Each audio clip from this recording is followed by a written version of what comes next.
What's up? Hello, everyone.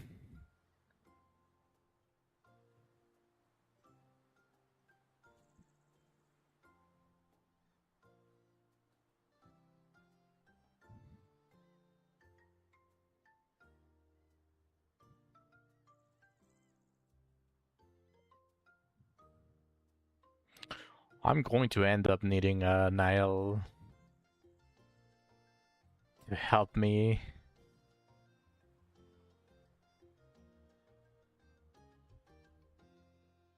So I plan on doing all of the requests.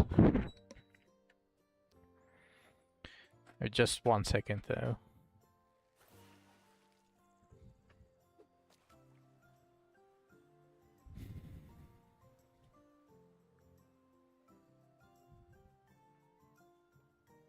Hello, Zach.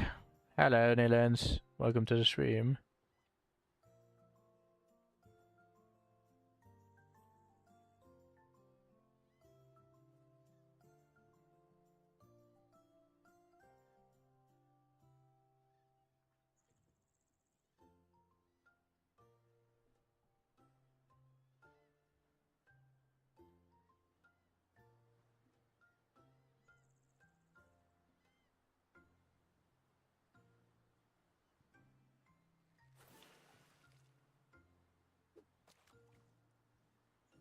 Hmm.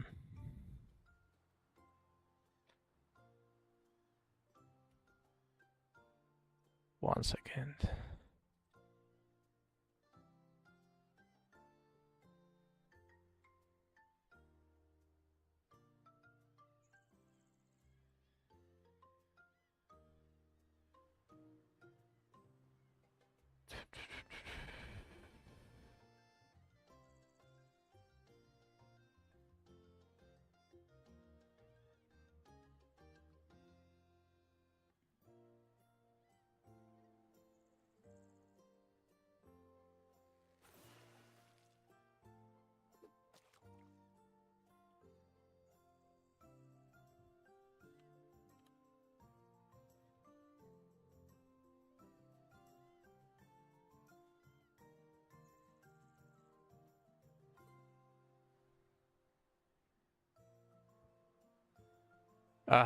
No, today I'm not going to go do any of that. Zach, if you can potentially refund Nilens that one. I'm going to be doing the requests today.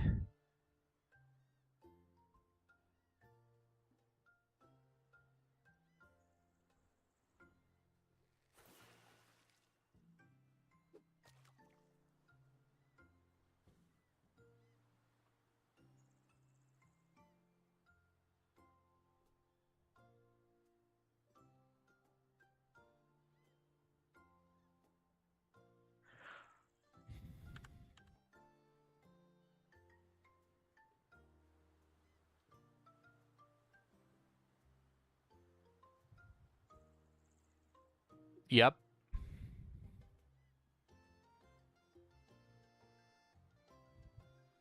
You have too many points. I was trying to capture wizardry sound as well, but OBS doesn't want to cooperate. It's basically giving me the audio capture, but it's graying it out as if it cannot replay it. And now, after all of that, it's not even capturing wizardry as the normal thing. Let me just duplicate it a little bit. Yeah, okay.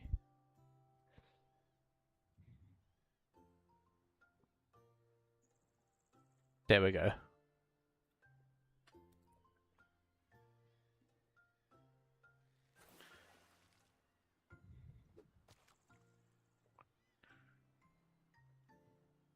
Yeah, I don't think I can capture... no, not necessariamente Nilens. Obviamente, lo único que realmente te pediría hacer es algo que lo harías de todos modos para las recompensas del gremio.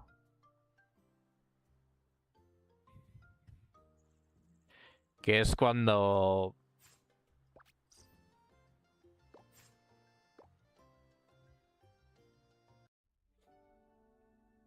salen los raid boss. Realmente ni siquiera es cosa de tengo que hacer algo o no, simplemente te beneficia.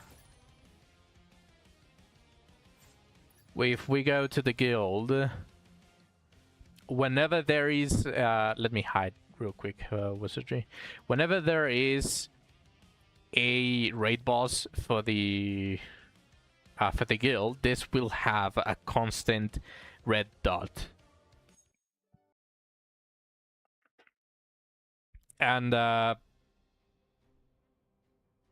this is the main source of rewards for this, so you need them. It's not even a thing of oh, should I do it or should I not do it. It's just simply if you want to purchase the stuff from the guild shop, which is a monthly reset, you should be doing this.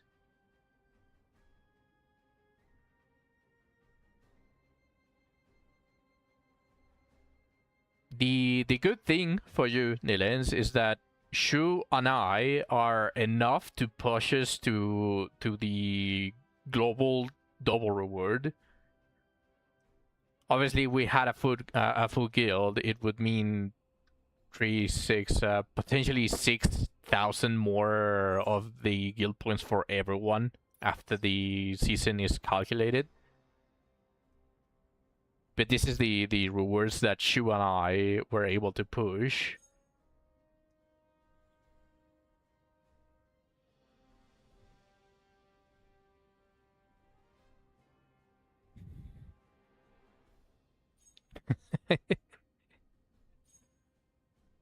Like here, you can see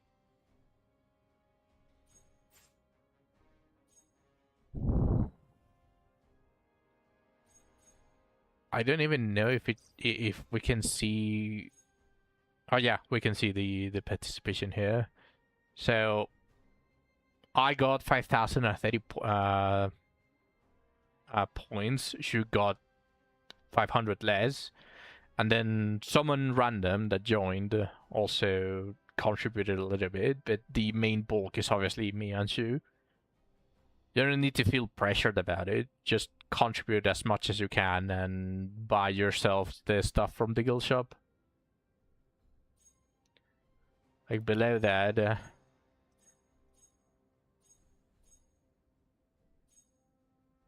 This is the first one that we got after we founded the guild. Yes, I know, Zach. I know you cannot contribute. You don't play. You don't play the game. Of course you cannot.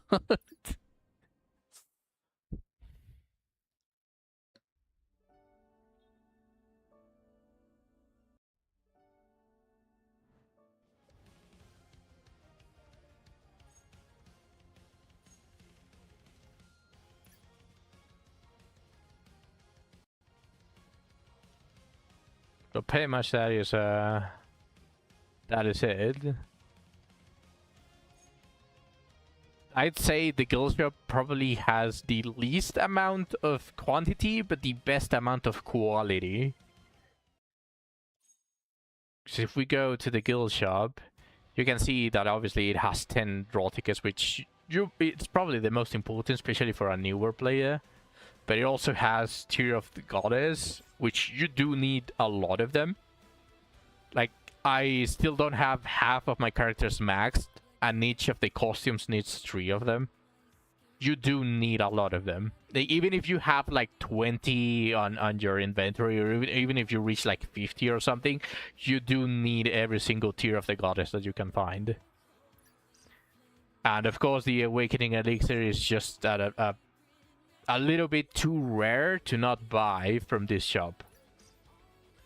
And the Spark of Rampage is the newest thing. How long will it take Netherlands to reach my level? So needing to reach my level, pretty much never, because I'm still progressing. So obviously, if you're talking about this level that I'm in right now, probably like 3 or 4 months of constant playing. Like, the game is extremely generous with the draw tickets, because, like, literally just a week ago or over, I spent over 400 pulls, and I already have 381 again. Like, this game is just extremely generous with the draw tickets, so with just a little bit of luck, he can easily become someone that can contest the guild raid. How's the Uma guild? Someone joined that is actually very active, and we are just like randomly like exchanging shoes. That is all.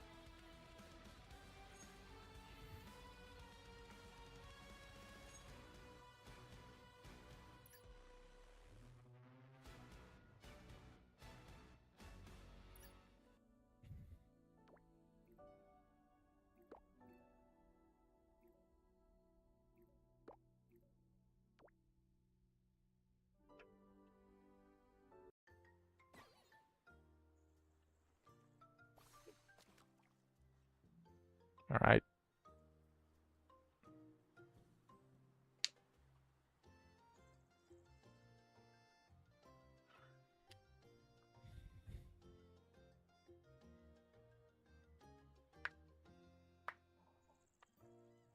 What level are you on fishing, Nilins? So I was thinking of making it a multiplayer, but I think the only one that can potentially join and catch at least a fish is Sway.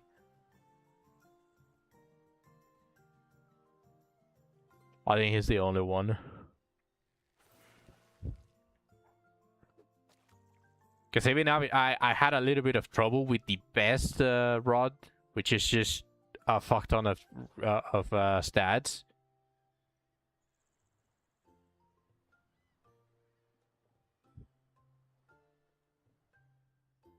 The bloodfish is ugly. Yes, yes it is.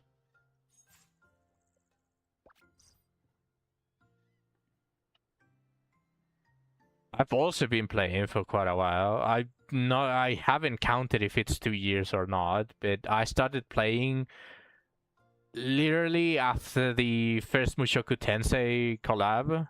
I literally missed it. I started playing like a week or two after that one, and I believe he said that he's been playing since Mushoku Tensei, because Mushoku Tensei grabbed him to the game.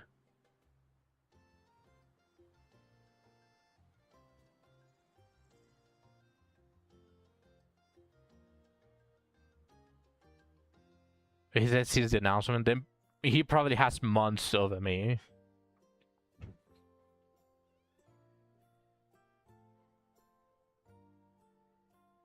He did a full that's the propaganda. The thing is, like,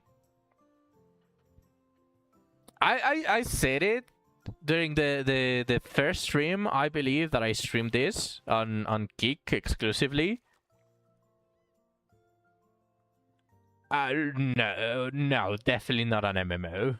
You got baited, but definitely not an MMO. But I do have to argue that I'd say so far the only gameplay that I have the most fun with, besides Brownless 2, is RuneScape. So if we take RuneScape out of the picture, Brownless 2 has extremely good gameplay. Like, it definitely stimulates your brain. Like, not kidding. Like, it's not this is a goon game, so I'm biased about it. No, just genuinely the gameplay is really good. It's a sort of puzzle thing where you have the capabilities, or unlike other games where you can't play it because of the goon. You have children. You will have to ask Sway about it, but apparently he said that the game has a version to make it safe for work, which is mainly used by streamers, but I haven't really found it, so you are going to have to ask him about that. Regardless, yeah, I don't know how either. I mean, it didn't really cross my mind. It's mainly eye candy. I don't know why I would hide it. But it makes sense that the game does have an option of that, so you'll have to ask Sway about it, and you can potentially play it, Zach, without any issues.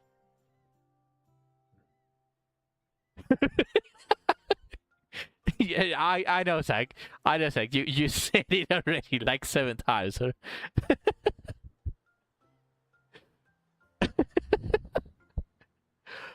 But like, just generally speaking, the gameplay of Brothers 2 is really good. And unlike many other games, there's hardly any power creep, because all of the elemental and all of the different targeting systems, and every costume having a vastly different set of targets per stuff, like that is just it just stimulates your brain. It also stimulates your exploration part of like finding out stuff to do, combinations and all of that stuff. This is the power group. It's going to be something goony. Let me see this thing. What is this power grip? The fuck, it doesn't show anything. What are you saying? Yeah, I see nothing either. I see nothing. It got moderated by Ingor. It got moderated by Ingor. Just post it on the cave. Post it on the cave, Nilens. It's there for a reason. You don't need to post it on Imgur.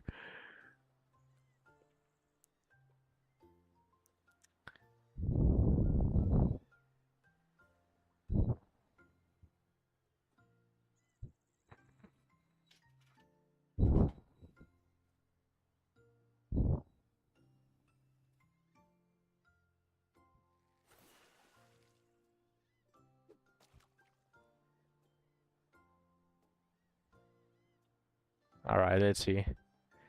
What is the power creep? Yeah. When she first came out, she was wearing the dancer outfit. Then it was a little bit more revealing with the yukata outfit, just provocative, and now it's just simply that. And there's a lot more. I believe I explained this to you, Zach, but I don't blame you for not remembering, since you don't really play the game. Like, I really do not blame you. But as soon as you get a costume of a character, you basically get the character. And you level up the character. The costumes are like a separate sort of thing. But as long as you have at least a costume, you have the character.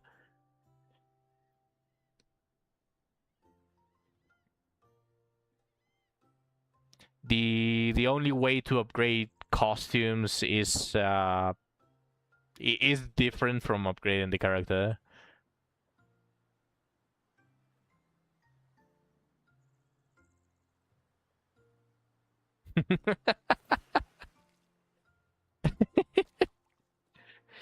So the costumes is basically the thing that you pull for.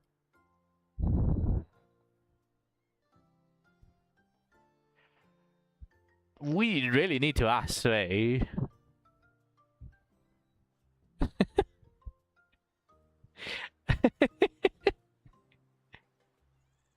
Yeah, welcome to the stream, Sway. The summon worked.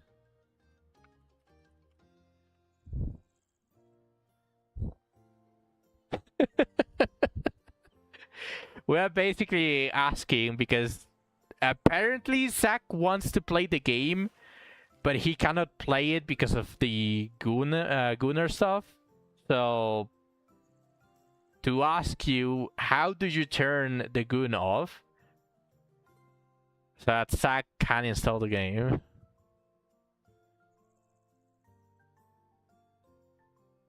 I assumed it was in the settings, but specifically.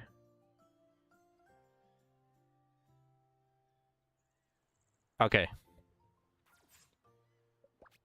Fine. Fine.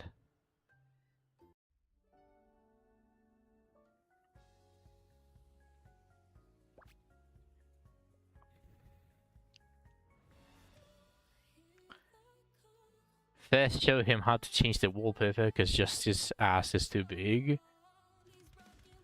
No, ain't no way that they... I haven't made the wallpapers safe. I'm afraid of opening this, because I have all of the secret events as my wallpapers. So, there's the other part. There's the other part. So if I go to settings, obviously nothing here.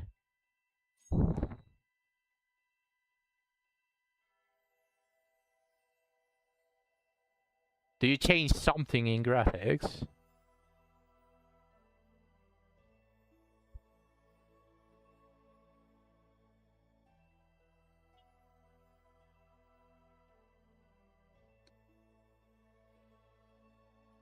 The first one. Turn on silhouette mode. The figure will only show up as a black silhouette and their cutscenes will not play.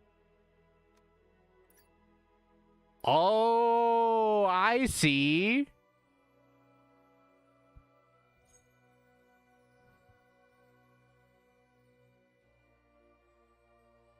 Interesting.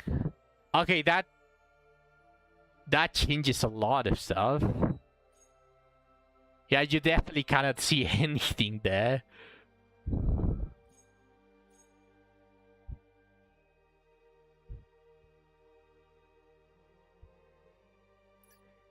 Yeah, even the wallpaper. What about all of the other wallpapers though? Like it changed it to just here.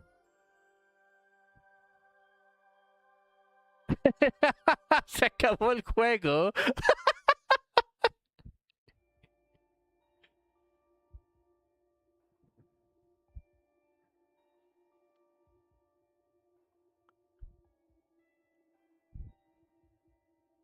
I think that's fine, Sway. I don't think he exactly cares too much about the story.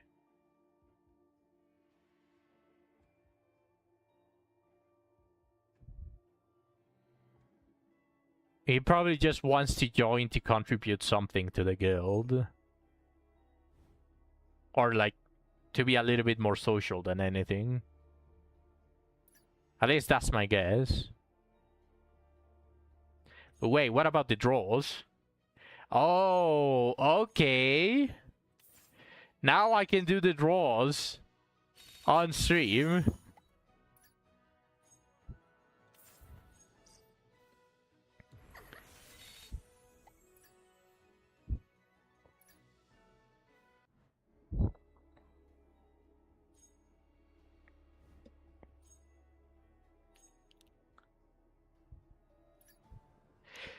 Porque cuando empiezas con... cuando entras a los draws, te salen los cutscenes y hay unos que están un poquito extremos. Por eso no podía.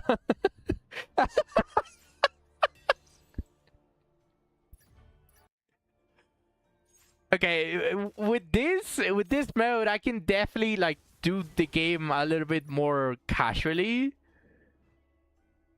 Rather than like tiptoeing around of what I remember that might get me banned. So this definitely fixes a lot of stuff. However, I'm not sure if I like it like this. Like, this definitely helps a lot in certain ways, but the goons part was also like eye candy, so no real reason to turn it off. Nothing will get me banned in this game except interactions. You mean the secret events?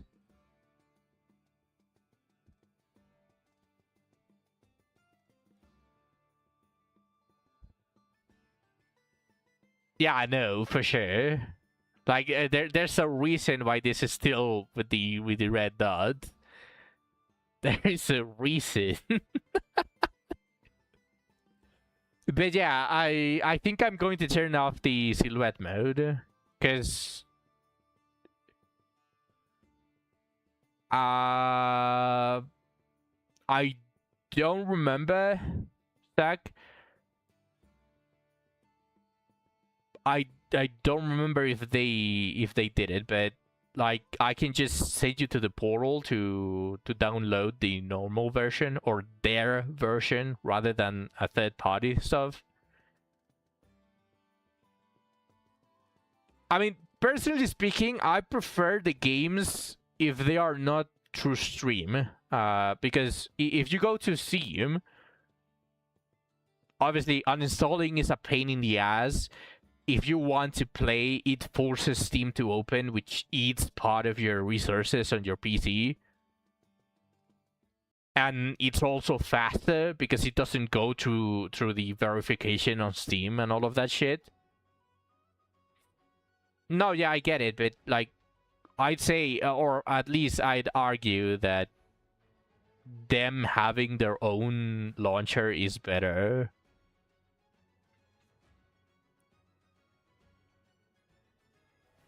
And that is also the main reason why I uninstalled it from Google Play. Because long ago, a long time ago, in a distant galaxy, the first downloads were somehow tied to Google Play. So whenever they started doing the changes and all of that bullshit, like it forced Google Play to open. So I decided to fully uninstall it and then re-download it with their own launcher, and I'd say I like it a lot more. Just saying, Zach. Like I would suggest, or I highly recommend using their own launcher.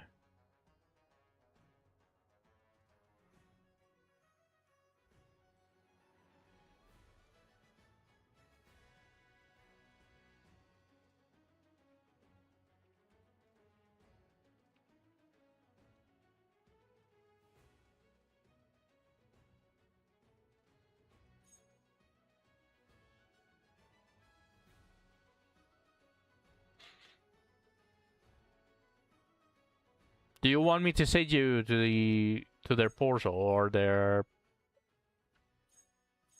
main stuff, Zach? The main site for Brown Dust.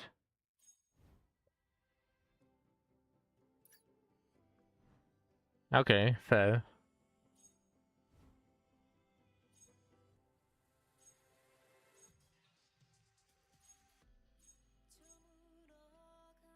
How far am I from the next one? Quite a bit. Maybe after the Wiz collab leaves. Okay.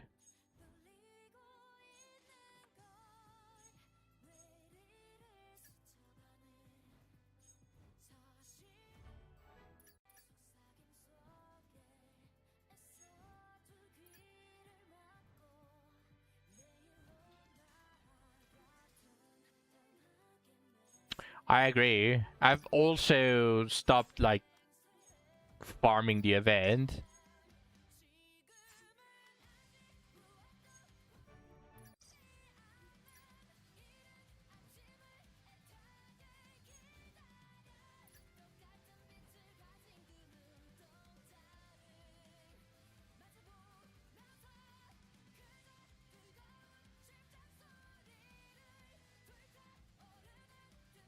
I think they say that you can.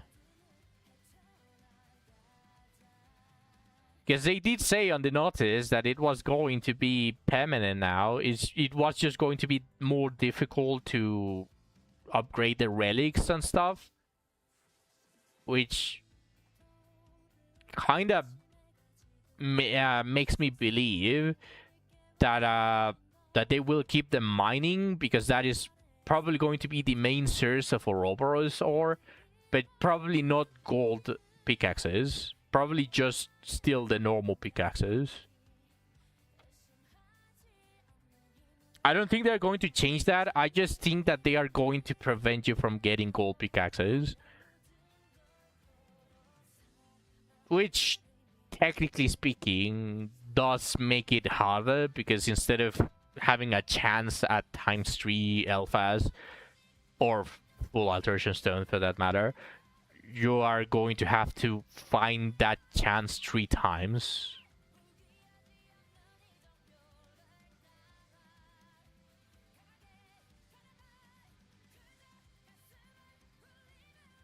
There's a collab dispatch? I didn't even know! What do you mean? What the fuck? What do you mean?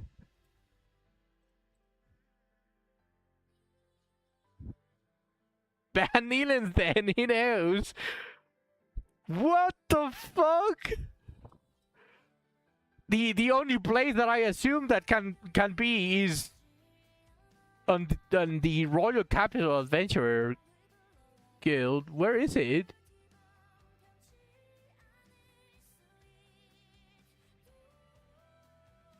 Okay. Brother.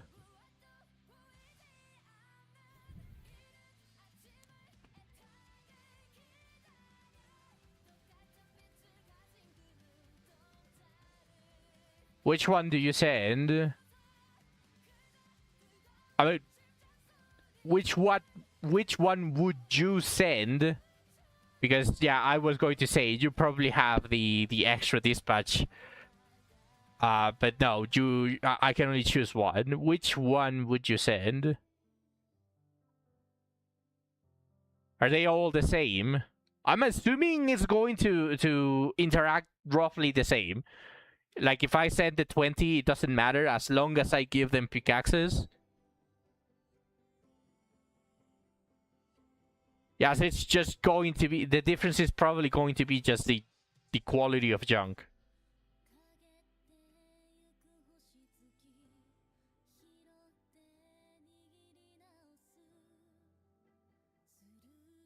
Okay. So, I'm probably going to send the level 20. Because I don't have that many good options to send. How do you even give them pickaxes when you send without leaving? Does it... Maybe it gives you the...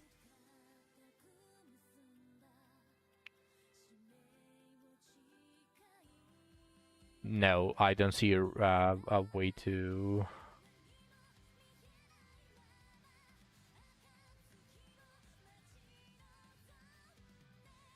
Okay, let me check this. In the restore settings. What?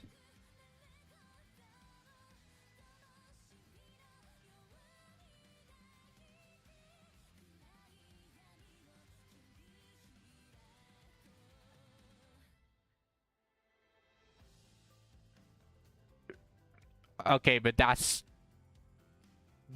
probably not what we were asking, or at least not what Zach was asking, like, I'm pretty sure. I mean, at that point, probably doing it manually would be better.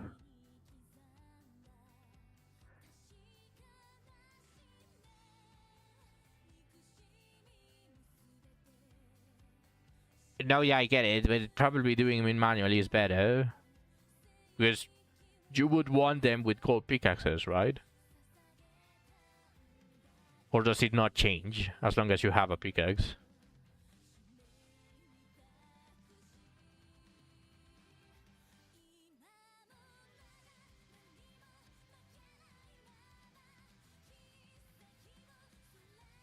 Yeah. You wouldn't send them with gold pickaxes?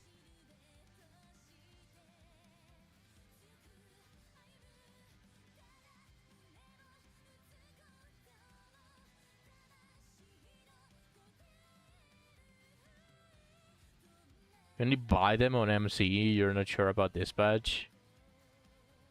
I can probably make the testing.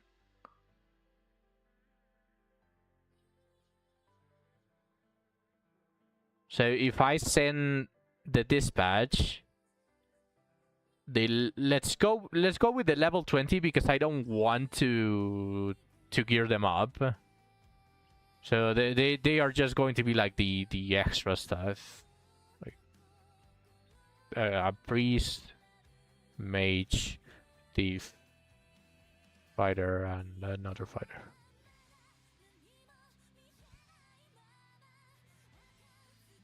¡Mister! ¡Bienvenido al stream!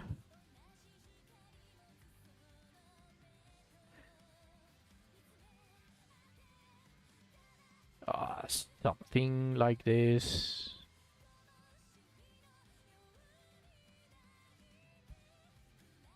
¿Cómo te va, mister?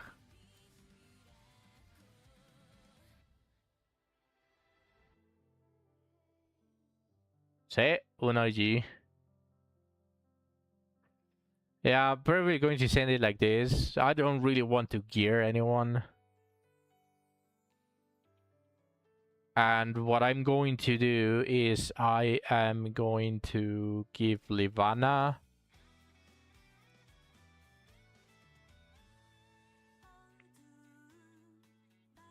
let's go with 2 of them, or actually 3 of them, and then see how they interact. So this, and this, and see how the rewards happen.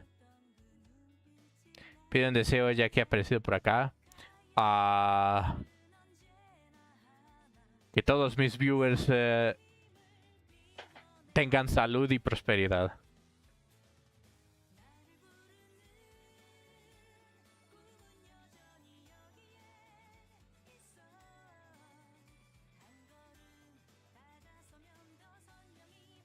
So this is going to be how I'm going to send them. If the gold pickaxe works, I will build them. I will put gear on them so that they don't insta-die on the level 60. And I'm probably going to send them all with that and full of gold pickaxes as if it was a second party. Pues... no tan bien. No tan bien. Han pasado cosas este mes que simplemente me dejaron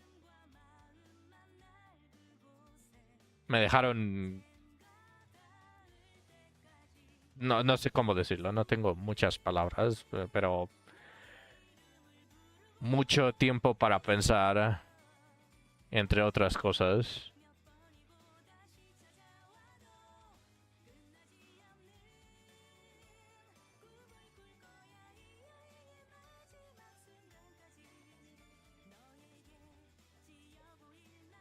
Pero la vida continúa. Y tengo que sacar el cráneo de mi trasero y continuar con los streams porque he estado siendo bastante inconsistente.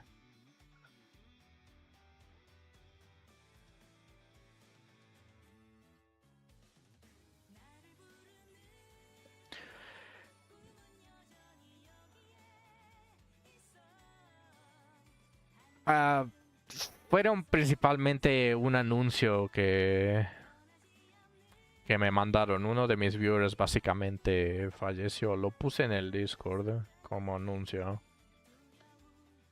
Y me afectó más de lo que pensé que me iba a afectar.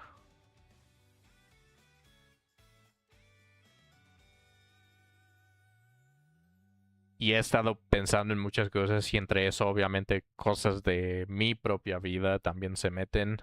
Entonces he estado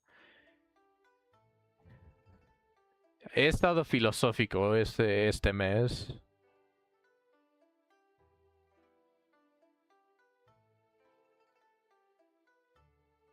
Pero obviamente una de las razones por las cuales simplemente quiero sac- sacarme mi... o no estar así de pendejo como estoy ahorita.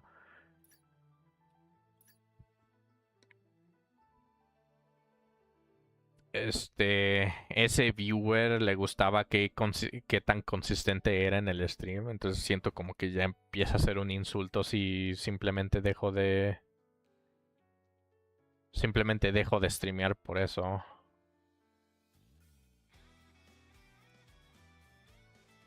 Sí, me querías preguntar por eso. No te preocupes, Nilens. No creo. Tú también interactuabas con él, o sea, no creo que sea un tema que deba de estar prohibido, porque son cosas que pasan. Y realmente me afectó más de lo que pensaba. Estuve pensando también estos últimos días, especialmente cuando mi mamá salía y no regresaba por casi todo el día. Mi mente estaba llegando a unos puntos en los que simplemente decía, chinga, tengo que dejar de pensar en estas mamadas. No voy a especificar qué es lo que pasó, o porque obviamente todavía no me ha dado permiso su familia, digamos. Entonces tampoco es como que lo quiera escupir mientras estoy streameando. Entonces lo voy a dejar un poquito vago. Pero si quieres más detalles, me puedes preguntar por DMs en Discord. Ahí yo creo que sí te puedo decir un poquito más. Pero, básicamente,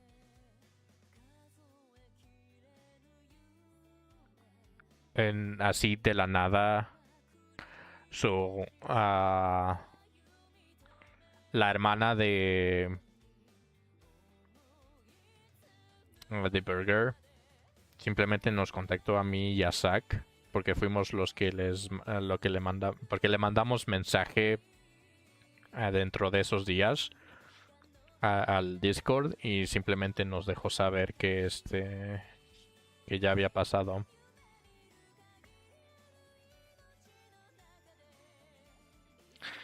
Sí, ah, pero precisamente por mí, porque yo estoy un poquito más en el estado en el que yo no puedo manejar una específica muerte. Por ejemplo, mi único pilar en este momento es mi mamá.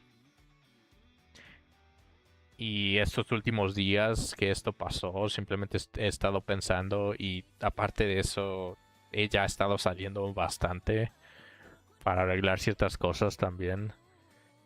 Y lamentablemente lo que pasó me ha estado metiendo en ese tipo de pensamientos. Entonces, me afectó más de lo que pensé. Me, como lo diría, me abrió los ojos, porque simplemente pensar que cualquiera de ustedes simplemente puede dejar de pasarse es no sé cómo explicarlo, simplemente me hace temblar. Uh, I started speaking Spanish mainly, but I'm just basically speaking my state of mind on this month because of what happened to Burger, and I'm just basically getting a little bit philosophical.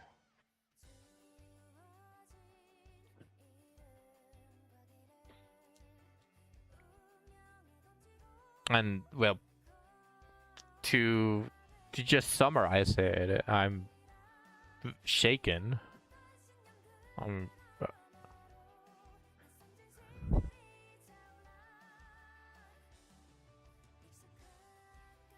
Sí, exacto, mister.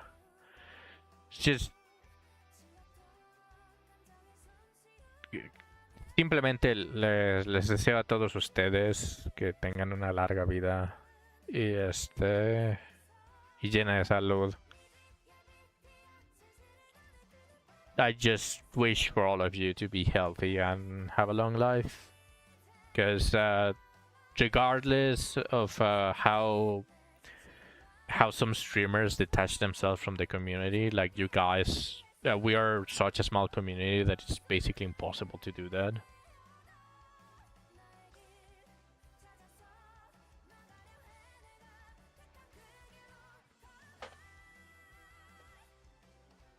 Eso lo entiendo, mister, pero para mí nada más hay una persona en la vida real que es mi pilar.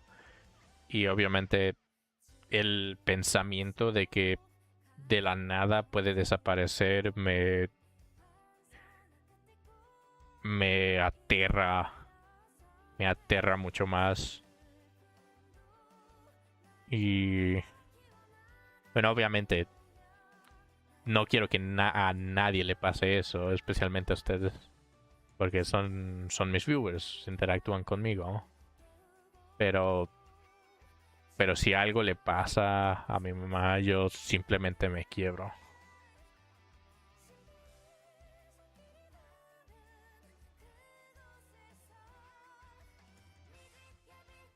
Y simplemente me aterra.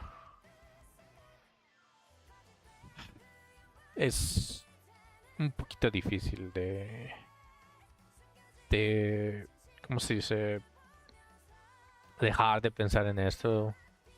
Y ni siquiera ha pasado un mes desde que básicamente descubrí que uno de mis viewers simplemente desapareció. Entonces, es difícil simplemente así simplemente vas a decidir este día ya no dejo de pensar en eso. Es difícil.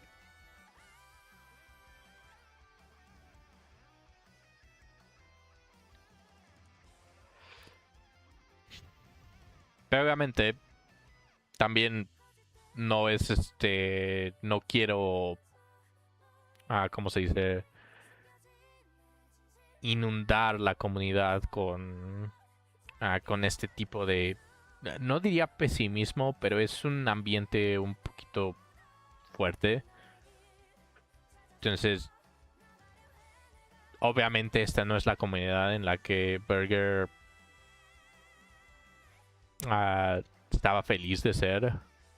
No es una comunidad en la que por más de un mes el streamer está pasando así como un baboso en el que simplemente deja de streamear porque está muy filosófico. Entonces también para honrar su memoria, estoy en este punto en el que tengo que seguir streameando porque eso es lo que a él le gustaba.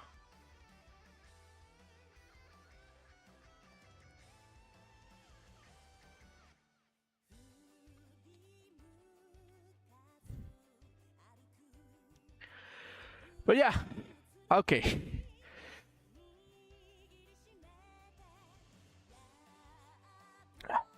Anything you want to see, Nilens, in regards of costumes? Now that silhouette mode is here, I can actually show all of my costumes. Like anything you're wondering, like what costume should you pursue or stuff like that. Like, do you have any questions? I probably should have asked you this before.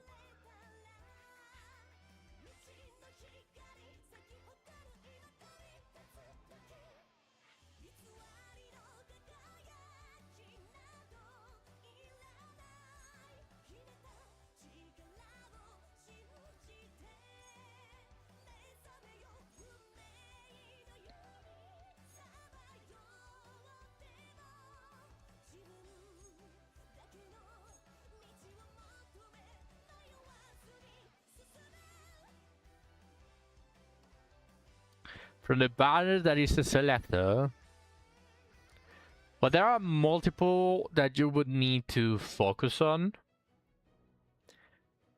But if you're asking for my opinion, just like a general rule of thumb, you're like 10 characters and you have to change some of them. Okay, well, I will let you know that, but like first of all, I want to say something as a general rule of thumb. You should focus on the pickup characters right now instead of the pickup, for the sole reason that they give a rebuke for the currently rate up characters. Like for example, here you can see that you get extra pulls for getting a +1 on the costumes that are currently highlighted.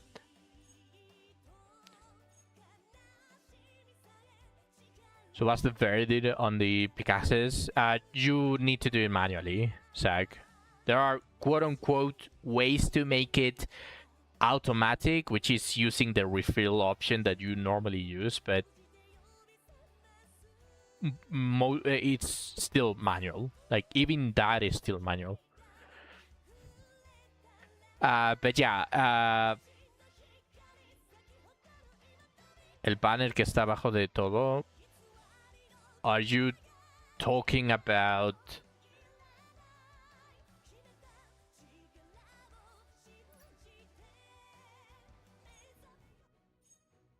this one? You should ignore this one. Get like, just save up these purple tickets. So just ignore this one for now, at least, because the red tickets should be used on these ones, because they give you stuff back. They give you pulls back. So in theory, just with a grain of salt, in theory, these are free. And a big grain of salt. Yeah, as soon as possible. And the way that I'm going to say this might not be as obvious, but just get it to +4. Most of the characters, especially if they are good, and we can probably tell you, like Sway, I, and Shu as well. He's at that point where he can actually judge costumes. We can tell you when a character is actually really good, or a costume is really good, and when it isn't. But as a rule of thumb, at least this is my own advice, get those to +4. Never +5 them. And the main reason why you never +5 them is because if you do get one from the free pool, it's a waste, and they are permanently on the pool. So if you pull, let's say if you want Alec, which I don't know why you would ever want a guy, but regardless, if you want Alec and you start pulling for him to aim to get it to +4, you can potentially get Bright Moon just randomly. You can potentially get it to +5 without focusing it, and it quote-unquote saves you a lot of pulls.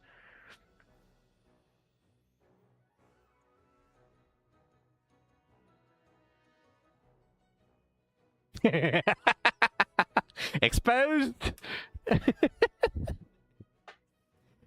But this is just my advice. Get the characters to +4.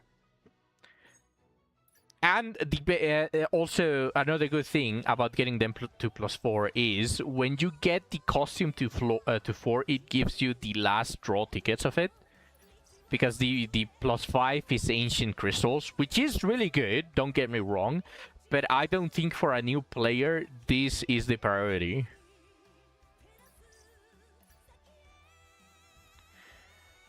But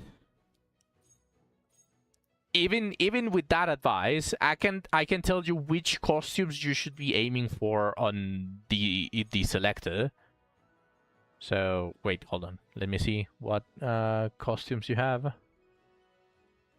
So Blade is currently the most broken physical unit. She has such a high potential. Obviously, her problem is that if the weakness don't align with her attacks, she drops a lot on damage. But she's still one of the most broken units because of her high attack. So I wouldn't say. I would say that's a good selection. Is this a mouse-only game? I don't know. I don't know, Zach. I don't have a controller to know. But yeah, this story does have a skip button. So let me tell you the costumes that you should be aiming for. And I'm not going to recommend Blade yet. You should focus on buffers. These are, by default, the buffers of the game. And potentially the ones that you should be aiming for. As a very early account. Mainly because crit rate and crit damage is probably the only modifiers that you are going to be looking at. You just pick the character based on her chest size. Fucking great.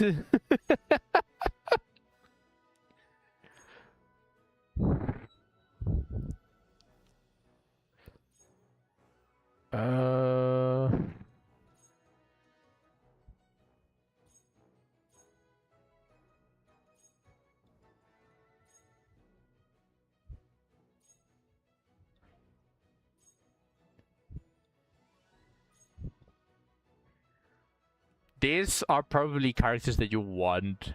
I wouldn't say maxed, but you want it. You want them very high. Do you need the keyboard, or is it like Wiz where the mouse can do everything? The mouse can do everything. I never use the keyboard on this one. It's for all purpose intended. There is a reason why this game can be played with one hand.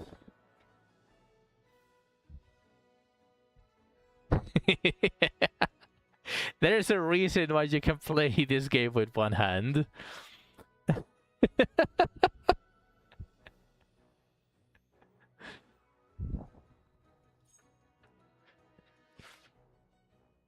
But yeah, I say these are the buffers of the game. I don't think there's another one that is worth mentioning. But after you have your buffers, then you focus on debuffers, and that is a little bit more specific. Obviously, I took into consideration the gayness of using guys, but just to put it out there, Homunculus Lathel is also a buffer, but that's gay, so obviously no.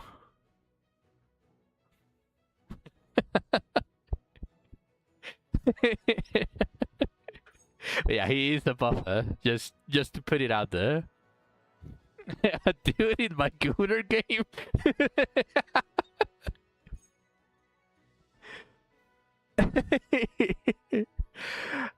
This Diana is really good.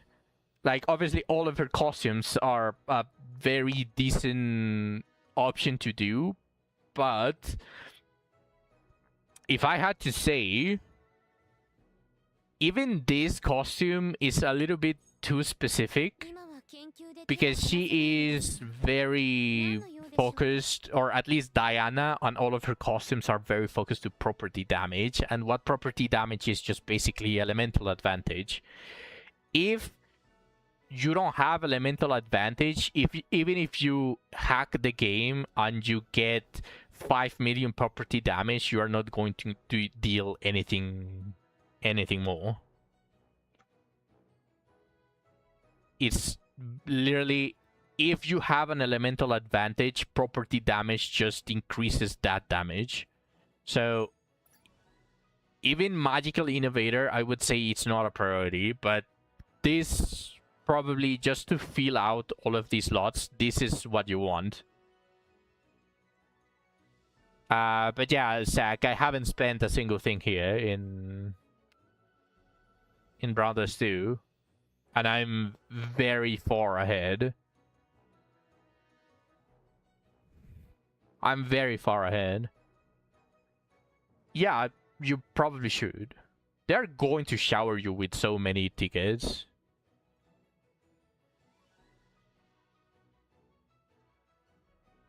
What's up?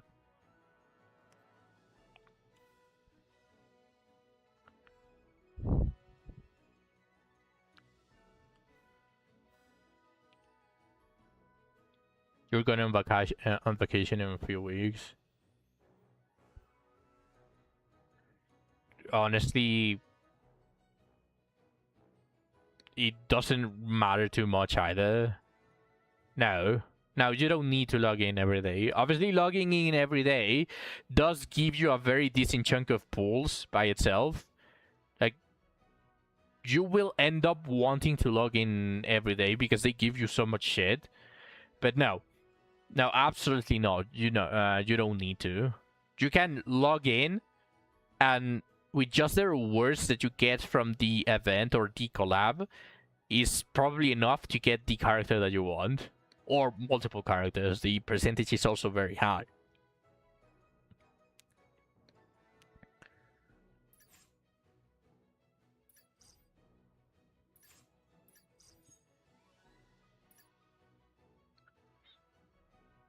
No, I believe it's 3%. Yeah, it's 3%.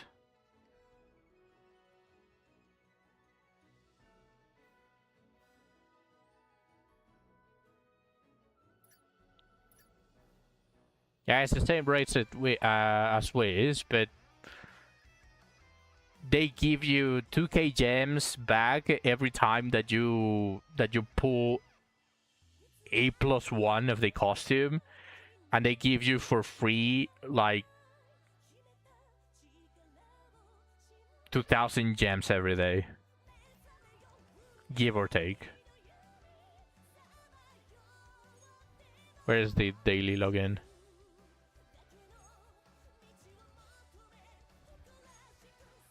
I look at this. Draw ticket, draw ticket. Look at this. They have these a bunch. Like 5 tickets, 10 tickets just by logging in the next day. 5 tickets, 5, 5, 5, 10. Like, they just give you a shit ton. Just by engaging with the current Fiend Hunt, you get 2 tickets. You can just lose it and you will get 2 tickets in the very least. Unk didn't stop. You're refunding.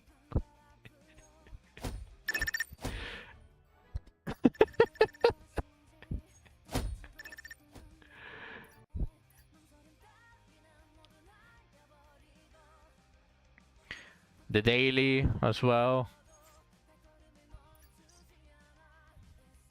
Gives you 60 dia every day. The passes. I mean, once you max these, they don't give you dia. But they give you so much. Like these 20 tickets. 1,000 dia. 15 tickets.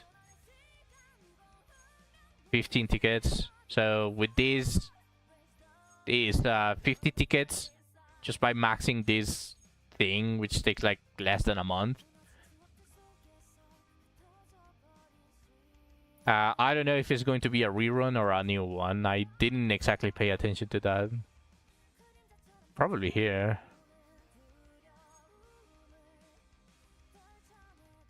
Is gonna be a new IP? Do we know which one?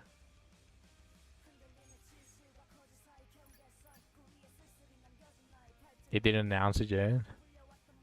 Oof.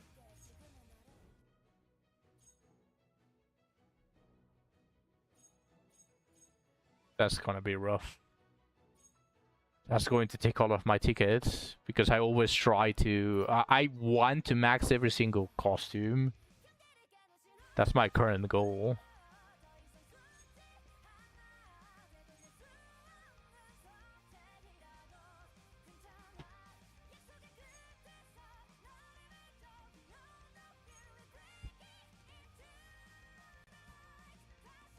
Which anime or game do I want to see in Brothers 2? I don't think it fits the team. Obviously, but probably Overlord. I want to see some Albedo.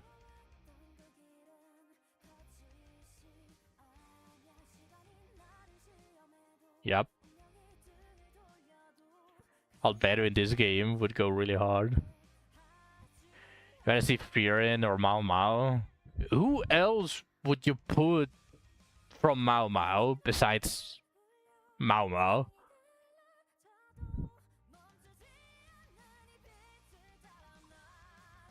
I don't think there's a titular character that people would want to see in Brothers 2 besides Mao Mao from there.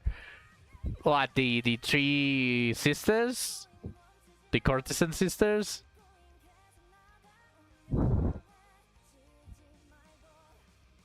The host, yeah.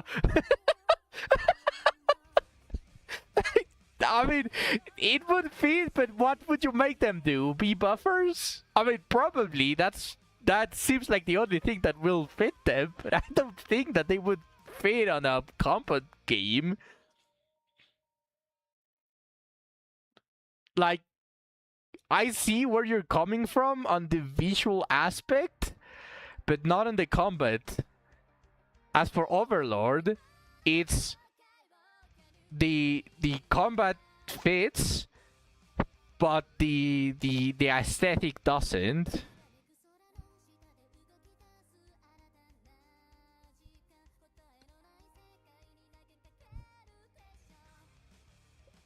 I mean, so far the animes that they have collabed with are both combat related, but it's also the theme is also an underlying adult theme. Like, even if they don't show it, like Mushoku Tensei is basically a pervert that gets a harem. The Senran Kagura is basically ninjas that do combat and their clothes explode. It's eye candy. And then we have Goblin Slayer, where there's literally rape scenes on the manga, and the I don't know if they showed it on the anime, but like they fit both in combat. Like the collabs are fitting in combat and in theme, because this is a Gunner game. You don't mind ReZero? I wouldn't mind ReZero. Like ReZero, Overlord. Even if they don't fit perfectly.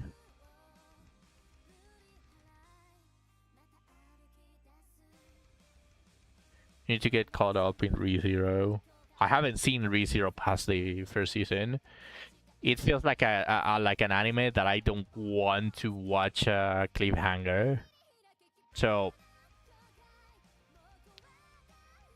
as long as they finish it, I will binge watch it, because I don't want to get caught on the cliffhangers on that one, because it's very convoluted. The Eminence in Shadow or Konosuba. Konosuba would actually fit, Kazuma is a pervert, so I can see him being in this game. The other characters are obviously in their own right. They have their own ecchi scenes, so it Konosuba does fit.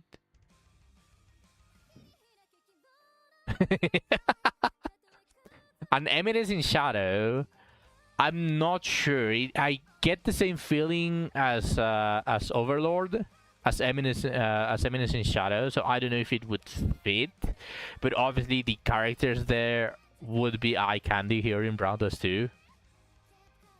You haven't seen Eminence? That's fine. Like, I wouldn't say like it is for those that like that type of genre. It's a masterpiece. But for anyone that doesn't like that type of genre, it's shit. Because it just has that specific genre and it exacerbates it way too much. Like it's the extreme beyond the extreme. So it's just basically borderline stupid. So obviously, if you don't like that type, it's just going to be stupid for you. But it is. I liked it, obviously. I don't have that many things I don't like, but I liked it. Like, but if it does happen, the characters there are could be very decent eye candy. Like all of the main organization, like the top branch, like Alpha, Beta, and all of those, they would definitely look really good in Brown Dust 2. As for Konosuba, like everything fits, but I cannot imagine, like, for example, seeing the three main girls in a Brown Dust 2 aesthetic. Because it feels like they are very comically oriented. I cannot imagine them besides doing those stupid faces. Like just the stupid faces on Konosuba. I just simply cannot imagine them having something like that about this too. I don't know why. No, I know. Like that's not my point. Like the thing is, like most of the characters here, like even from the collabs, they are relatively serious on their own. Konosuba is very comedy oriented, so I'm not sure how they are going to fit it here, especially because every single collab has a story attached to them with how they arrived on Brown Dust 2 World. So I don't know how. Senran Kagura is not comedy oriented. It is very ecchi oriented, but it's basically combat. I don't know how they portrayed them on the animes, but I have played at least one or two of their games, and it's comedy on the form as the player has to witness the ridiculousness of what happens there. But Senran Kagura is basically factions of ninjas that are basically like pseudo students and are fighting each other. Like, it's not comedy. No, it's not comedy. It can have underlying comedy tones, but it's nowhere near the toes of Konosuba on comedy.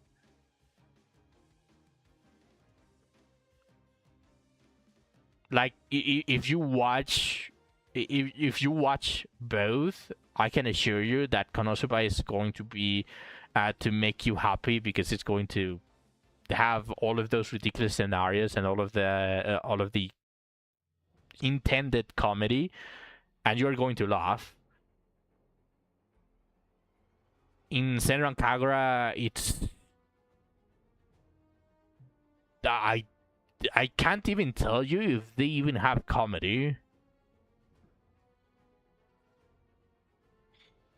I don't know where Niall is. I was going to ask him some very important questions. Because OCD.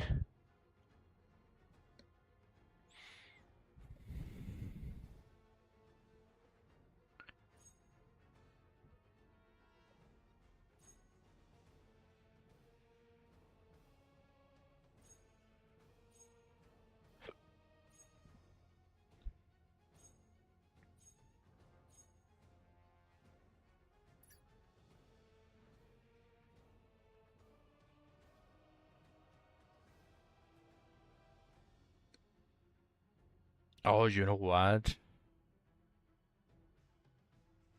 Bleach is not bad either, Nilens.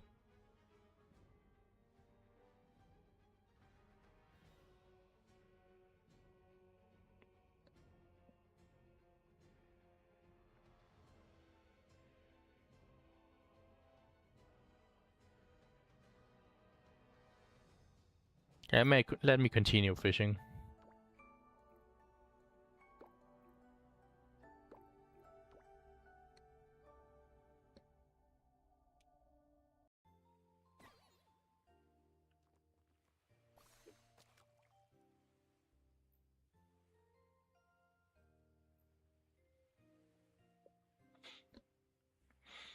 Also, Zach, I'm testing right now the dispatch.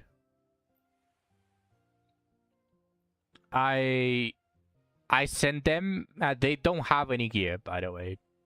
I sent them to the level 20 because I didn't want to build them. Like, just the levels should be enough to do the level 21. But I sent them with 3 pickaxes. One on Livana, one on Geralt, and one on Rene, because I want to see how the gold pickaxe works on it.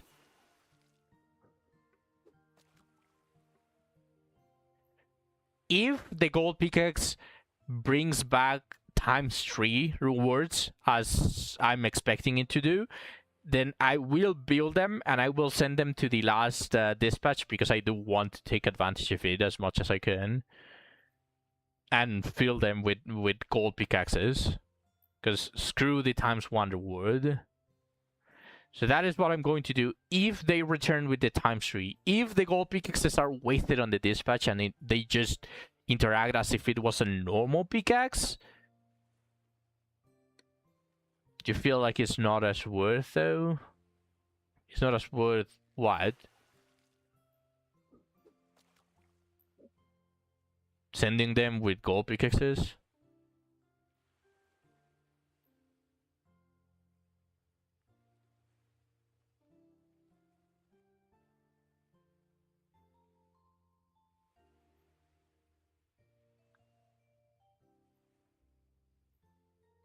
I mean, that depends how they interact with it. Sway, I'm assuming that since you have the extra dispatch, you also have the extra inventory on every character, because you have that that pass.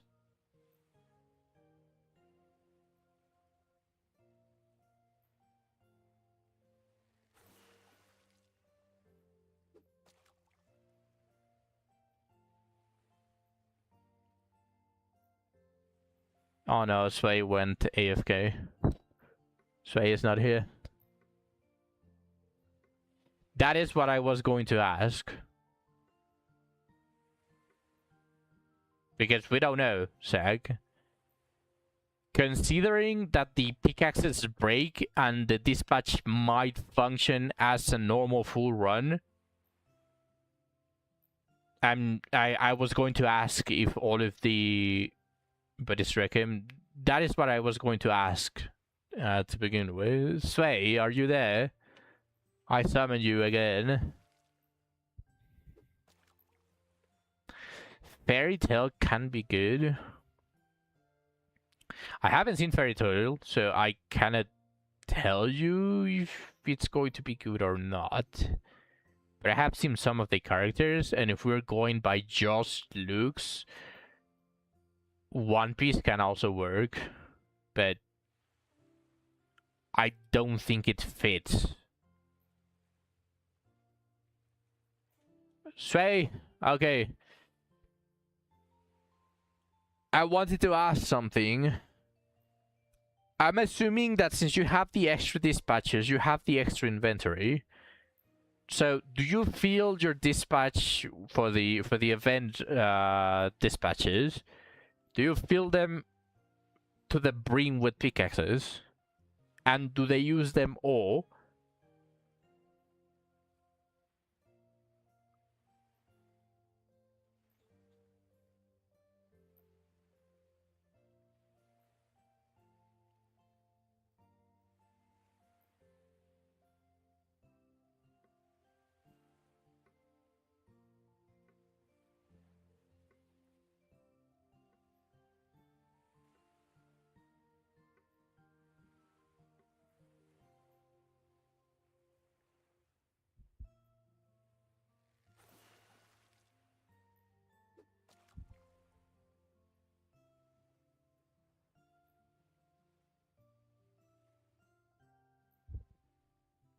No, no, not asking about the golden ones. I'm asking if they use all of the pickaxes. And do you fill the inventory with every single spot as a pickaxe, besides the gear?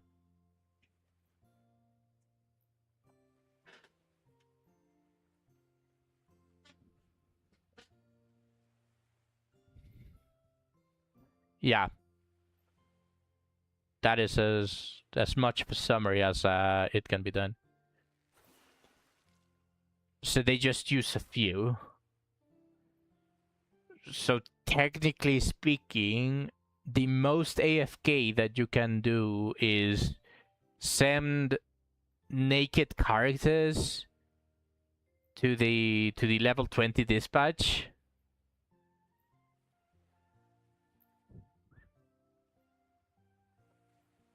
And then just fill them all with pickaxes.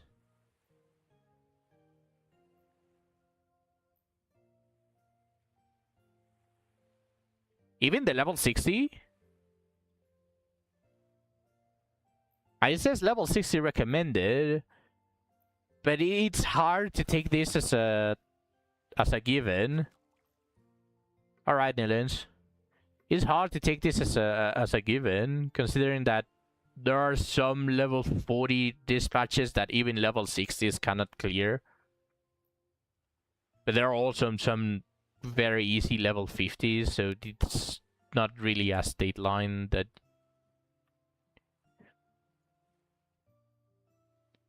Okay, well, if my dispatch returns with ×3 rewards with gold pickaxes, that is going to be my strategy. Just send my highest level 60s or my highest power level 60s to the level 21 without any gear and just full of gold pickaxes.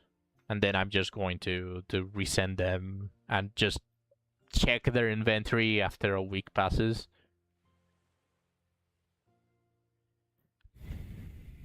Yep. That's probably going to be the... I'm not going to stop sending the King's Trial, by the way. This is mandatory for me.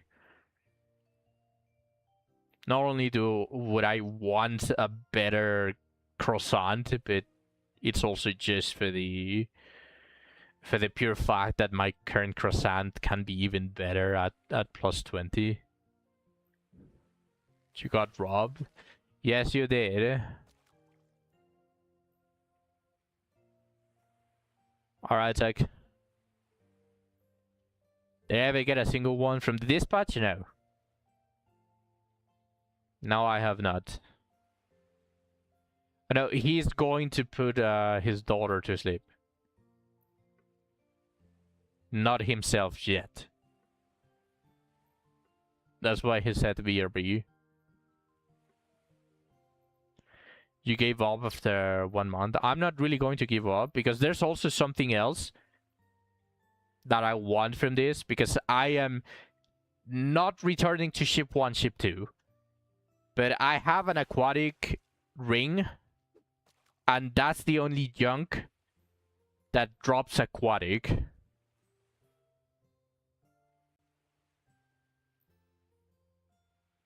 This.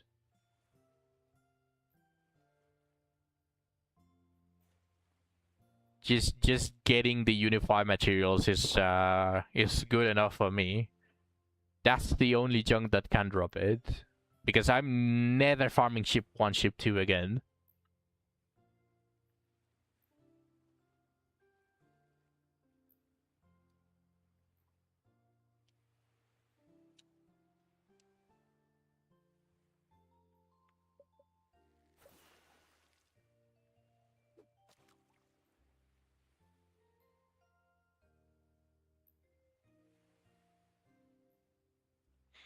Okay, I sent this patch.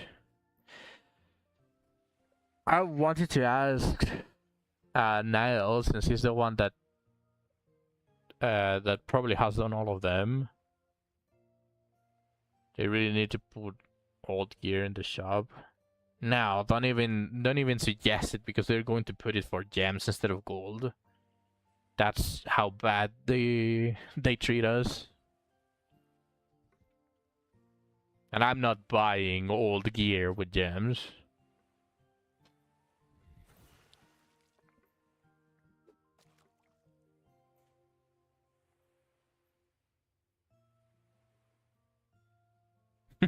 Yeah.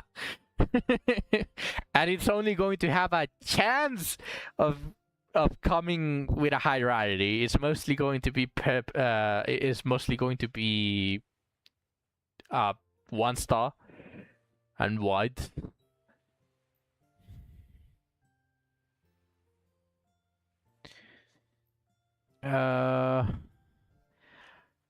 Sway, have you done all of the requests in Abyss 4?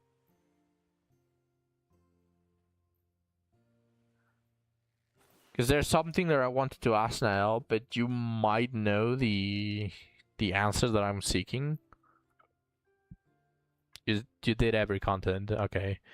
I ignored it since its launch, but I do want to ask something. Do you know if they are very curse wheel sensitive before beating the Greater War 1? And what I mean with this is, can I just wheel before I beat Godefroy and I can do every single one of them? Or are there some that are locked behind, I don't know, like before meeting the children or something like that?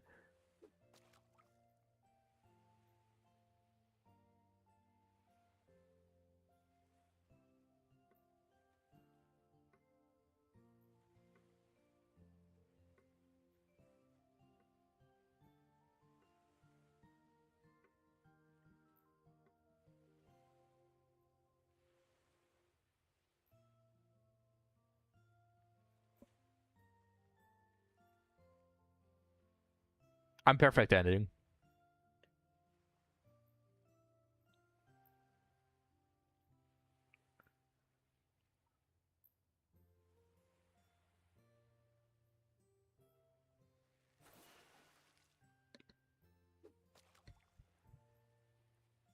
Oh, speaking of, I wanted to see... I think I enhanced it already, but I think I got a 3-star. Where is it? Oh, it's probably already enhanced. Yeah.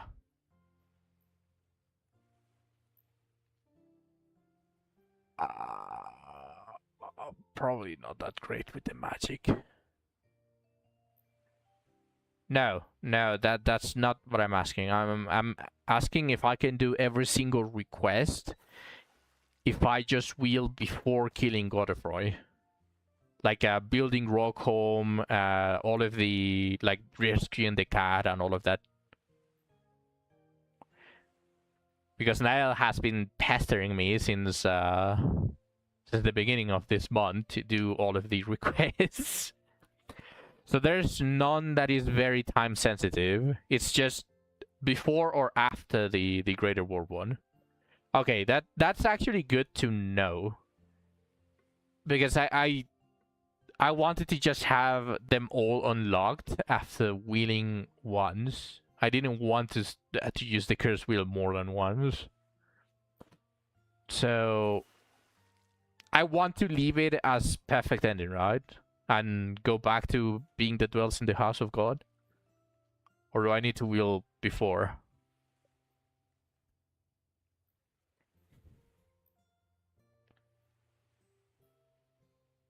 Yeah, that is mainly the things that Niall has been pestering me about. It's rebuilding Rockhome mainly is the one that he wants me to see.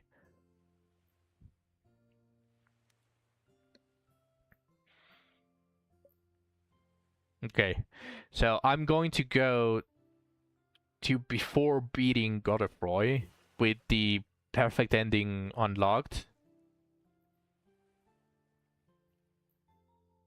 Okay.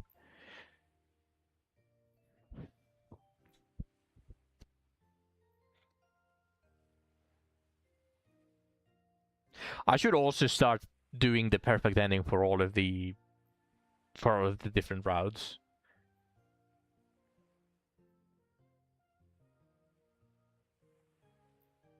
Considering that Abyss 5 is getting close, I really should start seriously considering that.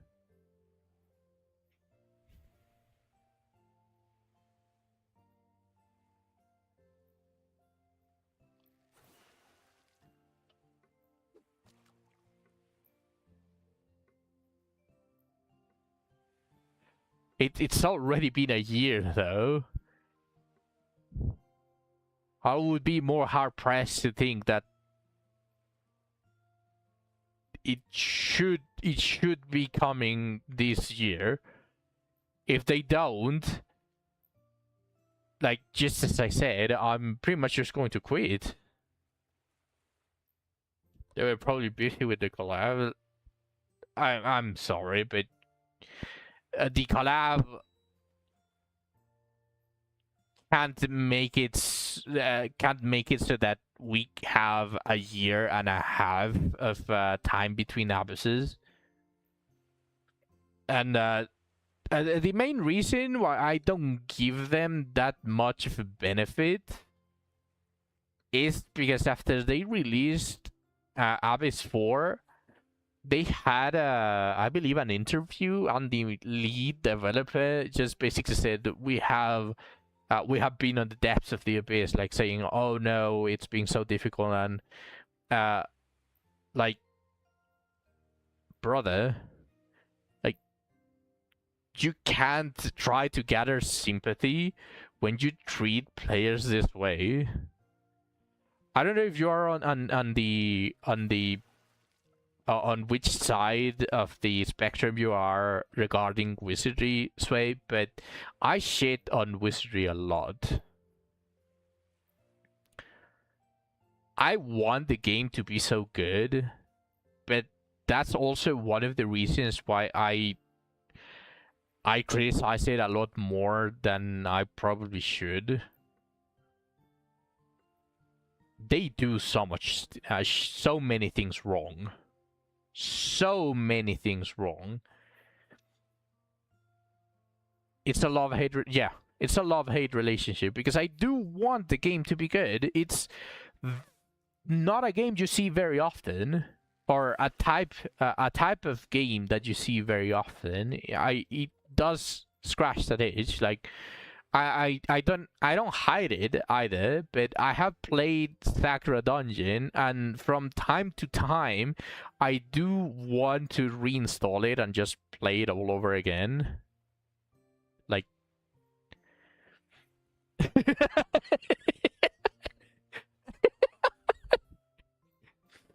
but like I'm not even trying to hide it. Like, I love Sakura Dungeon, not just because it's a 18+ game, but it's just even with how short it is, like, it has like a unique charm of it, and it's basically the style of the game.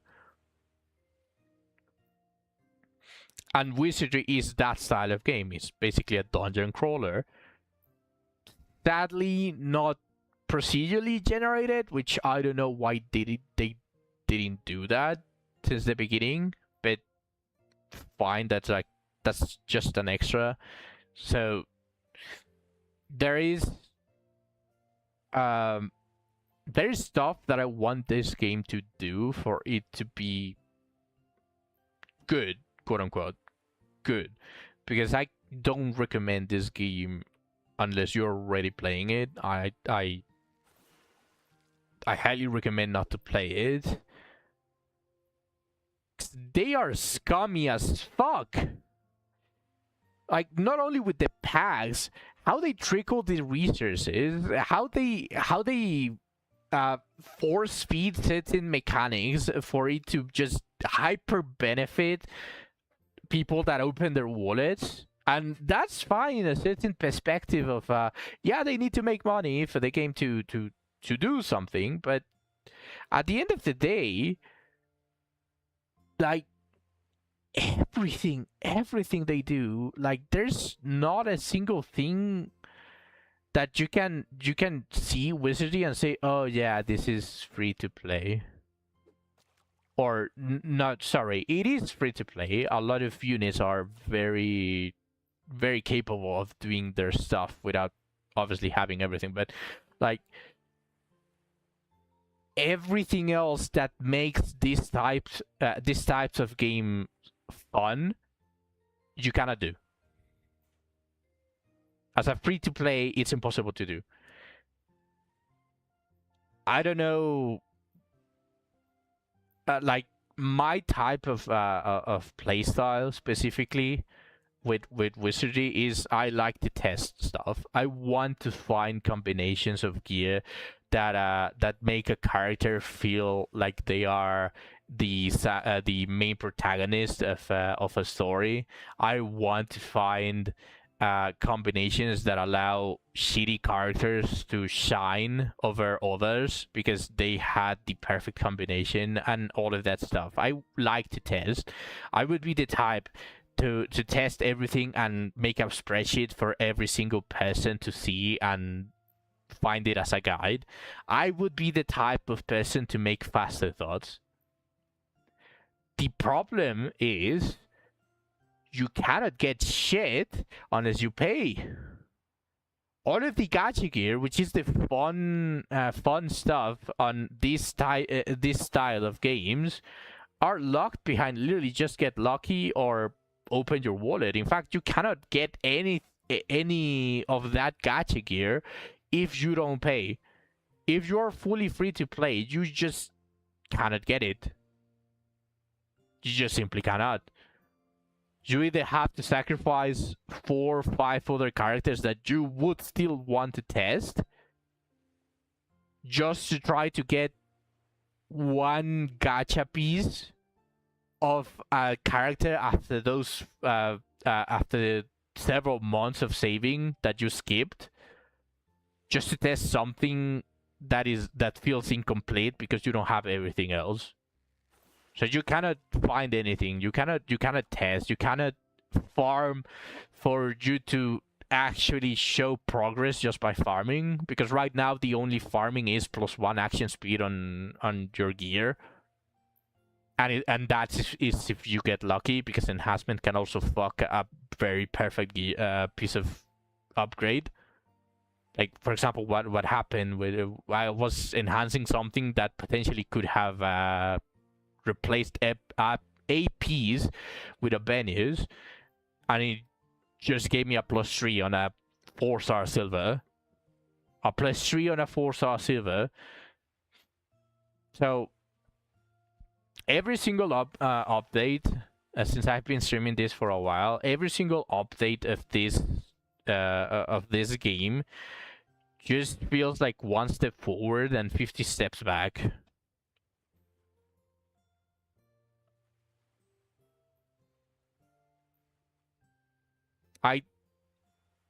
I have said it on every single, and it's recorded on YouTube VODs. You got +1, sure, and a 5-star ring, and that's very frustrating. That's very frustrating. And that's currently the thing that I have against Wizardry. Like, there's nothing you can do in regards of actually time invested on the game that will put you on a place where you can say, oh yeah, I'm strong. No, because Niall passed Tren with average shitty 2-star gear, 1-star gear as well, not necessarily rolled amazing either. Like, so that shows that the game has potential for obviously free to play, but like everything else is impossible to access. Like the skills, how long have I been playing? I've definitely been playing for almost 2 years. I started playing like almost at the end of the B&B collab. So I recently got the 500 days achievement, and I have missed 1 or 2 days only, roughly. Like, I haven't really missed a lot. But 500 days, so over a year, I'm getting close, like 100 days more, and I have been technically been playing for 2 years, like, give or take. But I've been dumping everything that I have gotten, and I have only missed like 2 months of resets for the bones, but I have been doing every single monthly reset for the majority of the time. And the only reason why I missed this month is because stuff happened, and I just wasn't in a right state of mind to think, oh, I need to do the monthlies. So today's month passed, and my OCD my OCD screams whenever it's not either the end of the month or the start of the month. So I'm just fully skipping this month, but that's irrelevant. I've been putting everything on a venues. Everything. Obviously, besides the action speed, because I do like to speed tune my stuff, but I've been putting everything on her. And she doesn't even have the nameless maxed. All of the single player games, even if you don't speedrun it, you have fun upgrading your characters. You get a character, and just by putting in time, you can upgrade them. Everything that you see here, if this wizardry was a single player game, the amount of time that I put on this game would have already allowed me for everything to be level 7 or level 14. Depending on the passive. Everything. My Abenius would have over 170 surety with over 700 attack power with the Quiznod. And I'm not even joking. I would be that type, that style of person, because I like testing. I like upgrading, I like min-maxing, I like doing all of that stuff with this style of game, but this game is impossible to do anything. It doesn't allow you to do anything unless you open your wallet. And even if you open your wallet, see, they value full alteration stones at $60. No, I think Zach did the math and he said that it's $70. That's how much they value an item that should just be given nearly for free. Because I'm sorry, an item that randomizes everything, not even giving you some sort of surefire for you to upgrade your gear, it's just literally oh, you got one, use it, and if you get fucked, you need another one.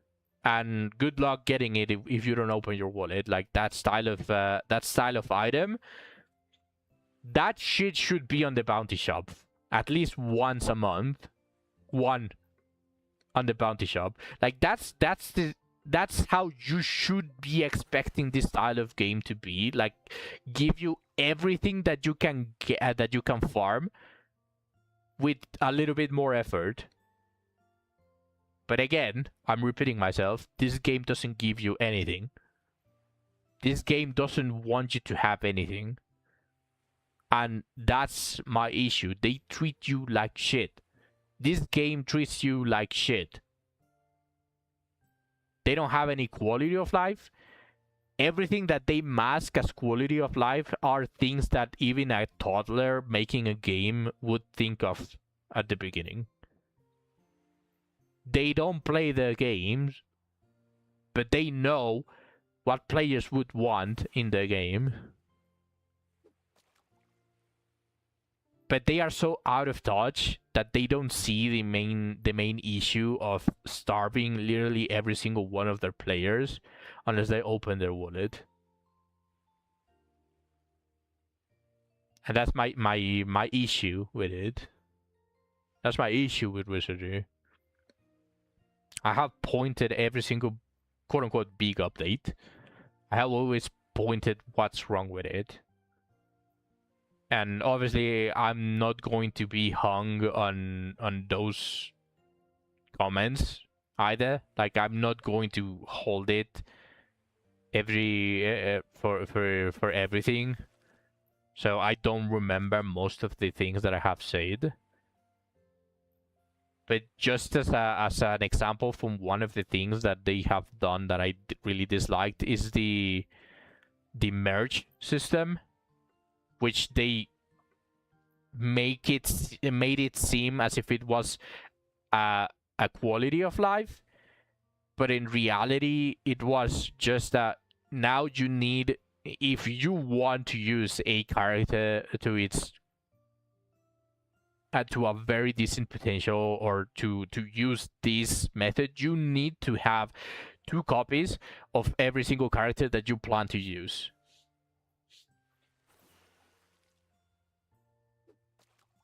And if you don't get one, well, sucks to suck. Wait for the rerun and open your wallet, or skip every single new character, so just so you can get that second copy of a character that you already have, instead of just simply allowing you to have discipline since the beginning.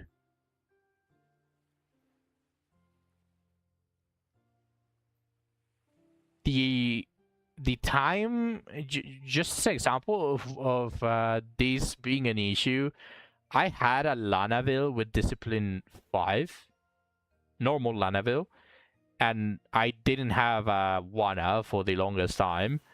I got a single Wana, and I wasn't able to use that Wana because Discipline 5 just simply gave so many more stats, and just switching to Wana cut her damage by like 25%, and she was so much squishier. So she was so much squishy. Much more squishy. And she kept getting one-shot by almost everything as a Wana. So even while having Wana, I was forced to use the normal Lana.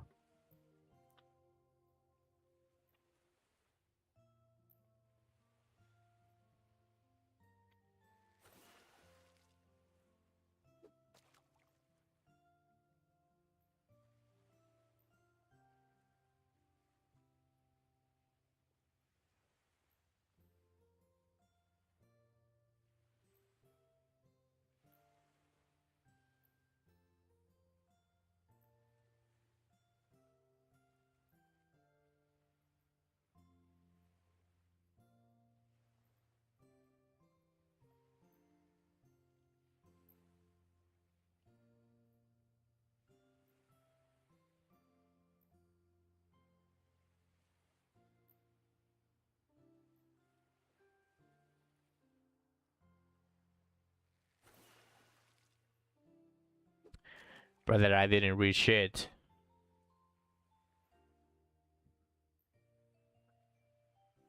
Beef foods have made off with my salted pork. Every single pig I slaughtered to see me through winter. Just recover it, whatever it takes.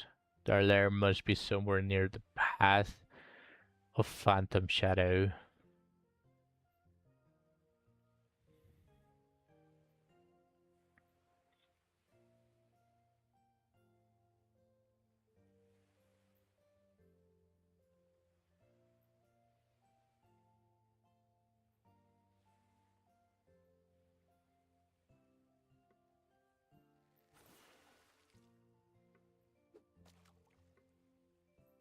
Oh, Right.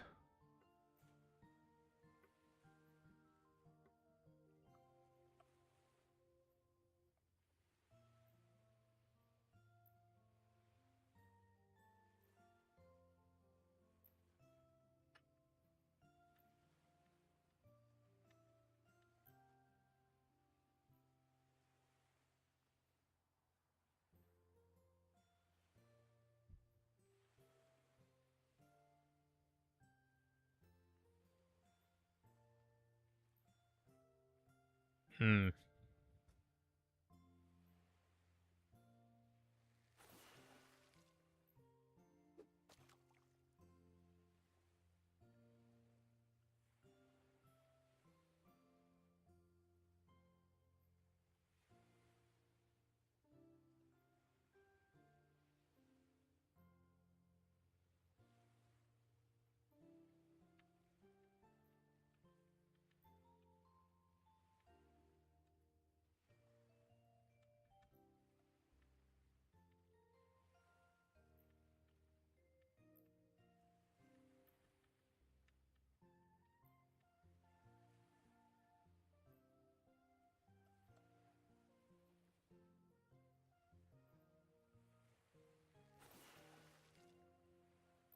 Do I need to stop it every time? Or I need to let it go and it will show me a path?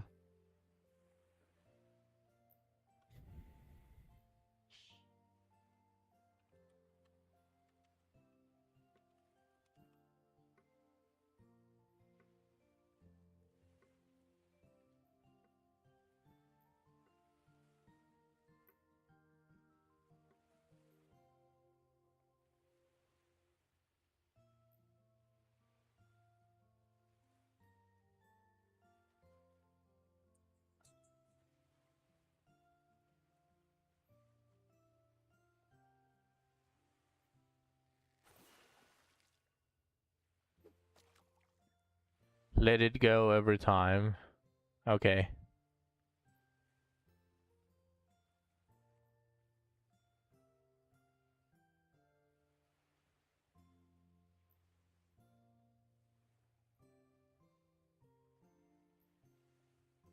Trivia?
Are these sellables? Or are these things that it's going to collect? Or that I have to collect?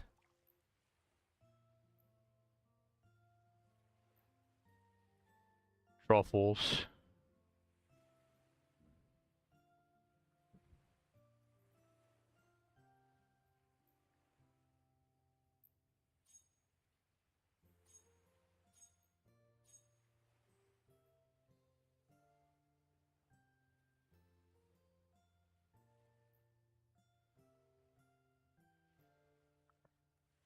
Tuna That's fine.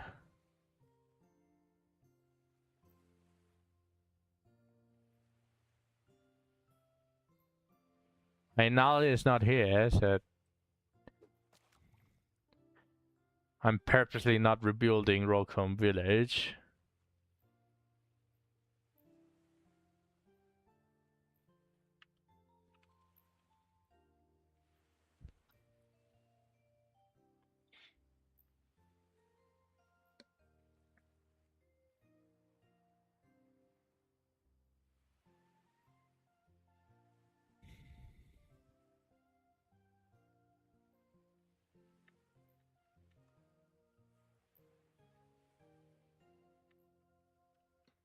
In the Blue Archive chat. Yup. How's the end game in that? That depends on what you consider endgame. Because it didn't really take me that long to quote unquote reach endgame. But the monthly weekly activities it's fine. It's obviously not as generous as Brown does too, but it is one of those games that you can just take it easy and you will get most, if not all, in time. It is decently generous, at least for a Nexon game, if you consider that.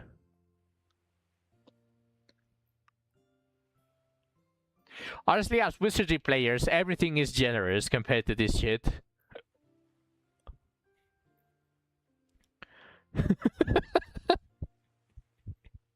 Every single thing is generous. Every game, even if they spit us on the face, is more generous than Wizardry.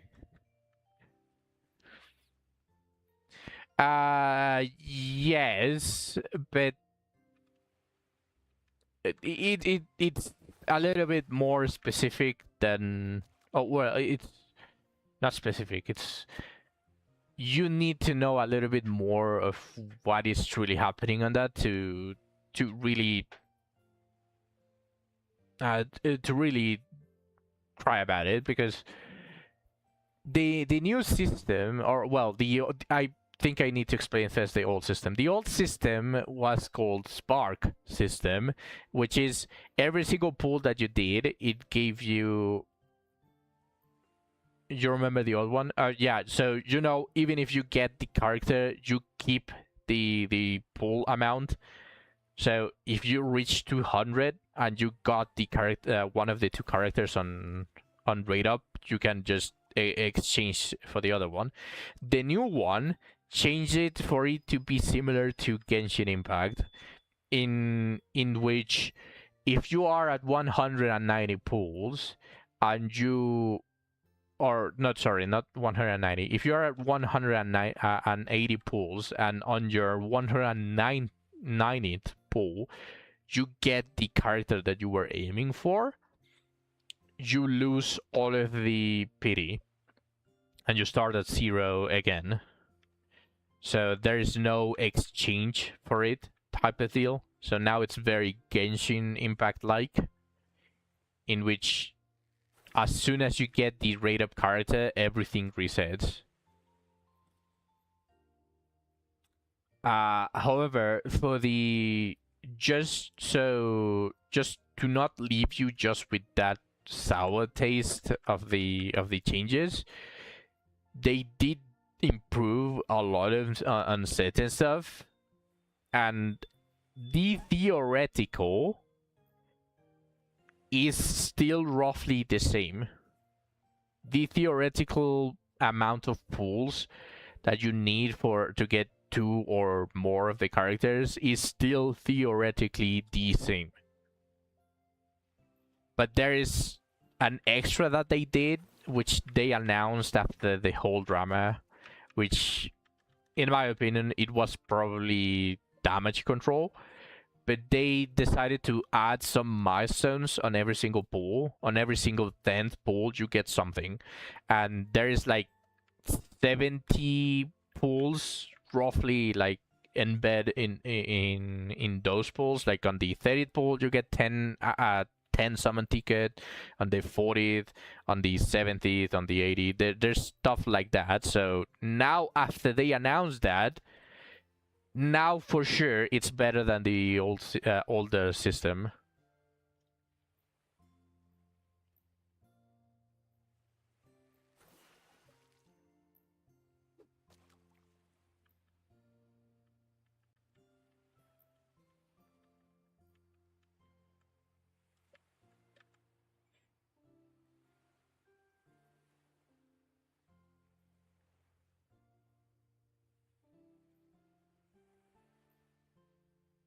Why am I fishing?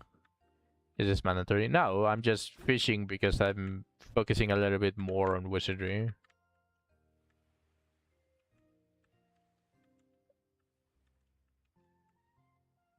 This is just AFK. To do something while I'm focusing on wizardry.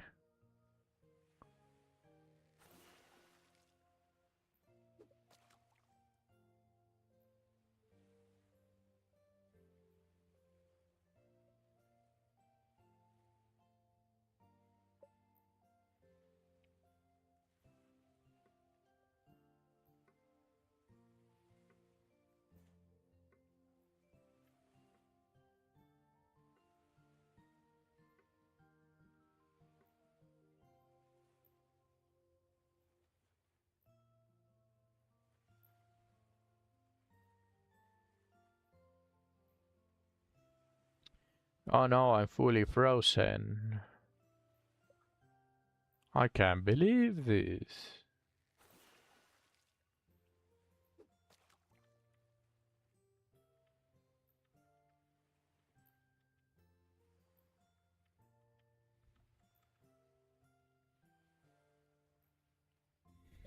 If I had a healer, I wouldn't be frozen. Cool story.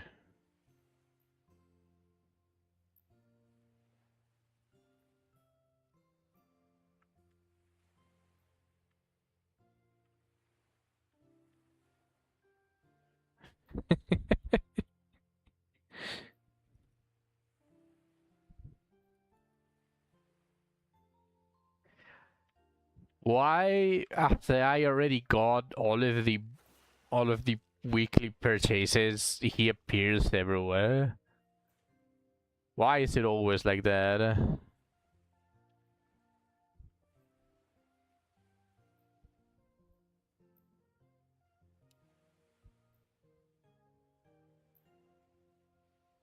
He wants more money. Yeah. After you give him, how much is it? 11,000? He wants to scam you with shitty elixirs.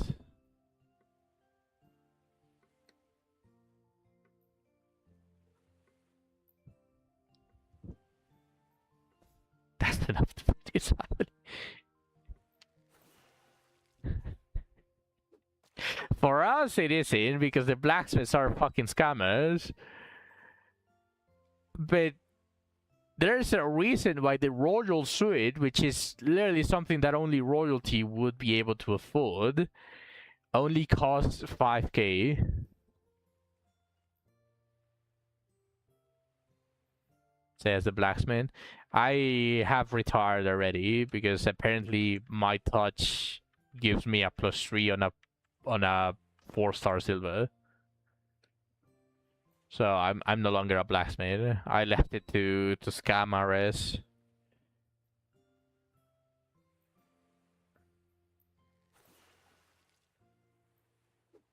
About time. Hey, fuck you. Do not forget all of the times that I made your refinement stones get the max value, or the altar as well. Do not forget that. No, I never played the original Arknights, so I decided against playing the new one.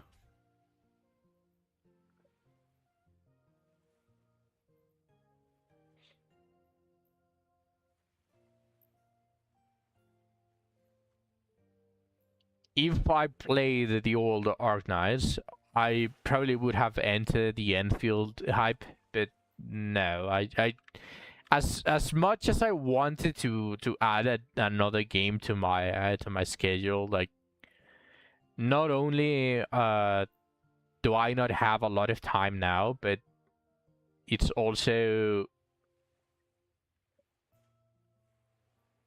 what's up, Sug?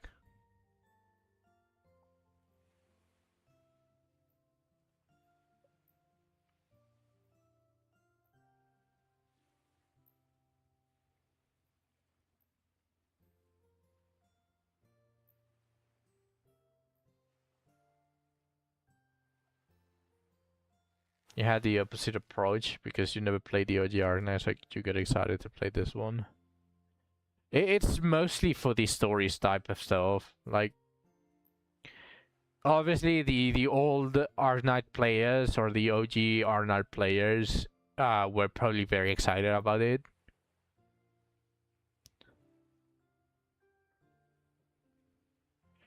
So that community was going to carry over, no matter what.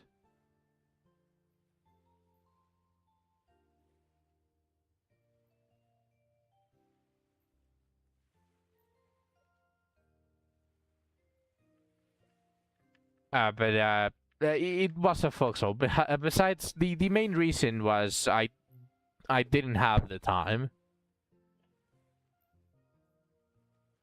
I don't show it on stream mostly, but I do have a bunch of games that I just that occupy a lot of my free time. But I also have stuff to do IRL almost every single day. It's very difficult to justify a game that is literally management with I believe it was a building management 3D combat game.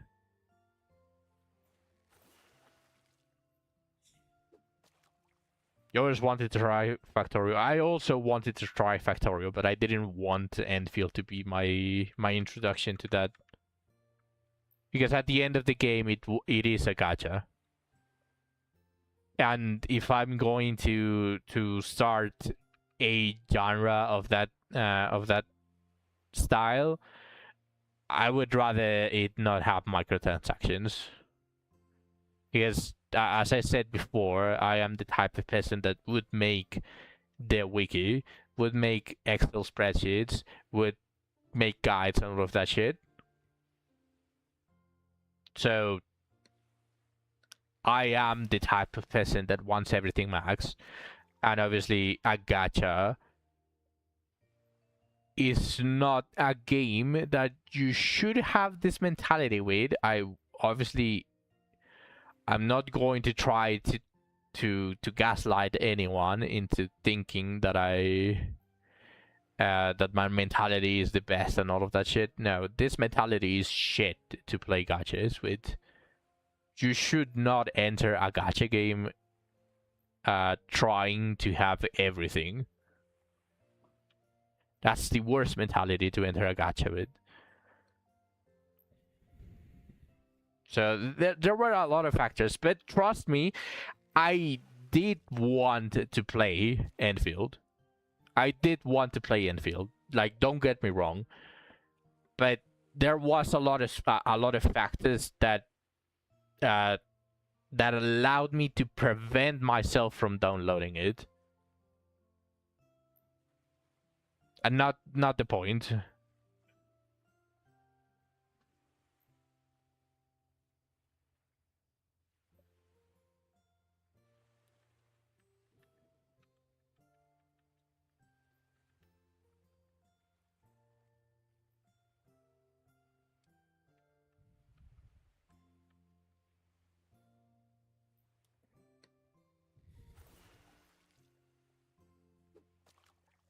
Not the point that is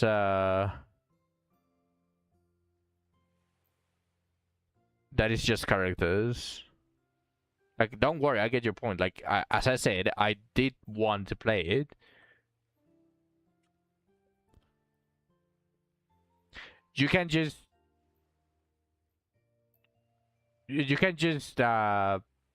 summarize it as more personal reasons that I didn't end up playing it.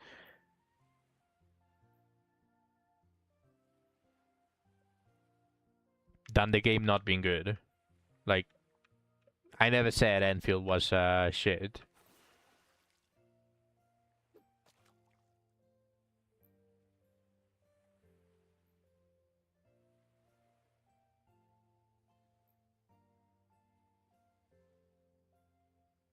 Mushrooms! Are we going to get high?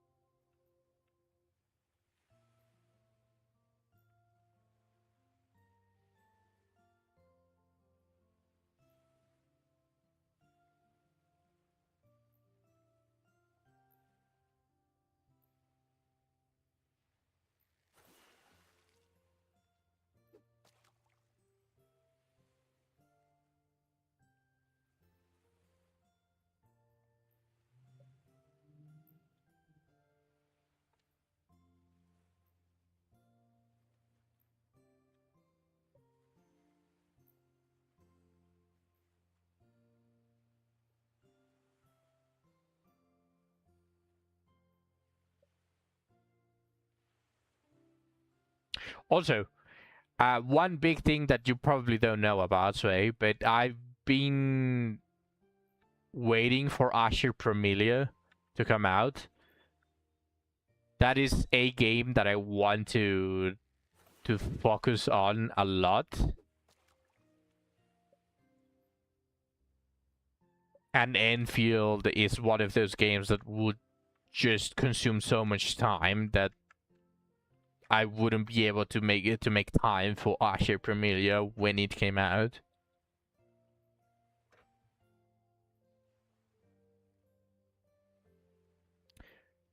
Asher Promilia. Do you know Asher Lane?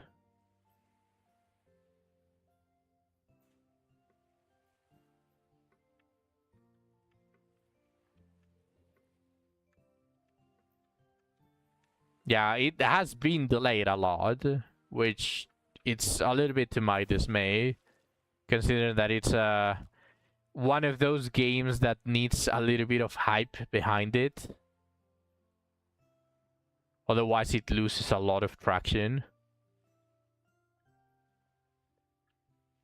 But it is still a very, very good looking game. No, that's Palward.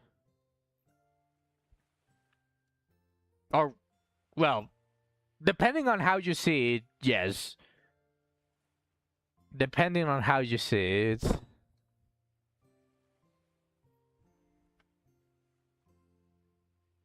It's a gacha game with Pokemons.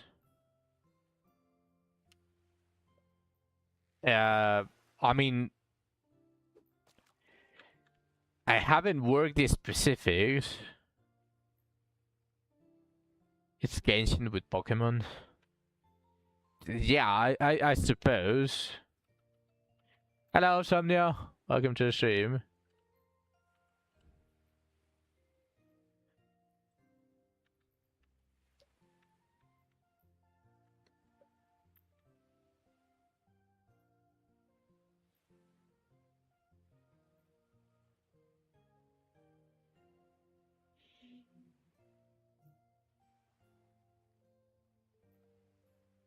Am I crazy, or was there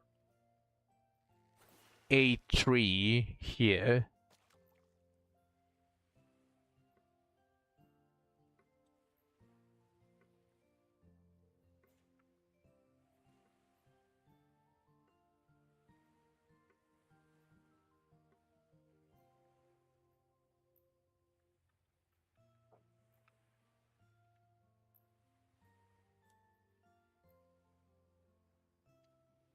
How is that an ambush, brother? Come on.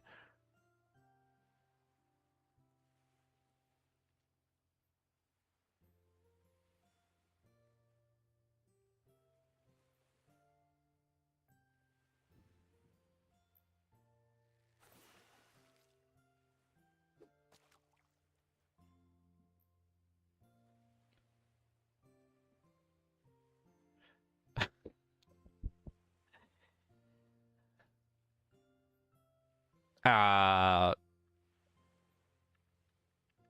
don't know.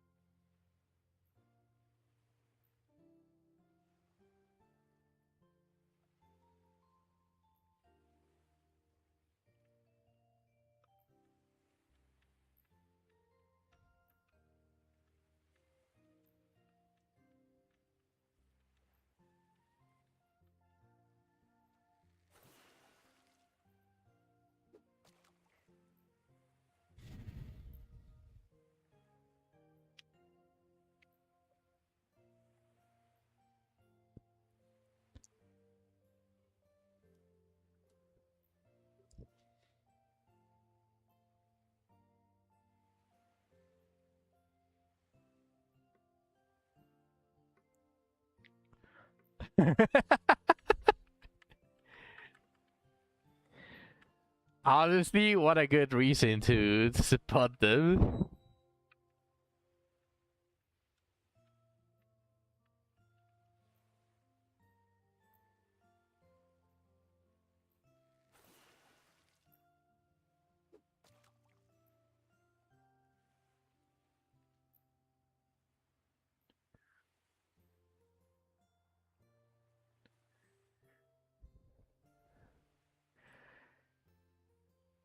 Empowered?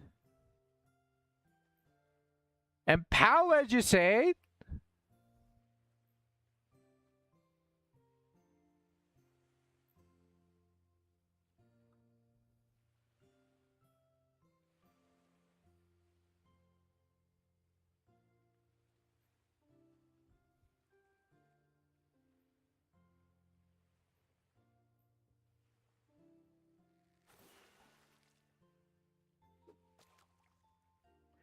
Damn.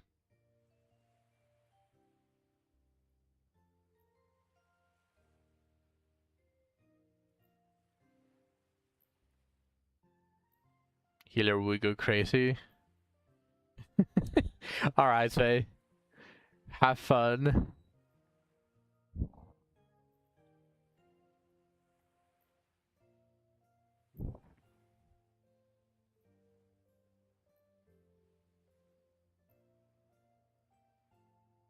What's it, Dieto?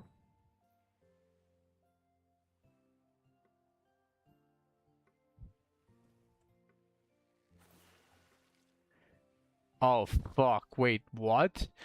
Oh, shit! I didn't even notice on that shit. Okay, well. There we go.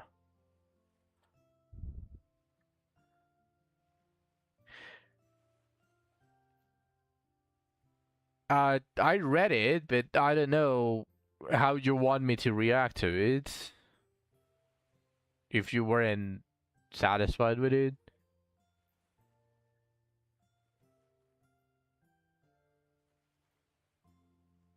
So,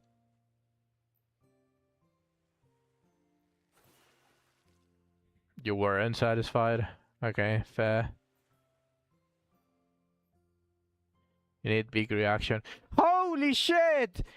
Enfield is making a collab with Fortnite? Oh my god!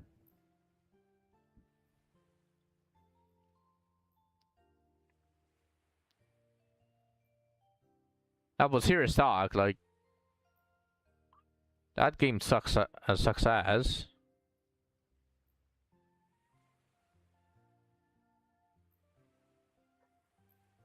I don't like Fortnite, so I generally do not give a shit who they collab with.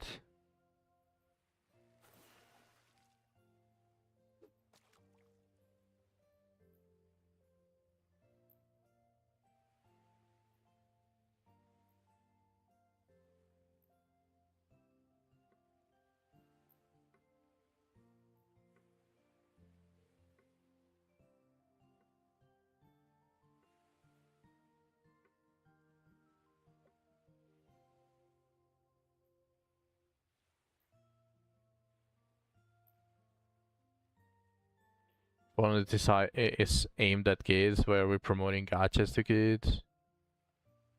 Cause they suck ass. Oh, I couldn't see it, but I'm paralyzed. Great.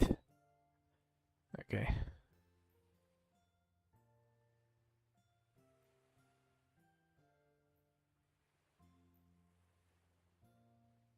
Oh, remove the portal? Wait. No, I didn't portal. Never mind.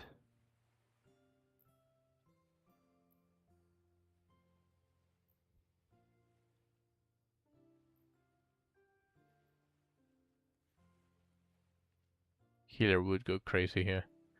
Yeah, I'm sure it would.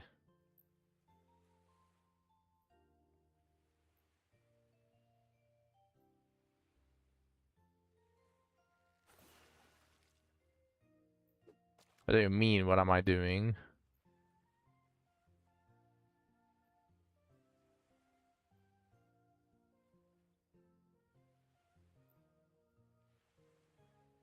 The fest one, the one on top, the one that gives you a Yeti head.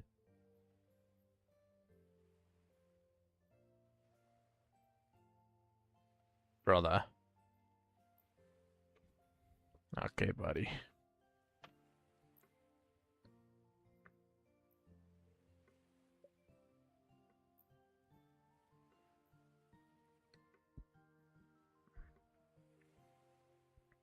Yeah, and I'll never join, so I'm not doing the rockhome rebuilding thing.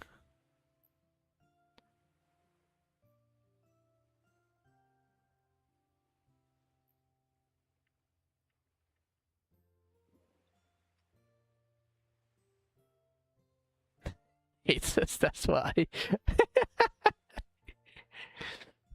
Okay.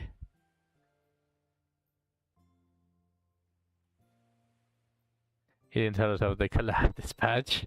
He truly hates us.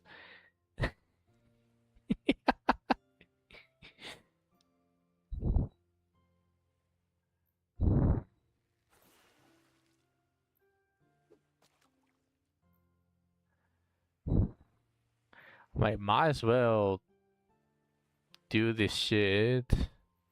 Prepare instead of allowing him to infect me with all of his dirty breath. Disgusting dirty breath.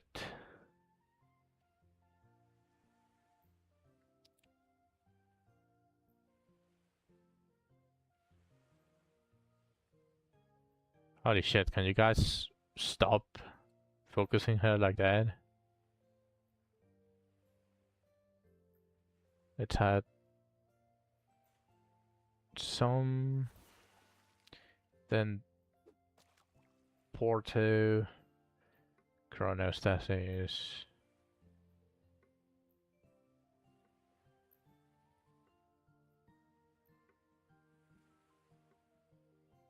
Brother. Okay.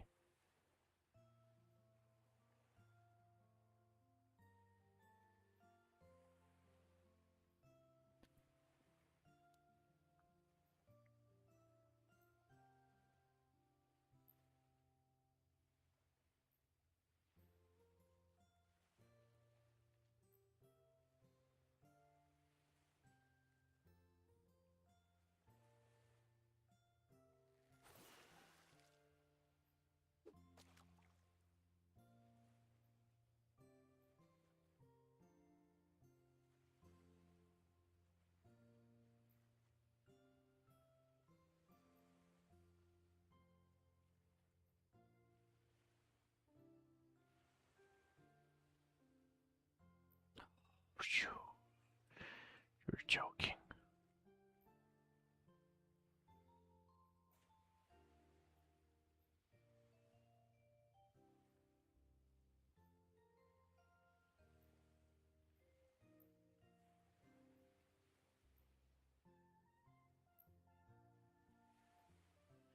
Yeah, going all out. That bullshit.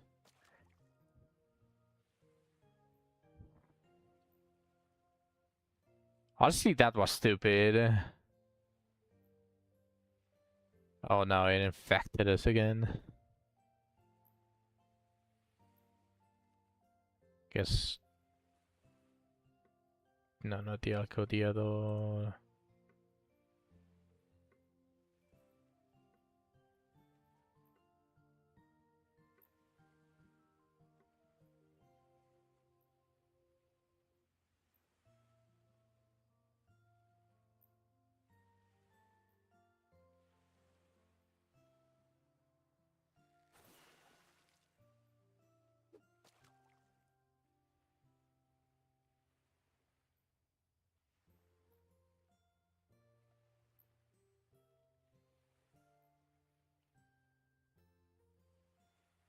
That is a very, very strong normal poison.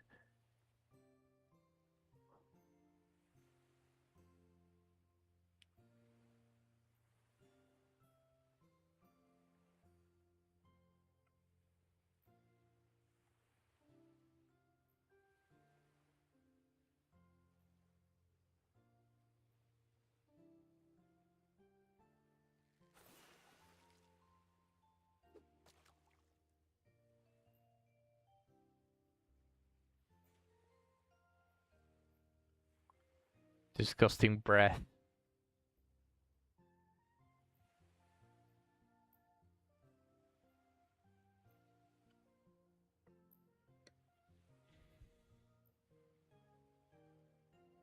healers make their breath a joke. I mean, wasn't their aroma stuff 3-way protection? Obviously, since you've used the confusion and charm one, I know that it also protects from fear.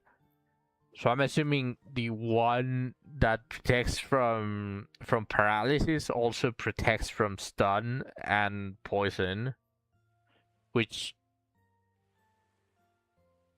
not all are 3-way. Oh, okay. So it does inflict poison, paralysis, stun. Well, the debuffs don't matter too much because habit takes care of all of them. But like those are the 3 things that it does. Which one would you use, or which one protects against Yetis? Does it protect against paralysis and stun, which are the most important ones?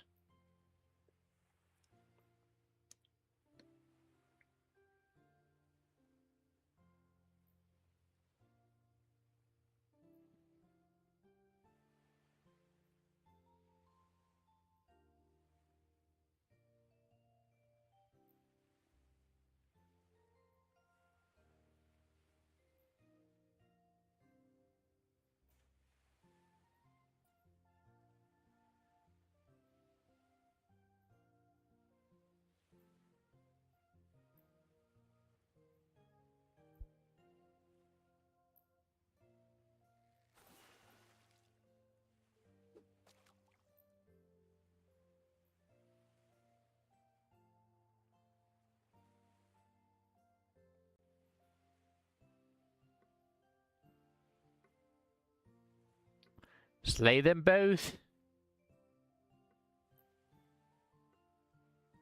No. Yes.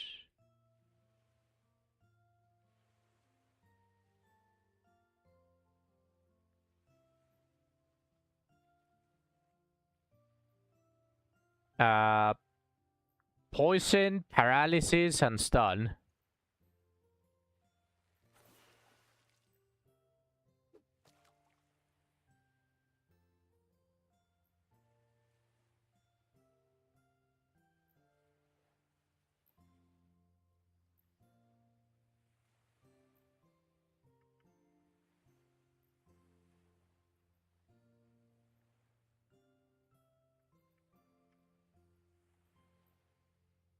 Yeah.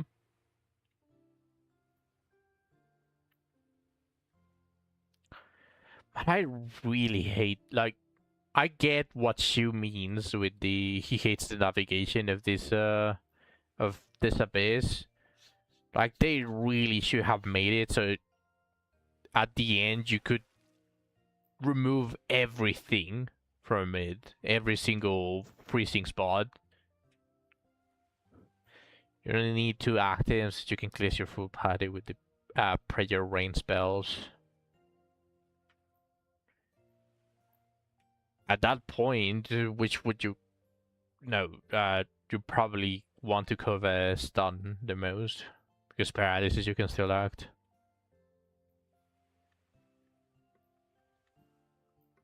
But 3 different ones? What do they protect?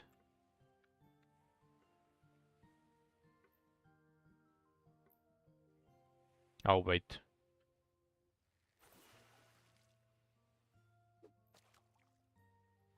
Oh, brother.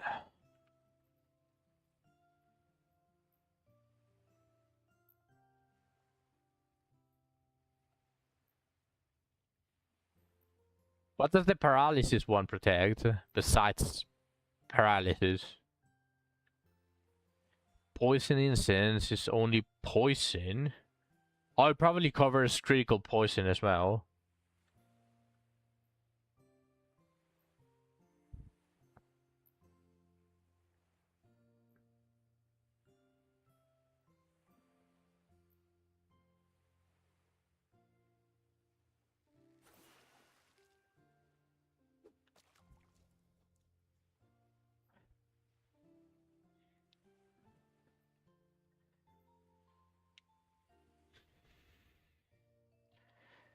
Paralyzed is only paralyzed. That sounds like the shittiest one.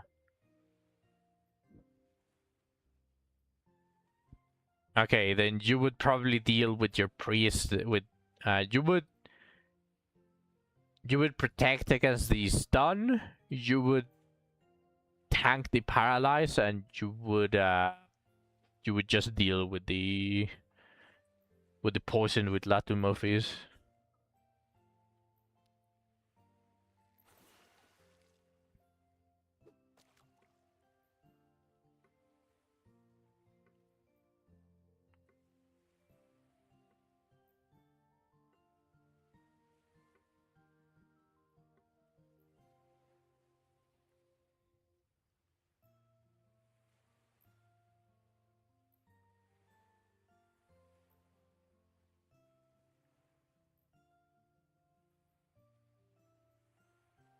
Hmm.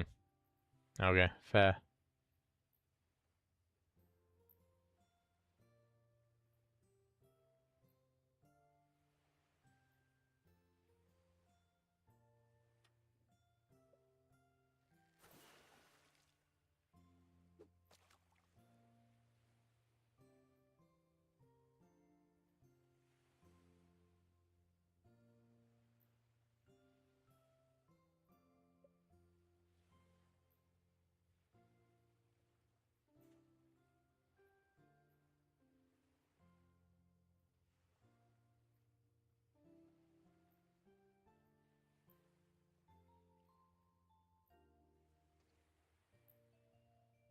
I knew it. Okay, nice. Let's see what that is.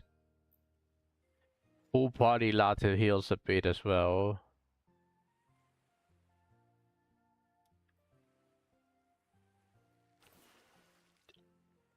That's why I first thought of Latimorphis, but you know why? Completely fair to say that you can just heal a status effect with a healer as well. Okay. What was that bondmate?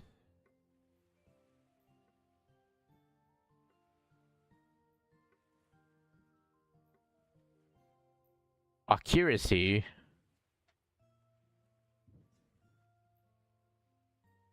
Huh.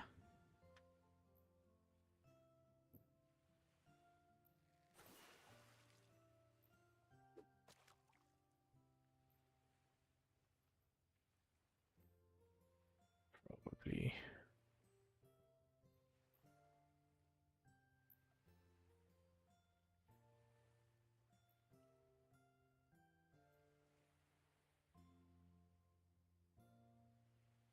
Here's can't do much else other than debuff prevention and cleansing. I mean, they can heal. Technically speaking, that makes them a priest, just without the barriers.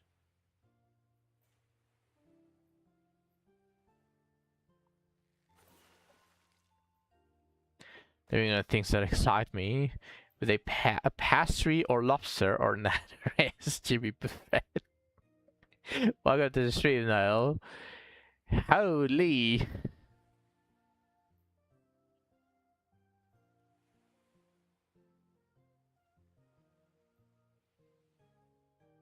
They don't have a Ma heal. They have a row heal, though.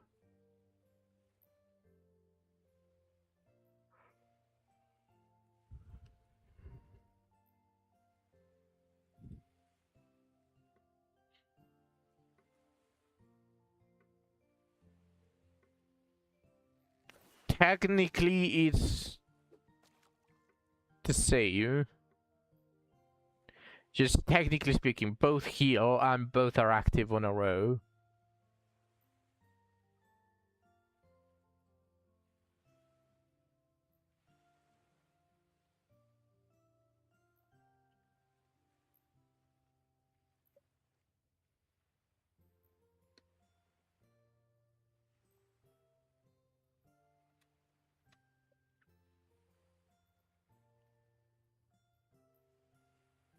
Well, like, true. Like I get what you're saying, but Mario's is a very readily available inherit.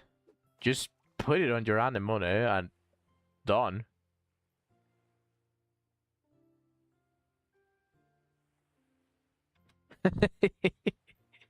I love reacting healing. Oh! She has split scaling. No, she can scale with both. I would still build her with pure divinity, just as Alice, just as any other priest.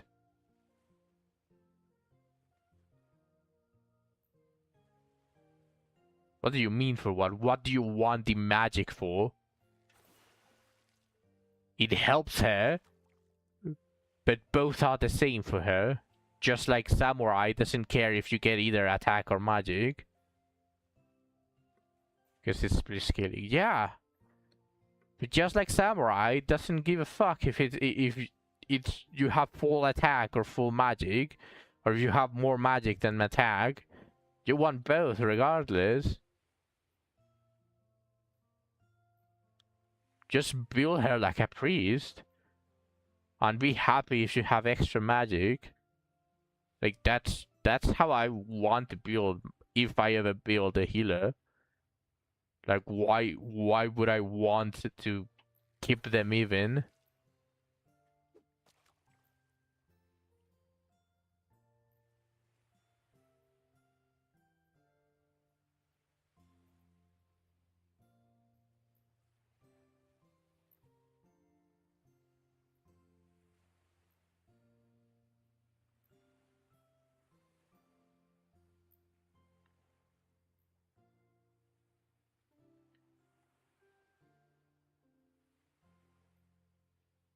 We dump divinity in this household. But do healers even have a debuff? Aren't they focused on their party? Like what do you want the magic for?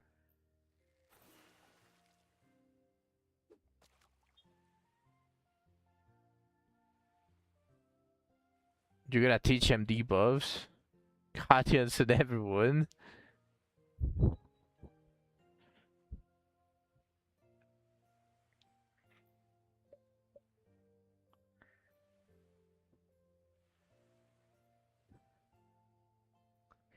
Nobody reads that. Nobody reads that.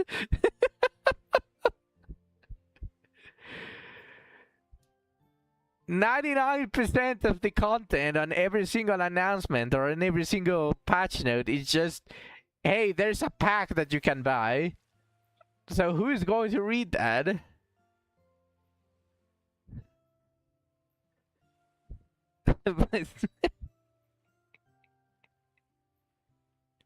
It's like a terms of service thing. You cannot proceed until you press close. What's up?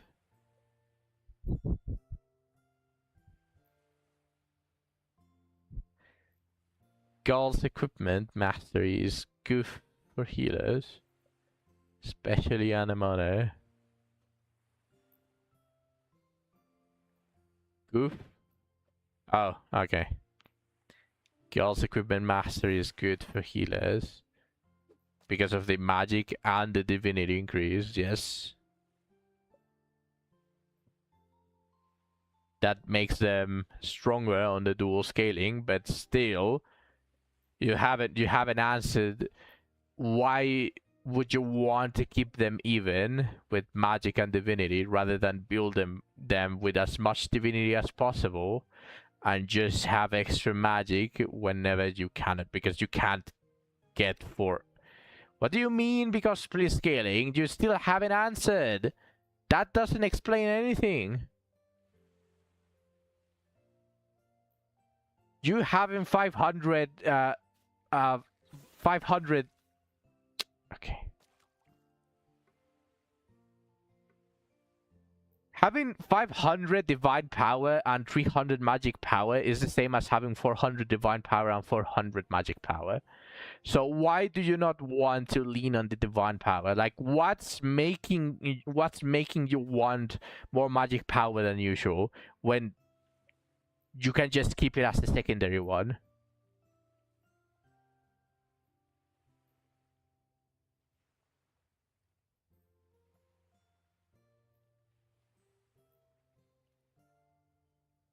Okay, Niall is just saying the complete contrary thing. Okay. If I use the healer, I'd understand. Understand what? Understand that having the exact same amount as a plus is the same regardless of where it's focused on.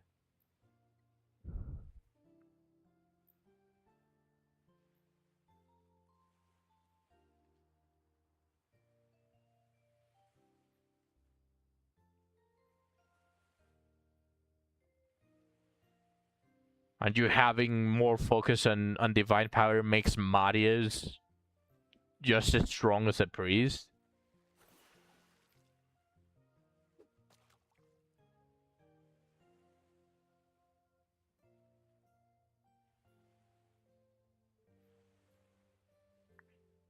I mean, yeah, sure, I guess I'll never understand.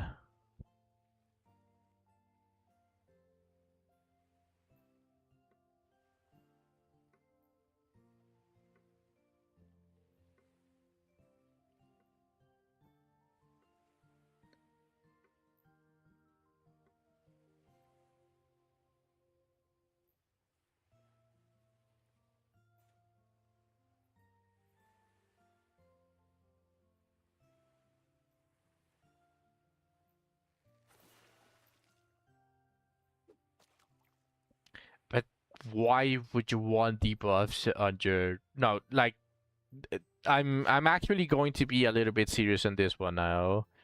Why would you want debuffs on your healer when the healer is too busy setting up the preventions and potentially using Marius on turns that they can?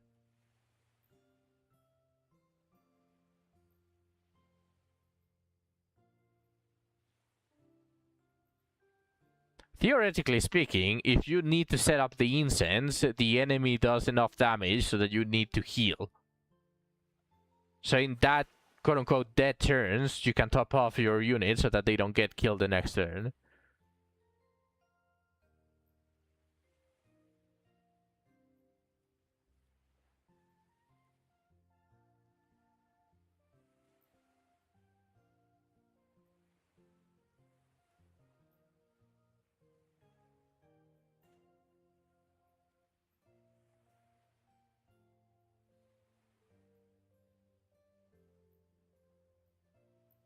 Do you have debuffs on your anemone?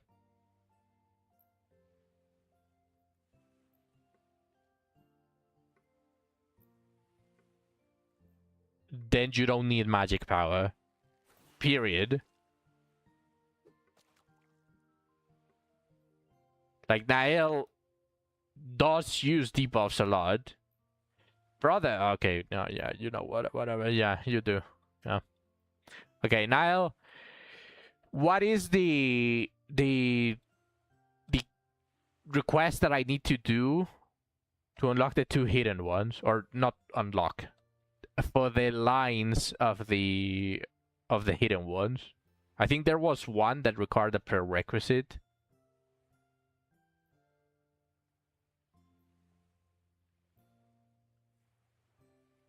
You use her attack spells even though they are shit. Does she have the does Anemone have the same ones that Camille do?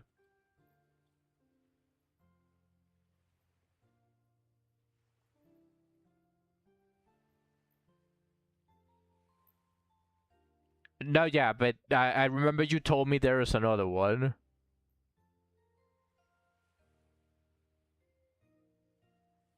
They're technically skills.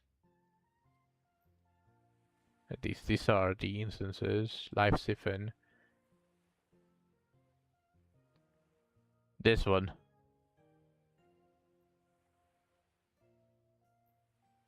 For a Avar Eternity, I'll need to do them all once.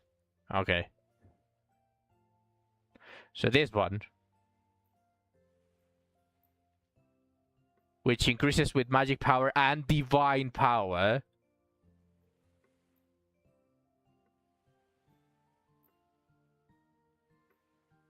And this one on the user's dexterity. You have to be fucking joking with the I need magic power tag. You have to be joking on that one. You are just too lazy to rebuild it. If it said scales with only magic power, I would understand you. But it scales with both. So you are just being lazy and you don't want to build fully on divine. We're talking to Noel about inheriting actual spells to your Anemone, eh?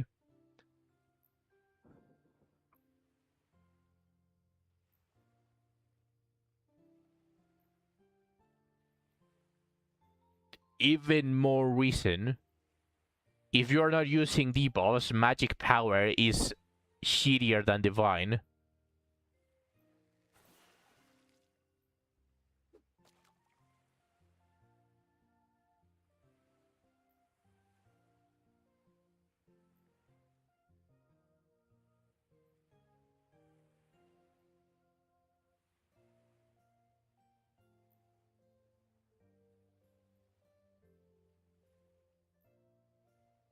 You still want her to do some damage.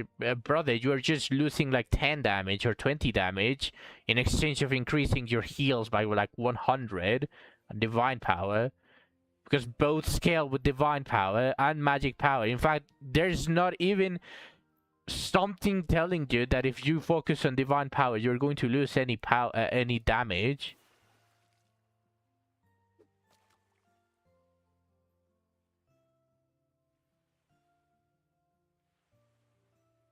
Yeah, but you then after that you said devoted therapy makes it shit.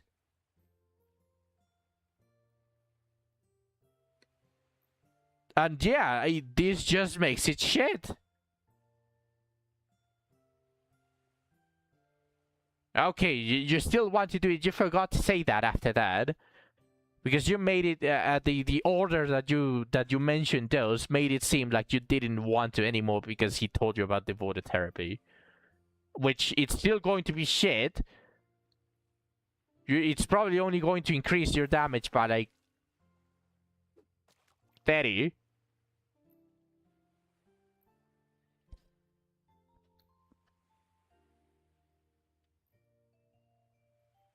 Yeah, you said that after I already said what I said.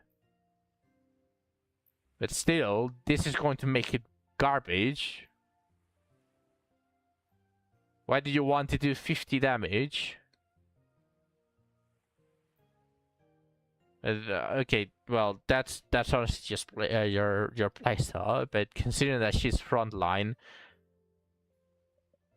I really don't know, like, why specifically you want her to deal a little bit more damage. Yeah, that's... You say useless, just shed. I mean, I really highly doubt that hyper focusing on magic is going to increase your damage from shit to good or to mage level. That's what I meant. Like, why do you want to deal 50 more damage from what you're dealing right now?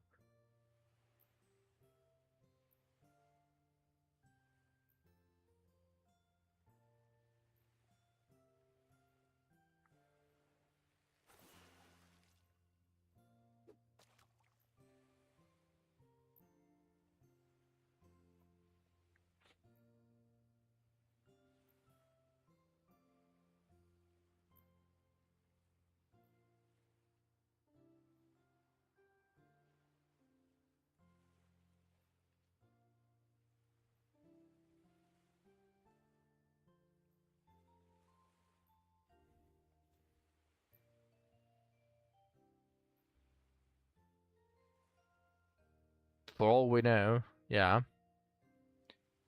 But considering how the after Abyss 4 and the cap increase, they wanted to lock characters on and their moves to their specific classes, like how they did with this.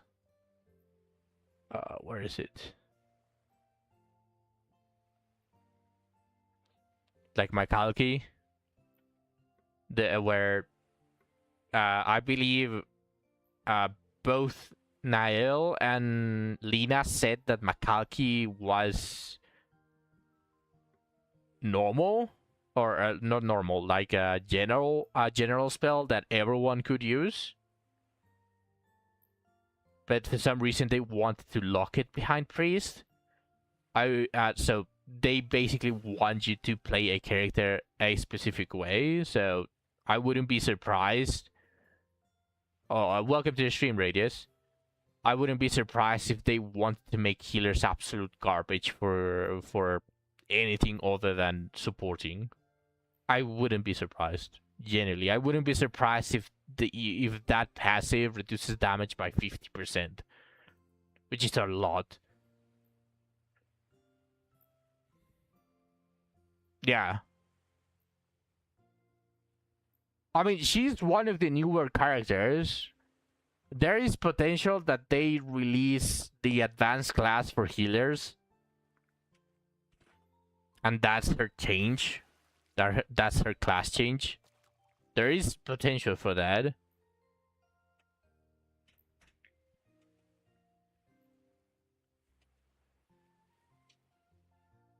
Which every single class that we have right now have their advanced versions. I believe Lena said this before already, because she played the other wizardries, so she was looking forward to the advanced class of mages.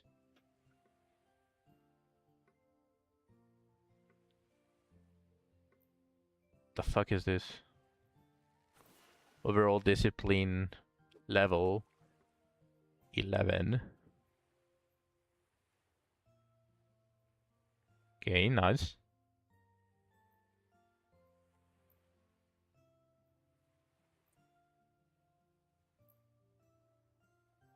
Yeah, but that basically means that the next caps and potentially the next updates, which is our big updates, they are going to bring advanced classes, and there is potential for Anemone whenever Anemone gets her class change, it's going to be the advanced class, which is not going to change nearly anything on her playstyle. In other Wiz games, monks can either be unarmed or use staves. That's not even in other wizardry games. That's usually normal. Monks are also known to be able to use healing spells. In almost every single other RPG game, monks is a healing spell, not just fuck things up with your hands. So should be the case, especially because other wizardry games do it as well.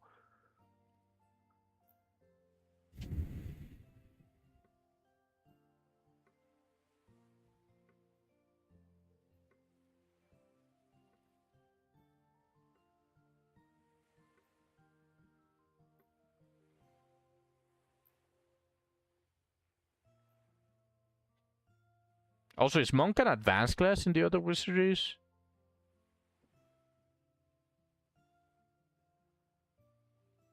Healer MC is gonna be absolutely useless level. What even are the passives that healers get?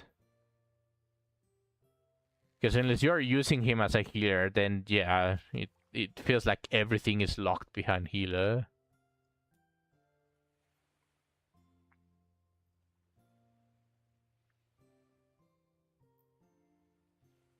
So at least this is healer specific. It would literally be the worst thing if this was for everything. Okay, healer. I mean, I guess some divine power.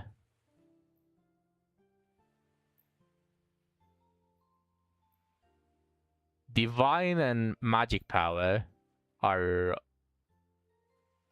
And during battle, the lower the remaining HP of the target being healed, the more the healing amount of the user's resources. These three wouldn't be bad. And action speed.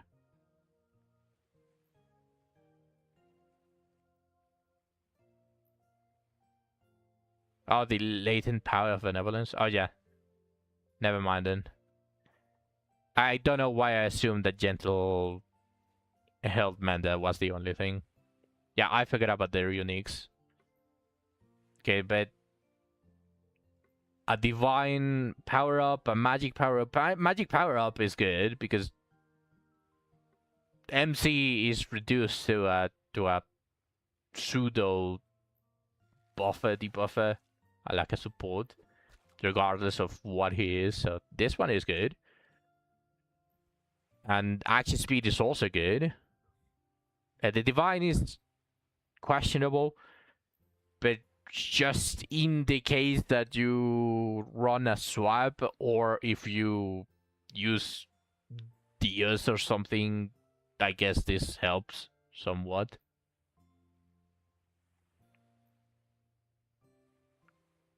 It's 3 just buffs. Then everything is healer, right? Oh no, you can use life sipping on this one. Kinda shit comparing it to Immortal Strike, but it is probably the equivalent.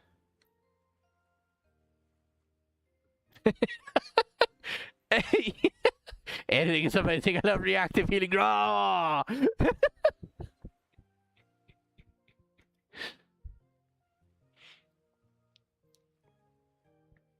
Trinkets. Odd.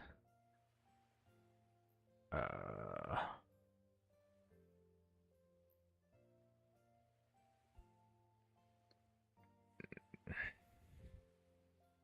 mean, these are not logged.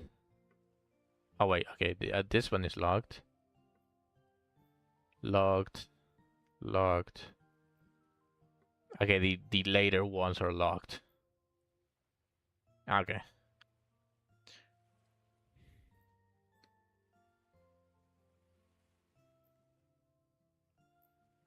Medical compound that reacts to injuries to promote healing. Displaces a mist, placing one ally row into a state where they recover. This is the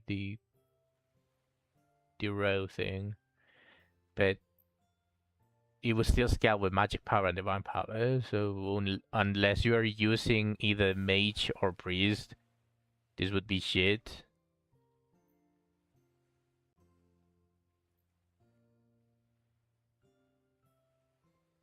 You can still run a swap. Like, you can still run a swap, and this wouldn't be that bad. It would prevent you from using a healer, and you would still have like some sort of way to keep your party topped off without requiring to use heavily expensive spells with your priest or double ma heal. Not sure, but my Camille is level 30. And I have them. So probably very, very early.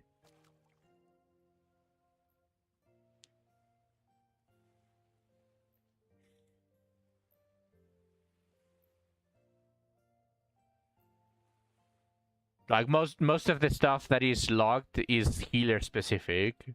So you can even just use a couple of books and you would be level 30 already.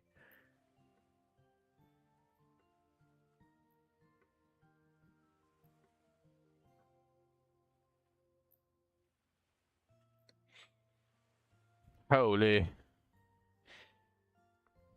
Okay. I don't think I have the time to do all of these requests at least once. So, no Avare for me, at least for now.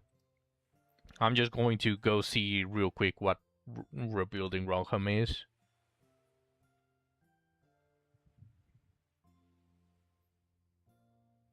Wait, quick question. Do I need to speak to him before or after killing the Greater War 1? It's after, right? Just like the Avare tournament? Just Avare needs me to do all of the other requests beforehand.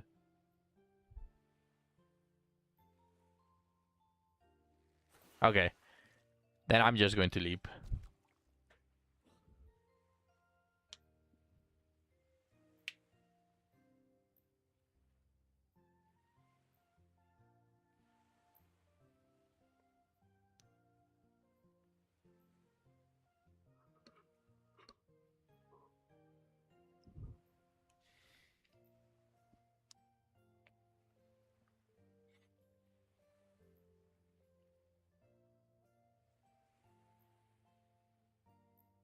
Wait, what?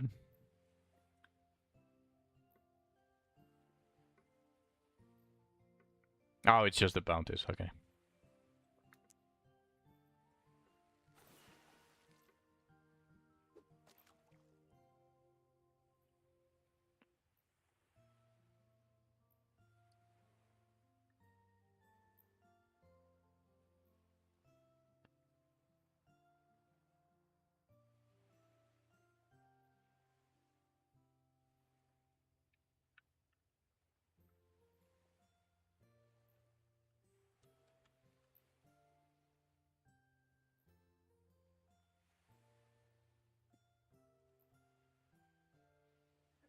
Couldn't they just at least rotate his model like 90 degrees and then just put him on the floor? Why are they so lazy on everything?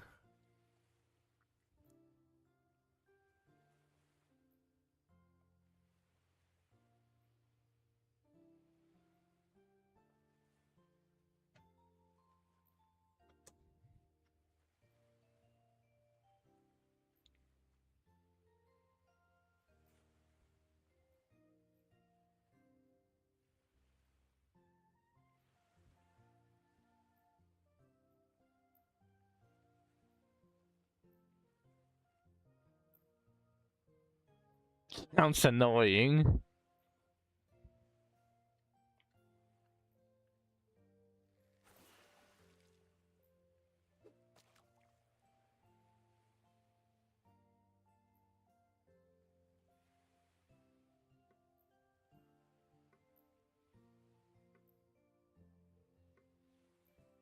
Major Jones' house in Rockhome.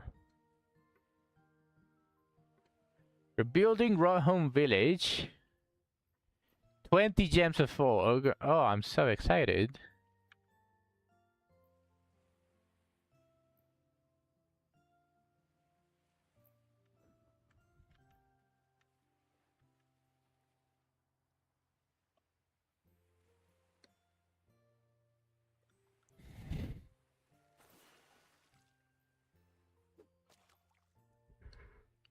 There's only one question, Radius. Did you test it with the event? Does it work against the Tomberry attack? If it doesn't, then it's shit.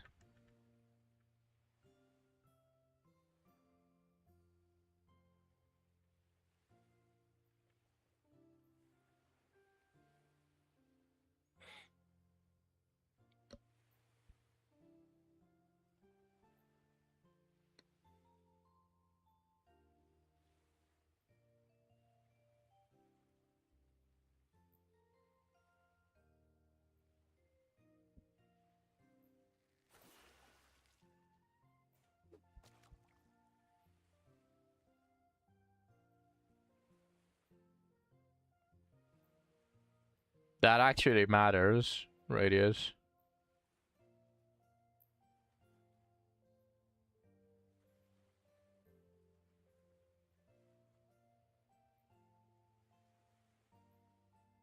Okay.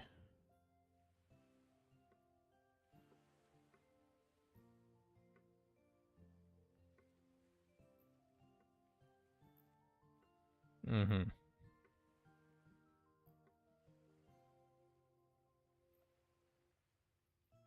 Everything dies way under that, then nothing is going to hit you if everything dies under that.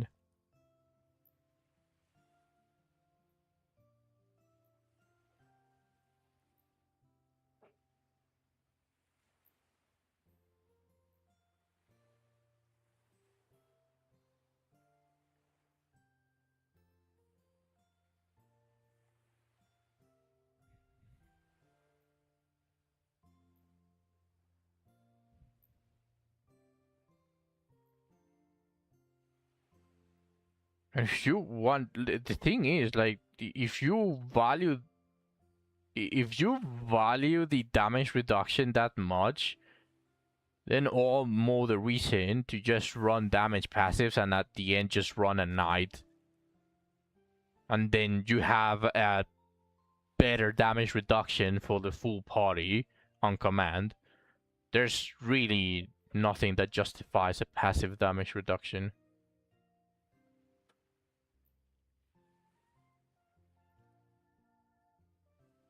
Again, if you are farming, then nothing is going to touch you if things die under the damage increase.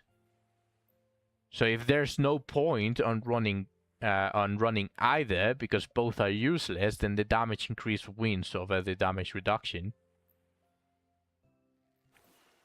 Because in the case that it does matter, it's there.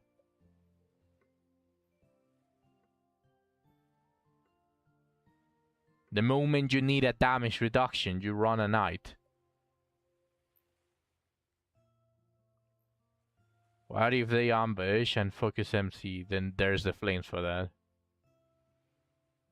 The scenario that you are pointing is every 3 or 4 hours. It happens every 3 or 4 hours.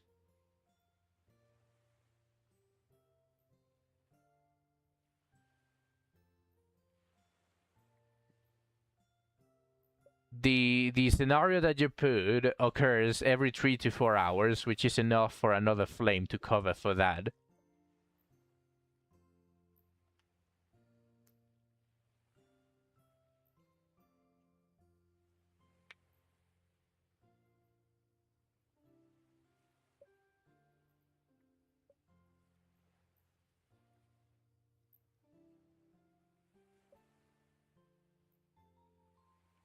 What the fuck is this fat guy saying? Thinking on that for after I'm mayor, and then I'm going to leave everything to everyone else?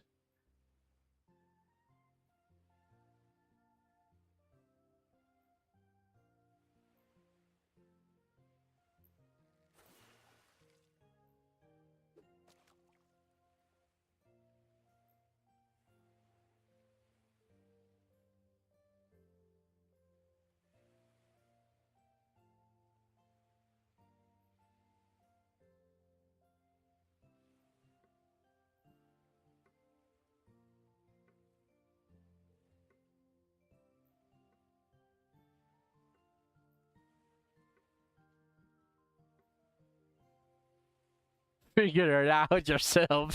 Man,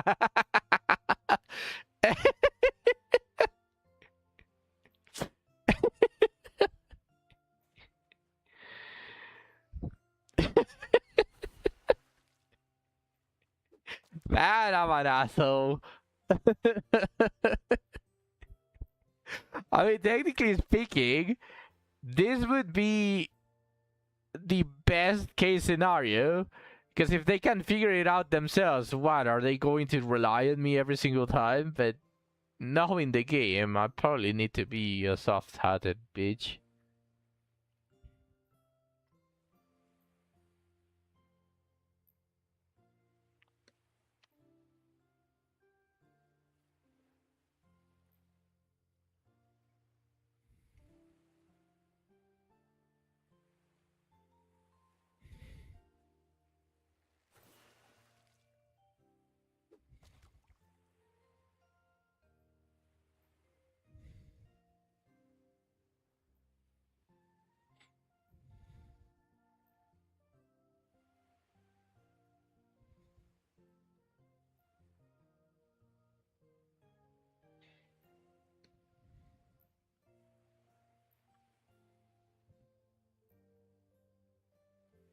Okay, so are these three the candidates? This guy is a piece of shit. This guy was a piece of shit. Or, sorry, a pussy.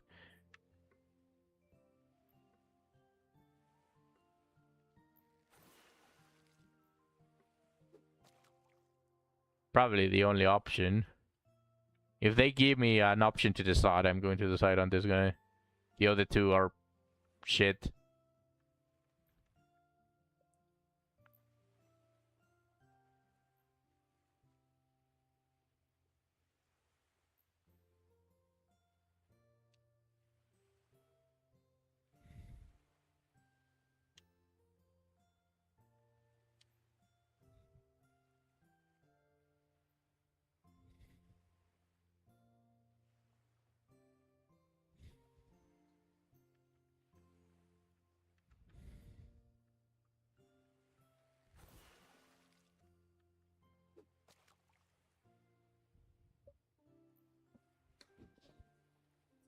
Oh shit. Okay.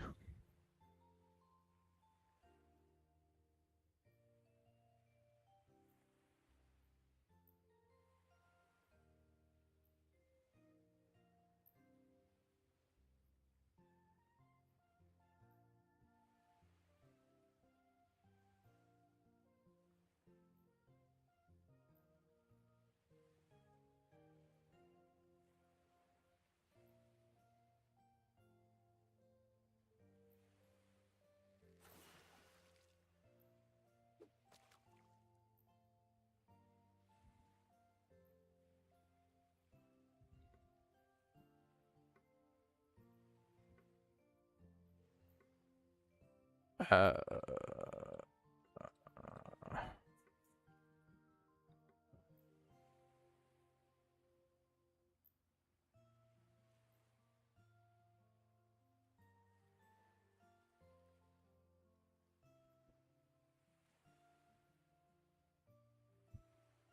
okay, Lana. Okay.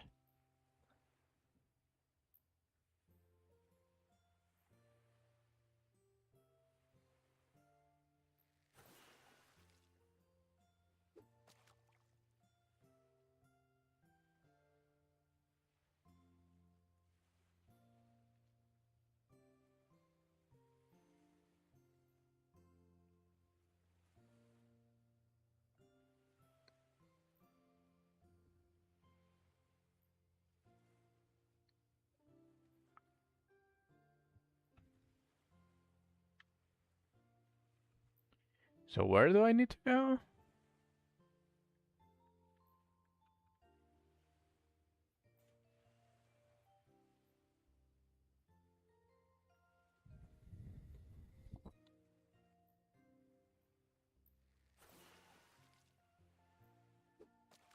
Did I make sure to No, I didn't.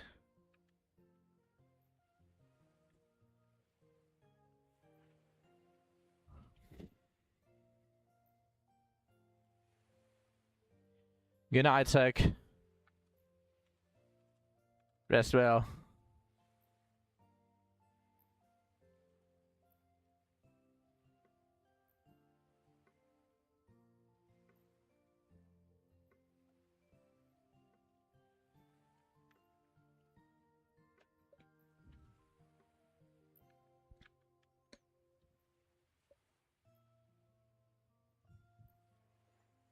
He called me an unk.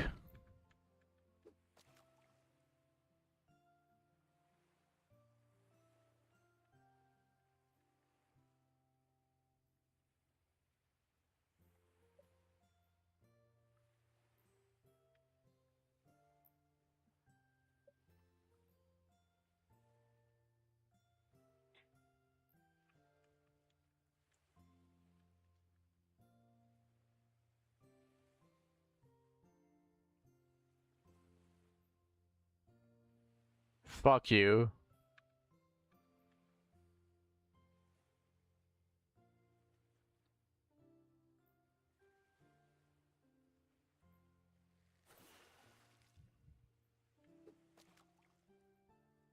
where did that guy go? What?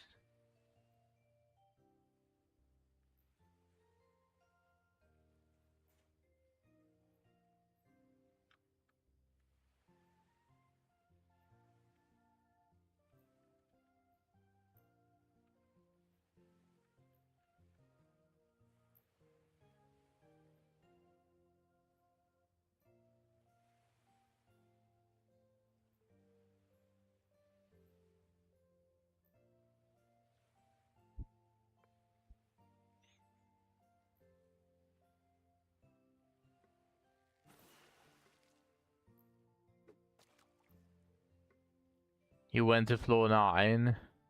And do I need to find him?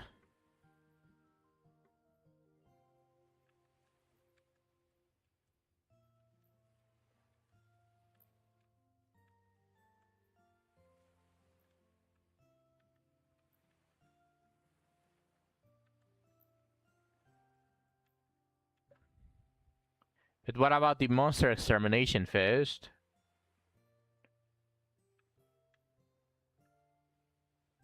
They said I would need to go to the south and the north.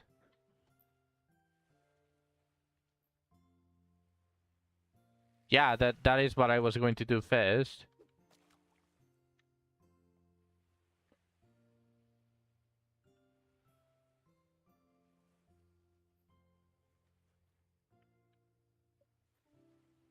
Oh, that's faster for everything.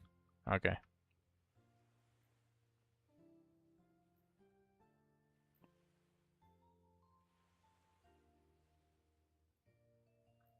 I mean, yeah, that's actually true. Oh no, okay.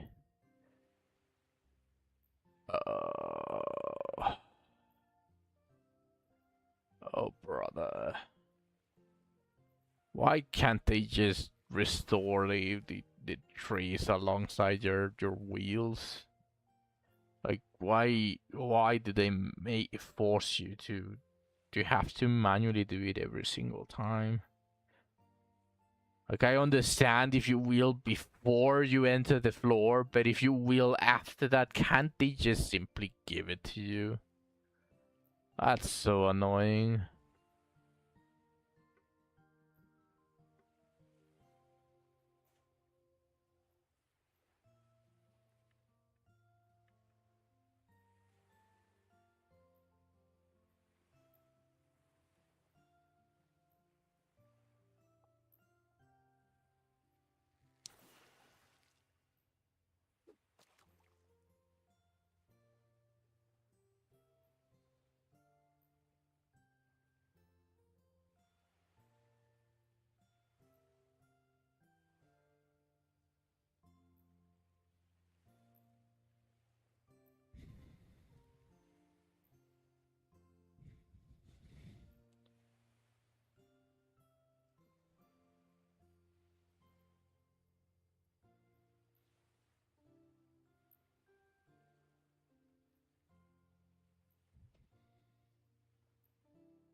Oh, that's a horrible point to actually be frozen.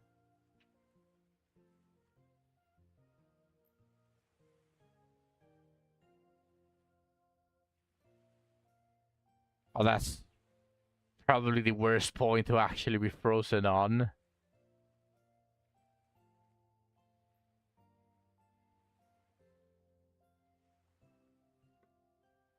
Well, they didn't do shit.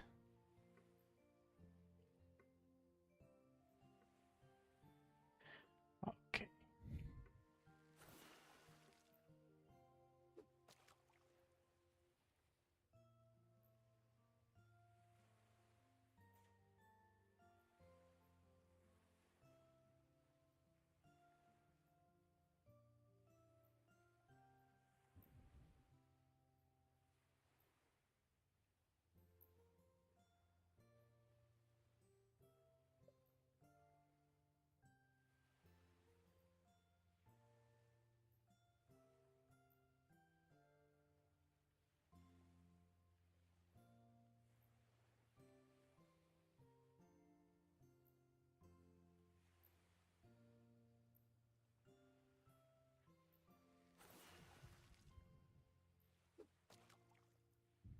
What did you say, Lana? I didn't hear you.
Damn, they really hate Lana.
Oh, fuck.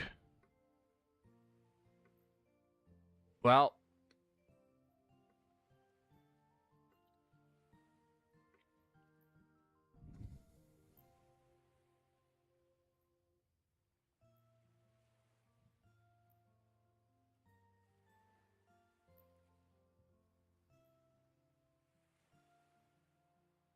that was very unfortunate.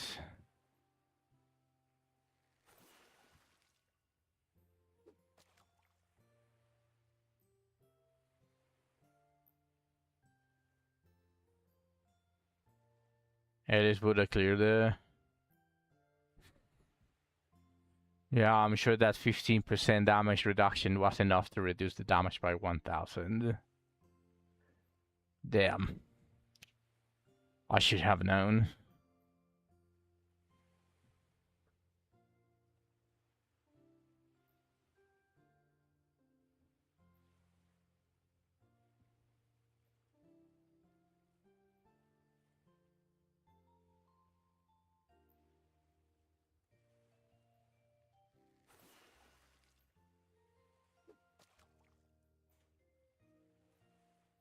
Oh, you are joking, Lanaville. You are genuinely joking.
Brother.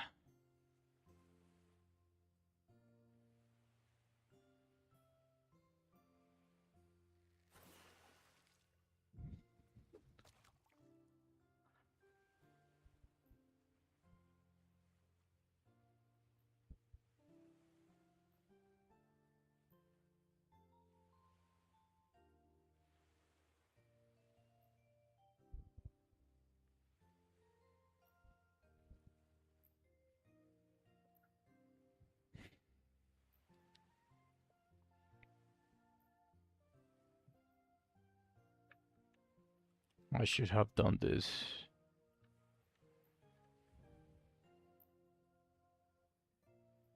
I should have done this since the beginning, but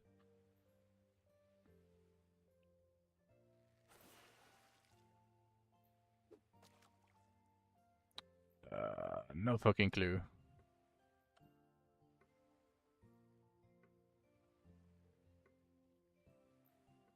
Oh, I was right.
You want to look at the turtle in the background without thinking back in your WoW fishing days. Wait, there was a turtle on WoW? Specifically meant for fishing?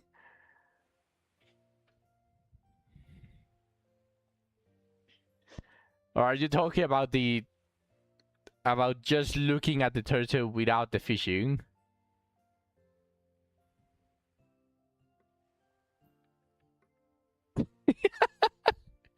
Ah, what a coincidence. What a coincidence.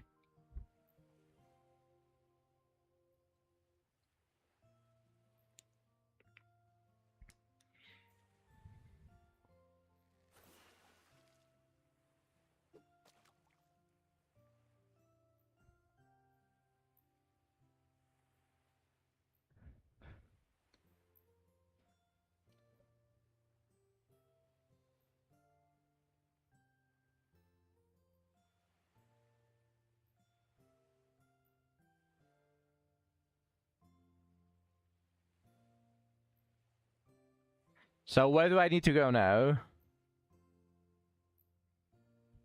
After killing these guys.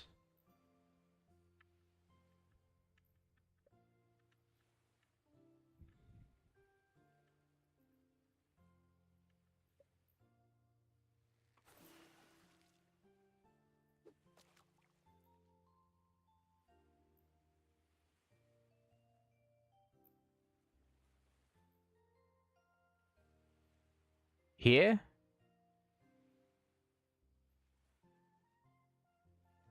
Should I teleport to basically the mine and then enter to here, which is the north part of it? And while I'm at it, also talk to the guy that just left to explore.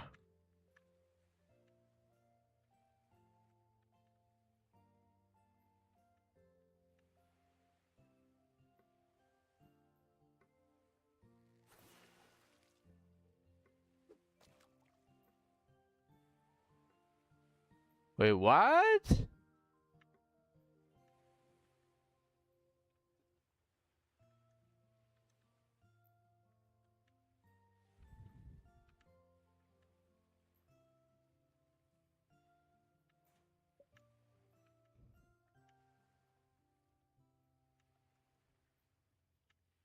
Oh my god.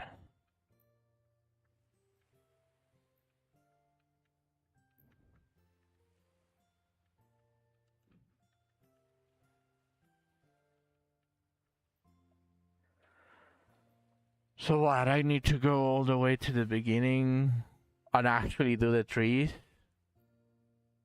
I do actually need to do the trees. Oh my word. No? Okay, okay, it's not there.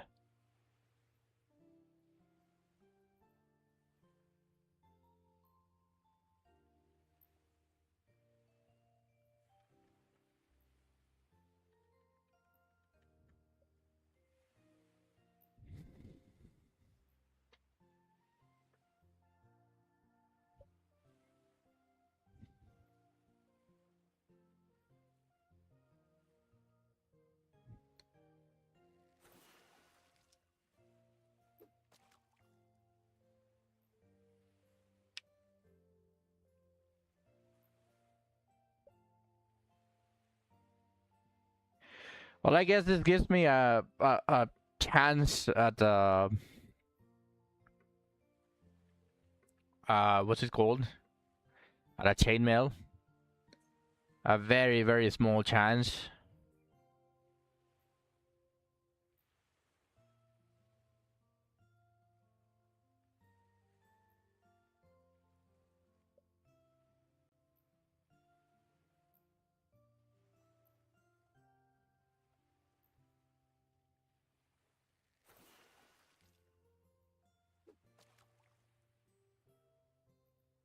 Oh, brother.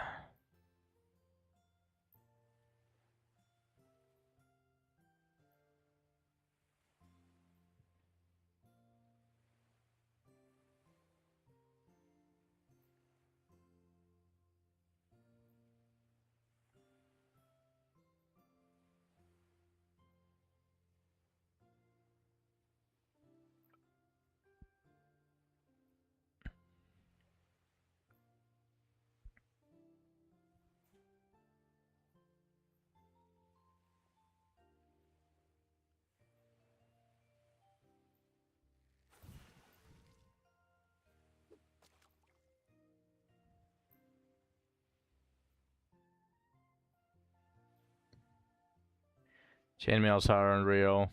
They are a myth.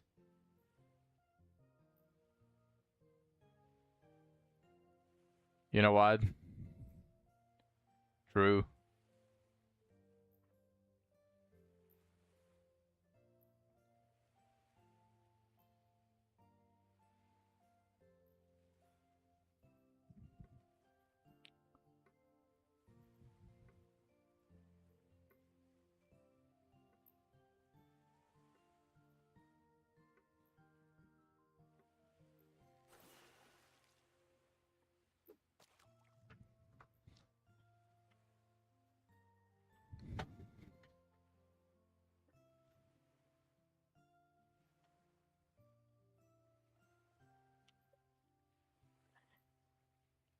It's all I need to do is kill all of the enemies and get the guy that went to the shack. Is that everything I need to do? It's already getting close to the point where I should end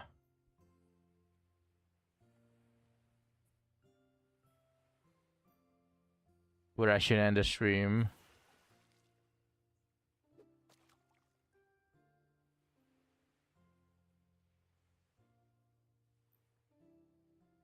Okay, I can do that until I end the stream basically.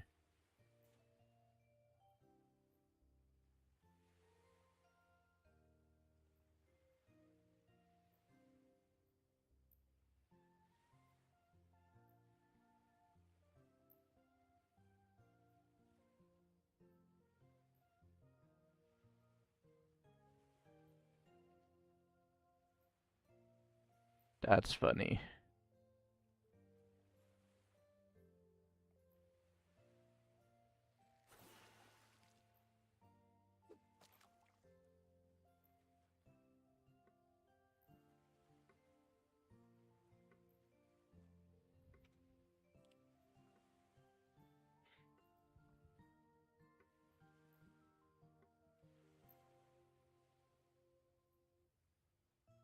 It summoned little guys, but since I already killed a Bigfoot, they came in debuffed. That's very funny.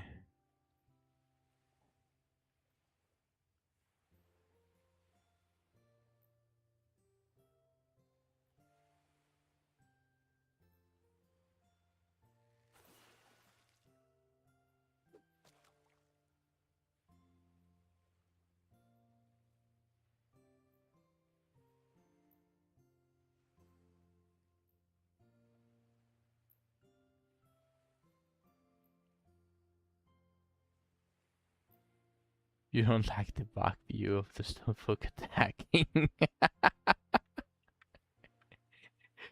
You usually don't get to experience that very often, do you?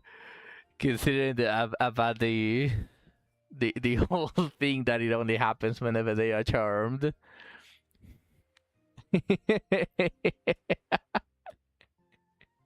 They look very goofy.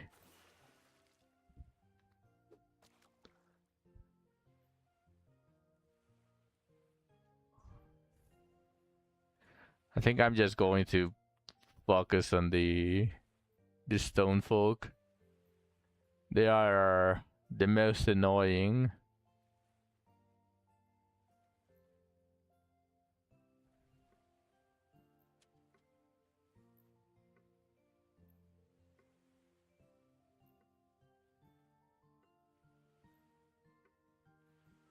Come on, summon little guys. Never mind.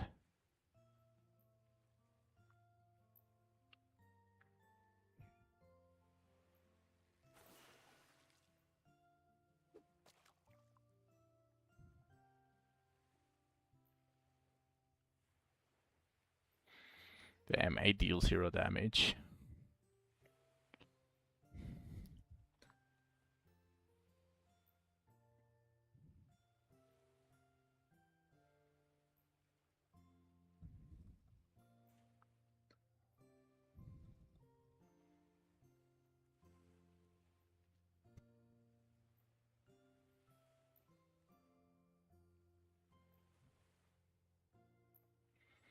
Okay, now I just need to enhance a piece of gear.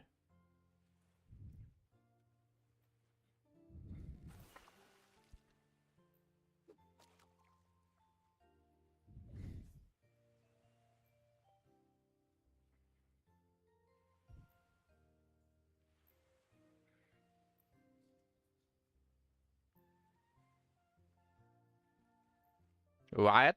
That didn't trigger Oblivion? Okay.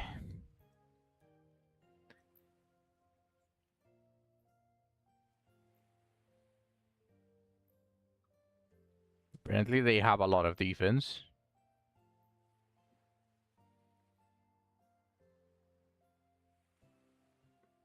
Okay, now it's north. Now it's time to go for the north.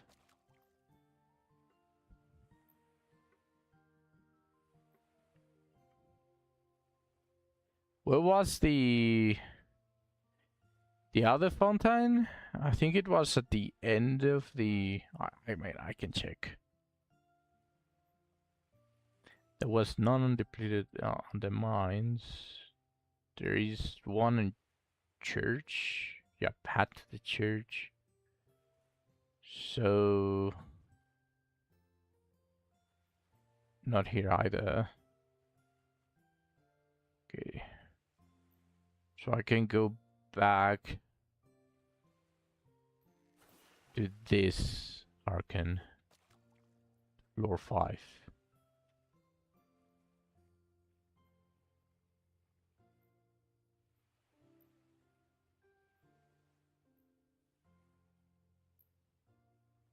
Or I can just go in with half my stuff anyways. Yeah.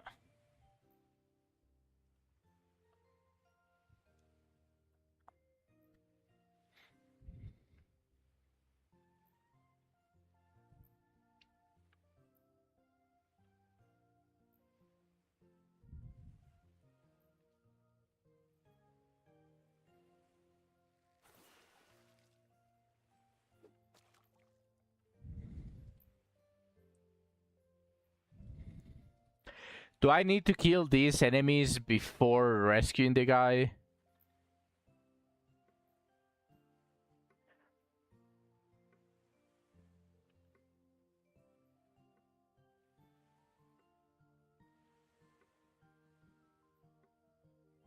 Oh, fuck. Okay. I was not expecting that. I was certainly not expecting that.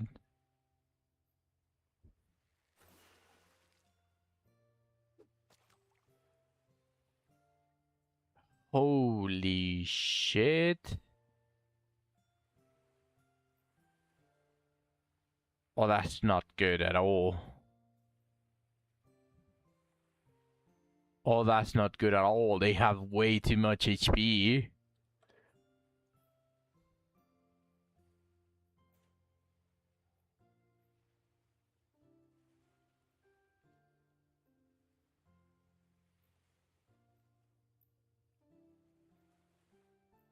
Oh, boy. I was not expecting this. I will be completely honest.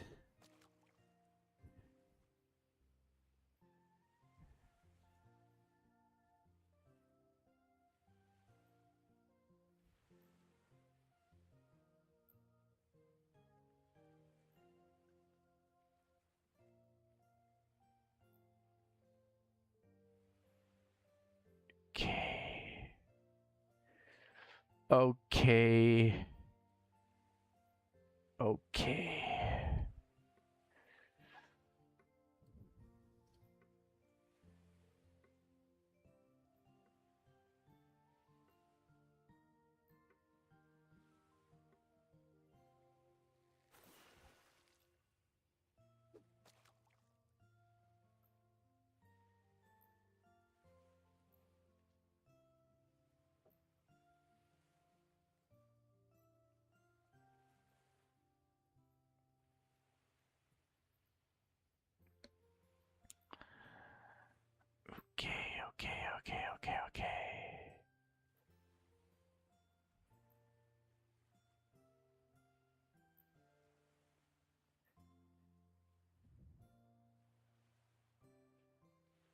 Oh, does it still have triple concentration? Oh no, that's... Oh no.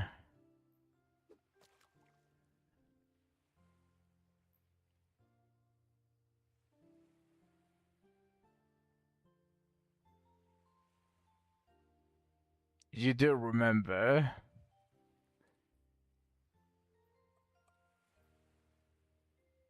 What?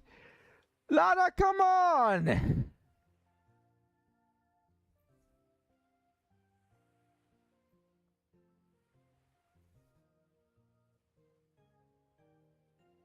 Okay, that's... Oh, that's going to be... disaster incarnate. I need to defend.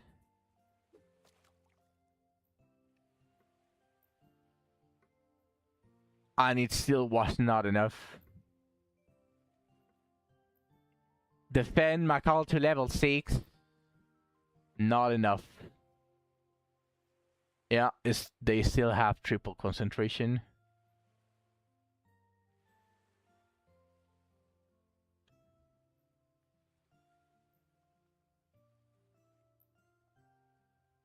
And I did everything correctly there. Not only did I have a very high level defensive spell, but I also defended, knowing that that could end the run, but the game just decided no.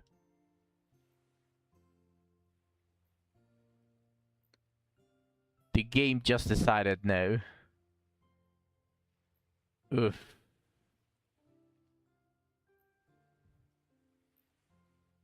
That's the worst kind of dead. That's definitely the worst kind of dead.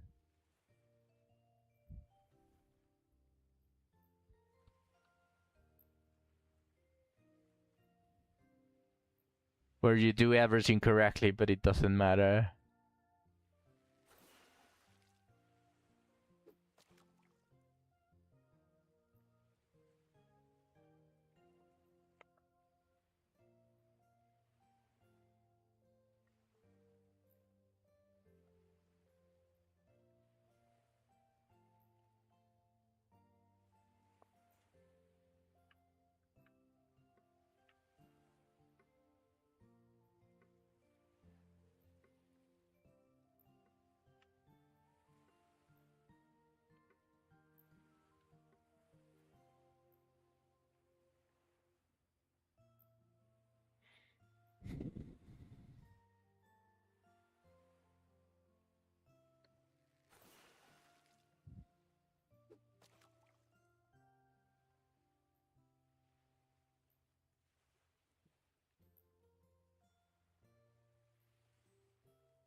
Oh, that's fucking horrible.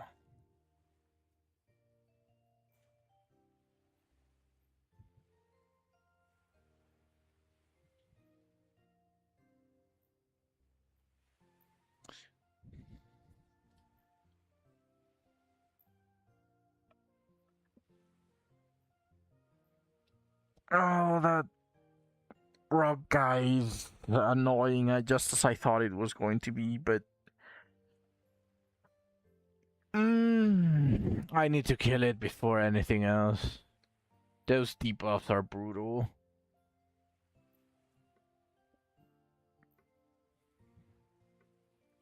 Literally, just that thing alone managed to skip my entire turn.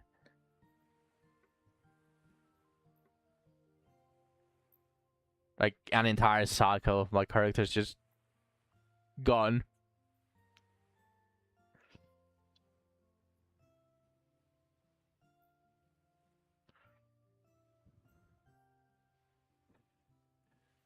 Okay. I still need to do this to weaken it. And to trigger Oblivion Strike. And obviously I still need to slow that fuck. But probably instead of that I should just set up.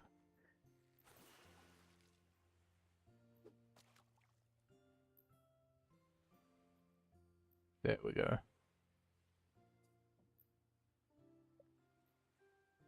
Okay. When I decide to set up, she gets killed. But when I use...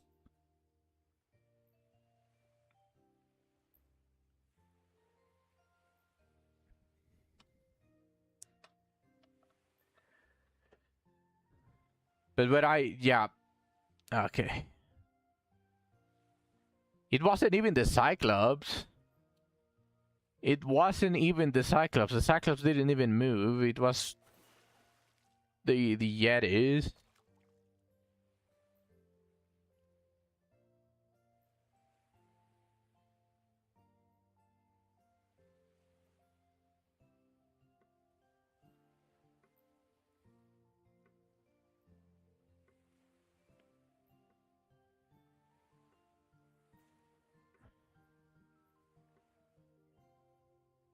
Mind reading gang of smelly hoodlums.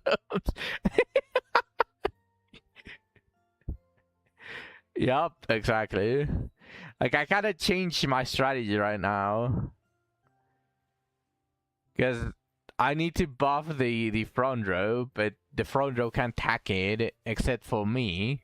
But even if I buff myself, it doesn't matter for me. And the back row is just simply an unfortunate targeting system. And I still need to battle graph the fuck out of this guy. Because he is definitely the most the smelliest of them all, so I need him to be as far away as possible. Okay, well, apparently I should not set up, so... You know what? I'll take that. If it's charmed, that's as good as dead.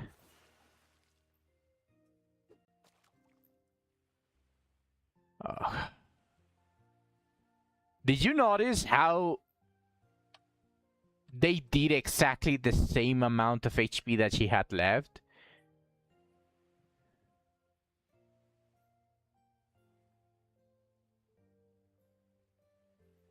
Oh, that's so fucking bad.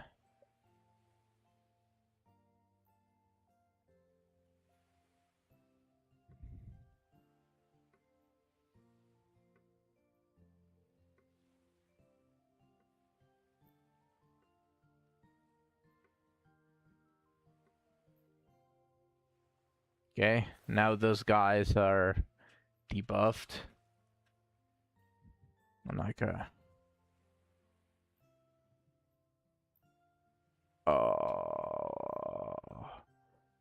wait. That guy's buff wasn't as strong as the concentration from the Cyclops. And if it concentrates, it first does the accuracy, so it's not going to have that massive defense increase. Is this one special? Is this boss specifically special? Like, at this point, can I not just simply keep him with those and then...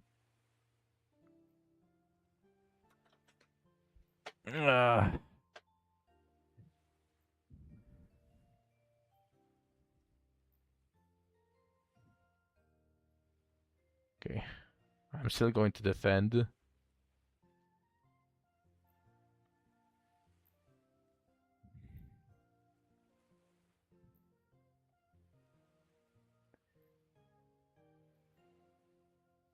Yeah, I'm still doing plenty of damage. So what if I... These guys are no longer a threat because of the damage debuff. So I can keep the Cyclops behind for more protection. But how much damage do I deal? Okay, that's not that great, but I did Insurity. So I'll give the benefit of the doubt.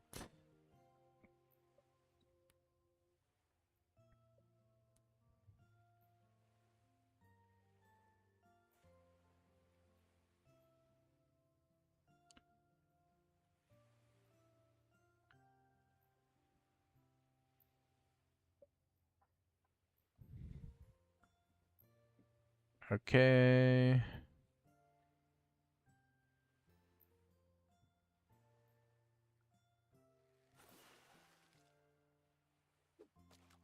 Yeah, that's not that bad amount of damage. And I can use Moment of Finality because basic attack did nothing.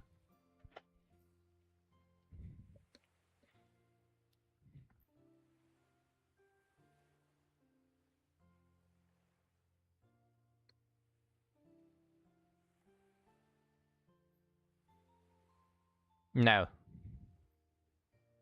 I do have the book, so I can change at any point, but...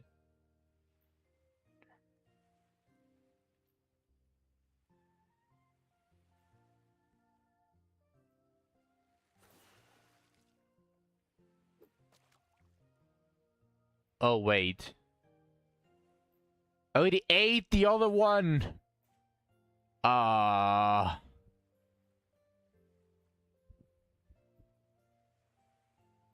That's fine. Okay, the strategy didn't work, but that's still fine.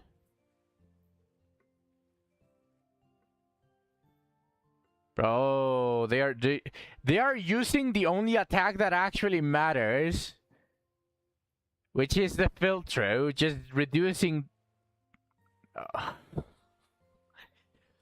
They know. They know.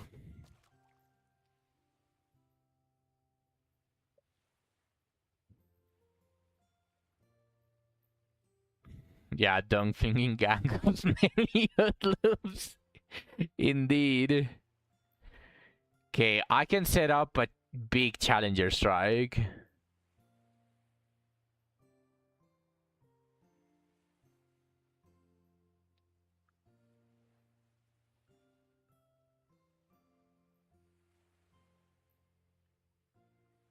Okay.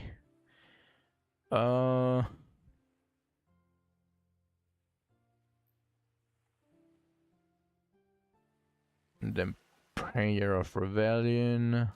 I can defend as usual, then dissipate, and it should be a big hit.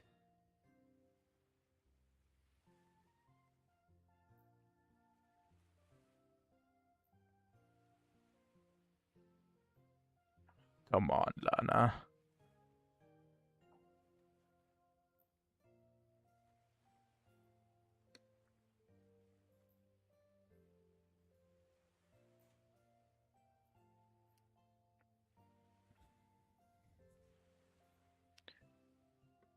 Oh no, he lost the Battle Grave. But only they added more concentrations to this guy after the 10th concentration. It leads me to believe that he's close to dead. There we go.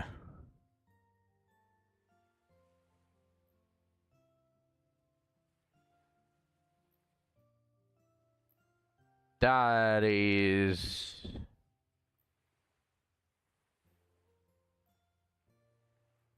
very... shitty. Not gonna lie.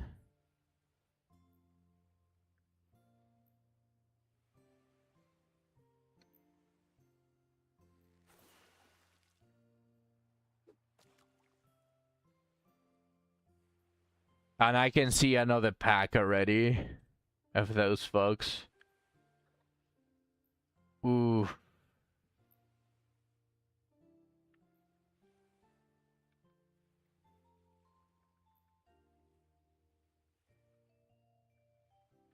Wait, why is that guy stuck?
Okay.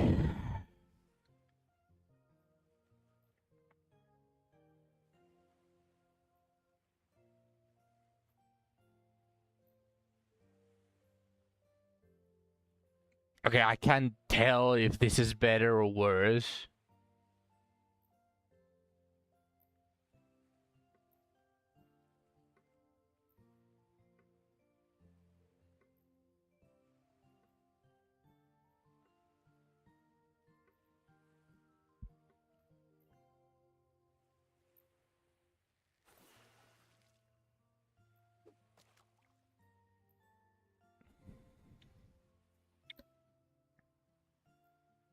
You are joking.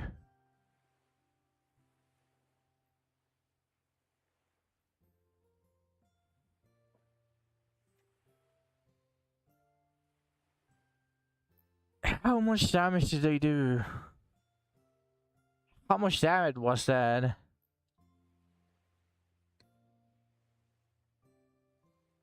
I mean, I know she was in full health, but that looked like a one-shot.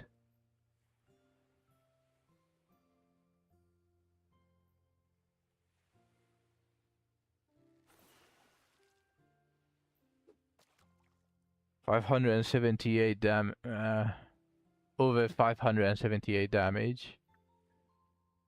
Okay.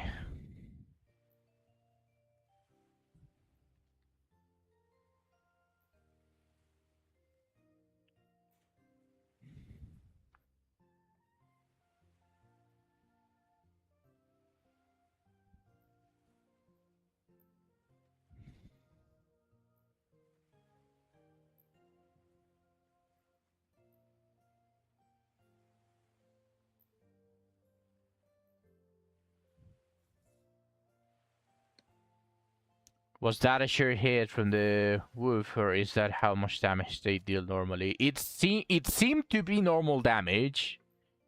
It didn't make an overly distinctive sound of sure hits, and it also didn't look the hit splat looked like a normal amount of damage. So they probably hit really fucking hard, but they are squishier than the pack with this melee dung throwing hoodlum guys.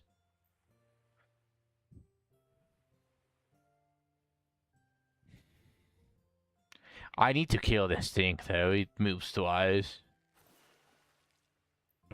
I need to kill this thing as well. Fuck.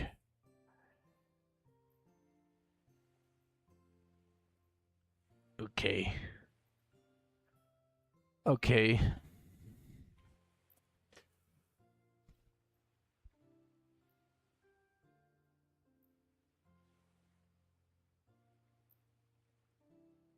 I don't like that I'm not able to use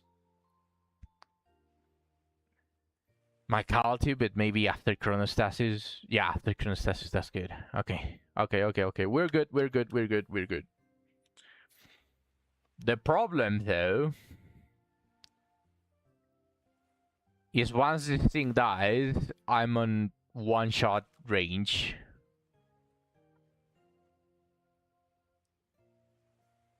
So the best that I can do is buff everything with damage, because we saw that my cultive does absolutely nothing.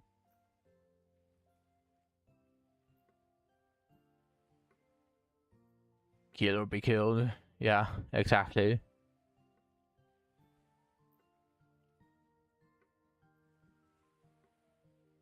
Concentration. Concentration. Concentration. Okay, Arbenius is just built different. Arbenius is just built different.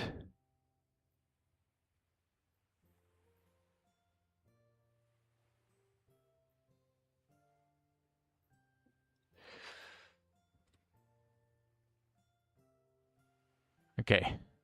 The third concentration happened. So dissipation. Dissipation.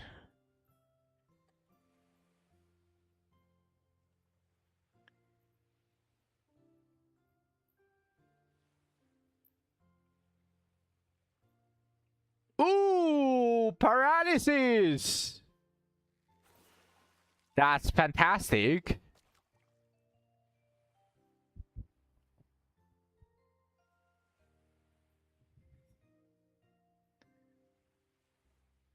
And of course, I'm not leaving it up to chance, so I'm chronostasis, he says.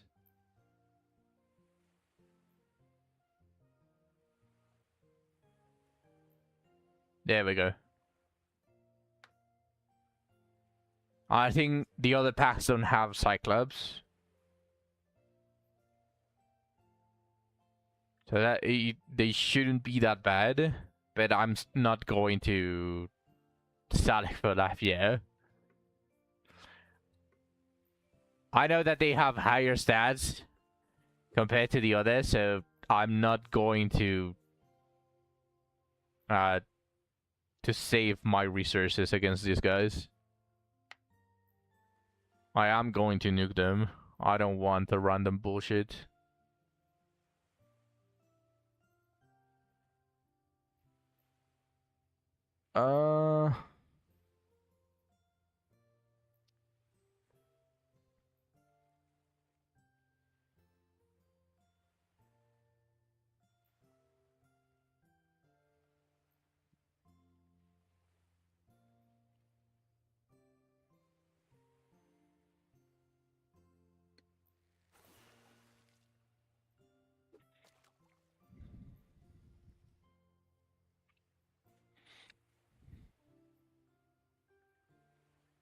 Oh, this looks... Oh no, this looks shit.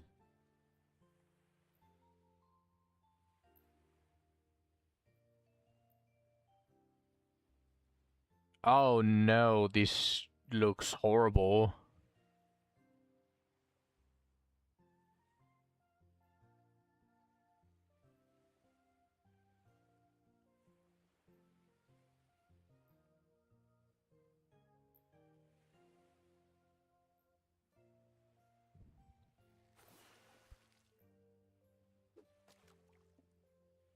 Okay, one is charmed.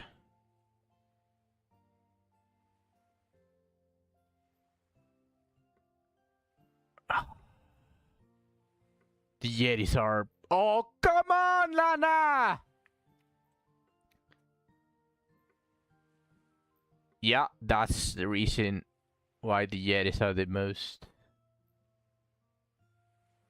problematic.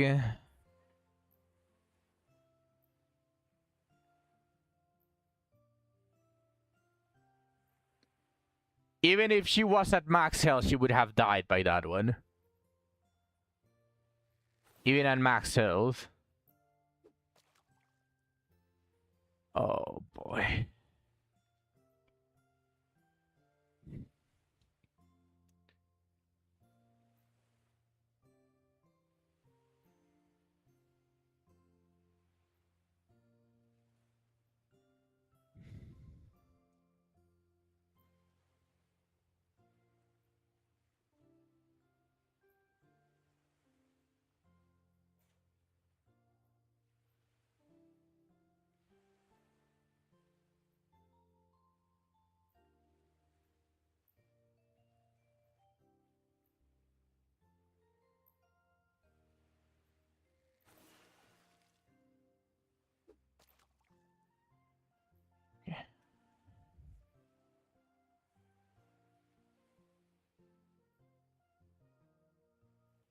Okay, both are charmed, I guess.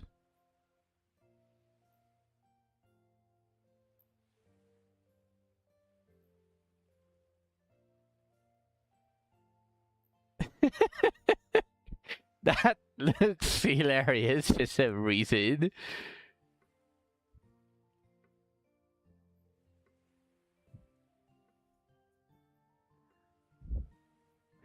Okay. I mean, my attacks deal nothing. So I might as well use my MP instead.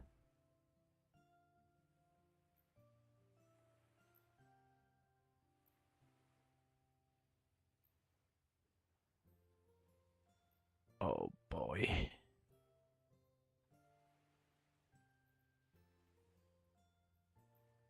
Oh, for fuck's sake.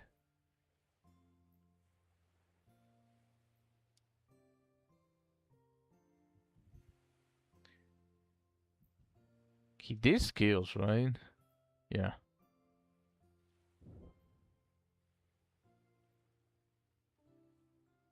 Ah, fuck. Oh my word.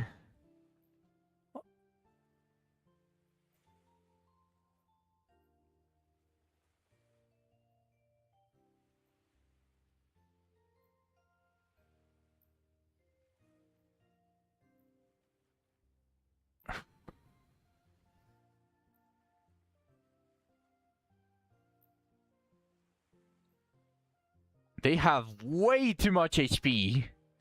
Just reminder that I did use multiple spells that did damage to every single one of them.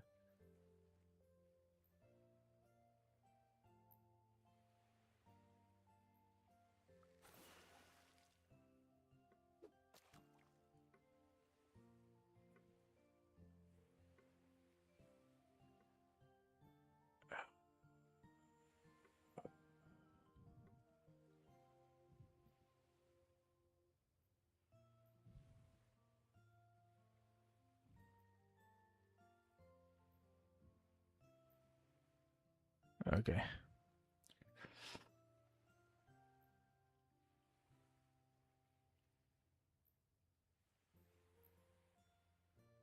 Flinger down. Both the Cyclops and the Flinger are down, but I don't think that was the last one. I need to kill this one, don't I? That looks like it's going to be a Snow Wolf, an Alpha Wolf.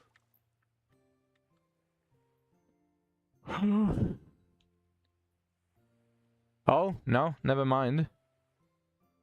I'm still worried, so... Oh no! Okay, level 3, it is.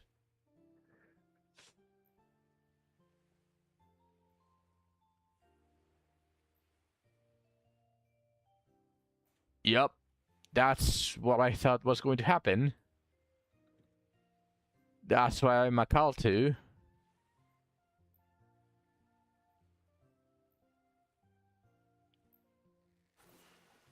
Oh go.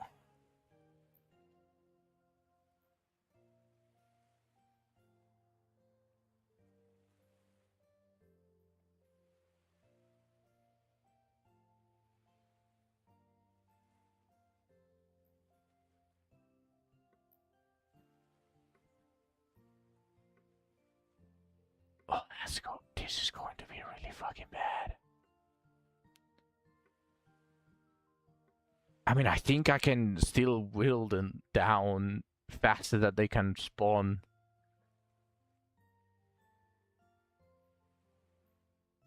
But doing that while defending on myself. Ooh.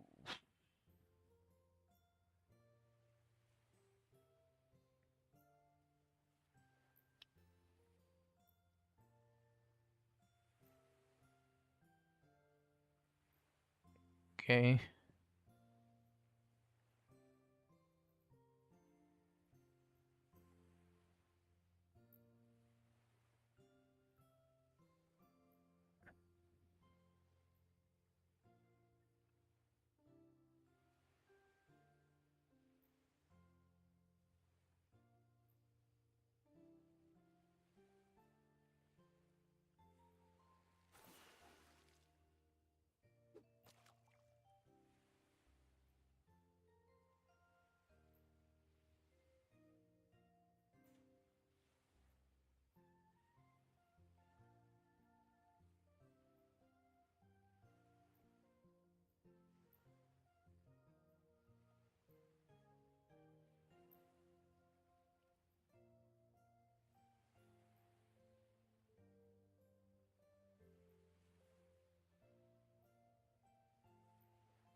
Ooh.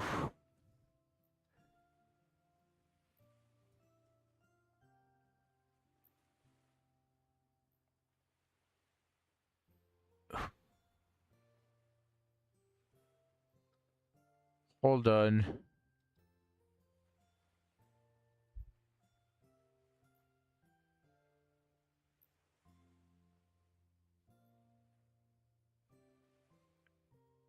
Yes. Okay. I was I was banking on on Oblivion triggering. And now I have 0 everything.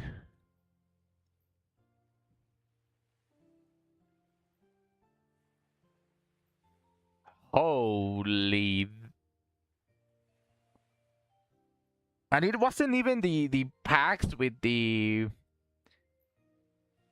Cyclopses, because you can kinda manage those. It was still difficult, but like it was the previous ones from the south, because they because the trees don't save, so I had to fight all of them while frozen, and that just allowed them to fuck up all of my units. That was the main issue. If I knew that I was going to struggle on the last batch, then I obviously would have gone and removed the blizzard. Would have more novel encounter design. Well, at least I'm done.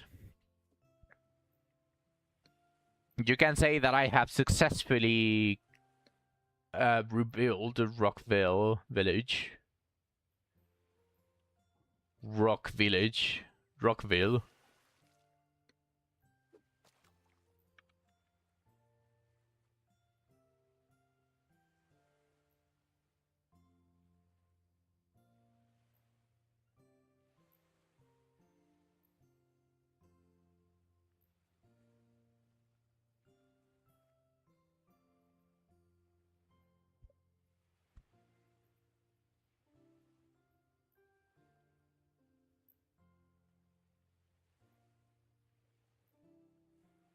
Oh, I'm assuming if you lie and you didn't actually clear everything, the guy dies.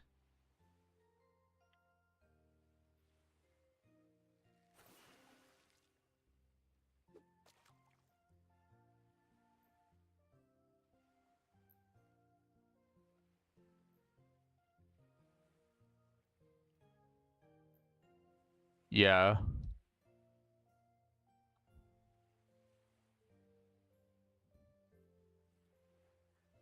I know they gave me Fey junk stained in brown.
Yeah, fuck you. You are a piece of shit. I hate you. And your model is garbage anyways.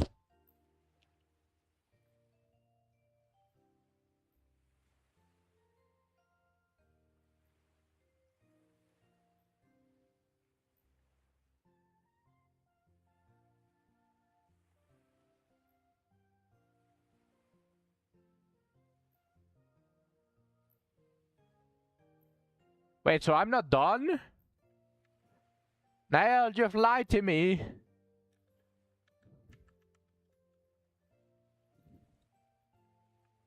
You have lied to me. I still need to do something else. I'm done with the action, but now comes the healing, brother. There's no ever falls in the Garda region. Maybe some folks will come just for the novelty of it.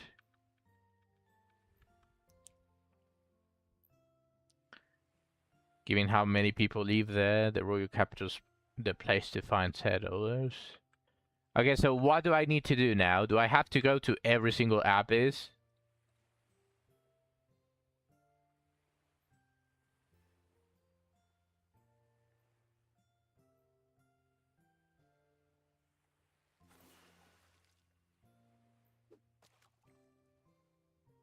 I just have to find one in particular. Yeah, this guy can go fuck itself. So where do I go? Or is it random?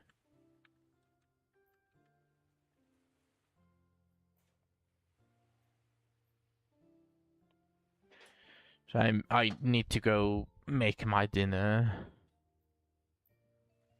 It's an abyss too. Alright. Just in case, I'm going to rest first.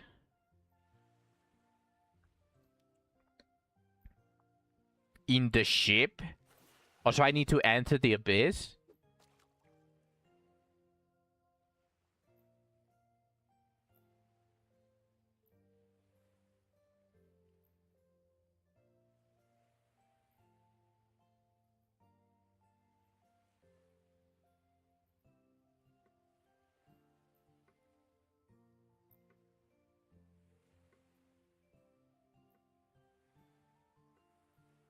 Uh...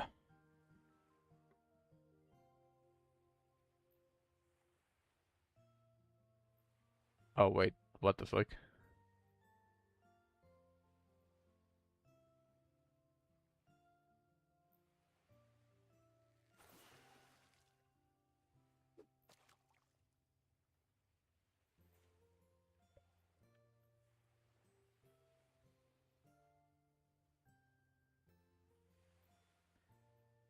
Also, when are they going to allow you to change your characters' names uh, without gems?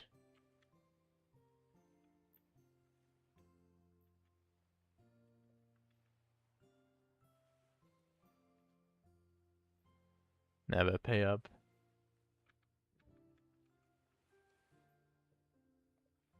Damn. Oh, maybe I should invite this guy. Look at him. He's very feisty. Do you want to go to the village? You don't like his hair? Okay, fair. Then let's kill him.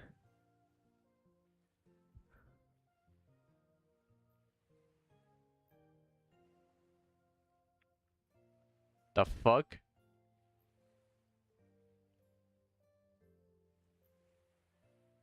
What?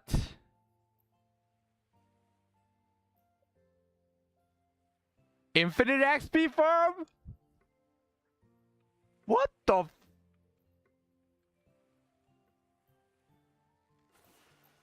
Man, I find the wildest ones. They find the wildest. How do I find all of the bugs in my stream?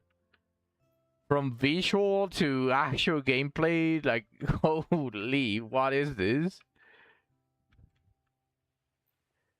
Okay, just said in the ship, I had a small hope that it was going to be on. But, yeah, probably in. Where specifically now?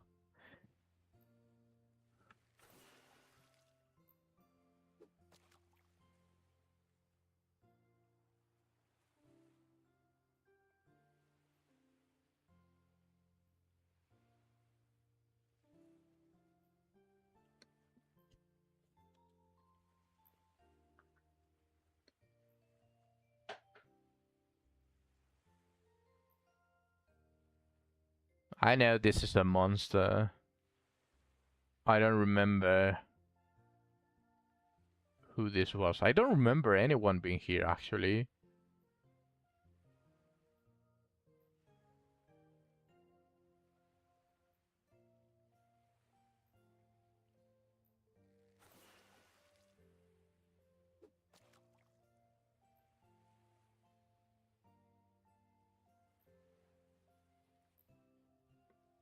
Oh, I completely forgot about the mechanic that being underwater seals your spells.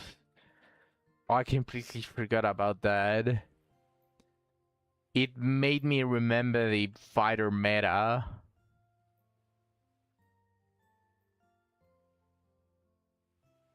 It actually made me go back to the feeling of why I used Karov. Just gotta wait to bring them back, please, no.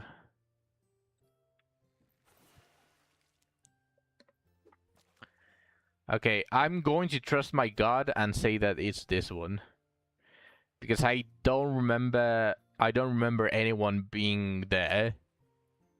Or I don't remember an NPC being there, even a monster.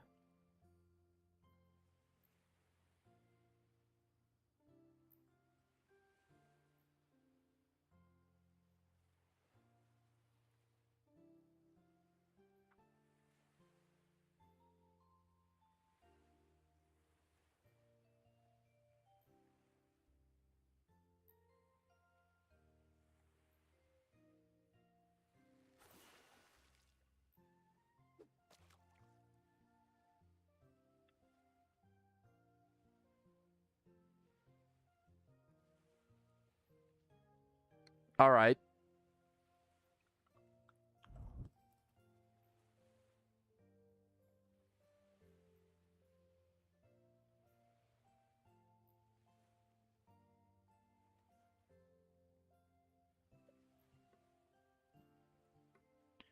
If I said something, yeah.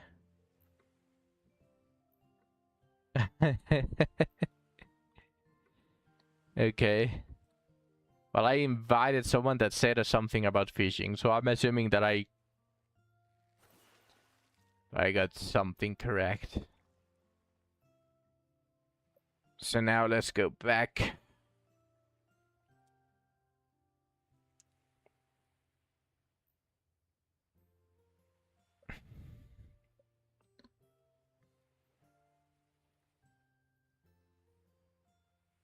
I mean, it also makes sense.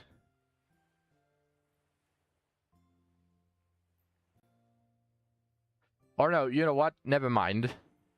Forget I said anything. I was going to say it makes sense because they said they are vouched by a Vare.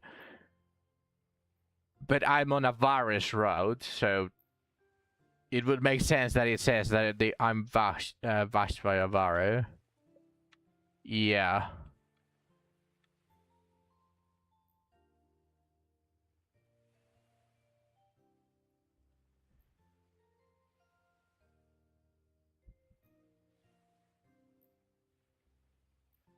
Request completed.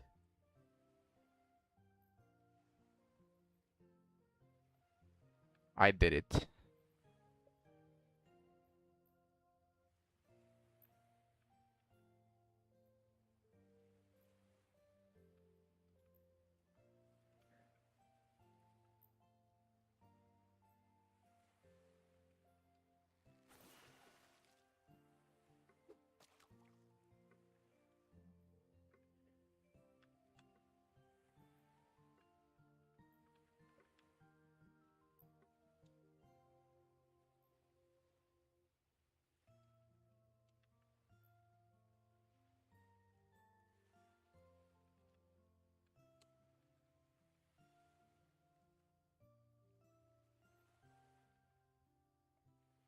Okay.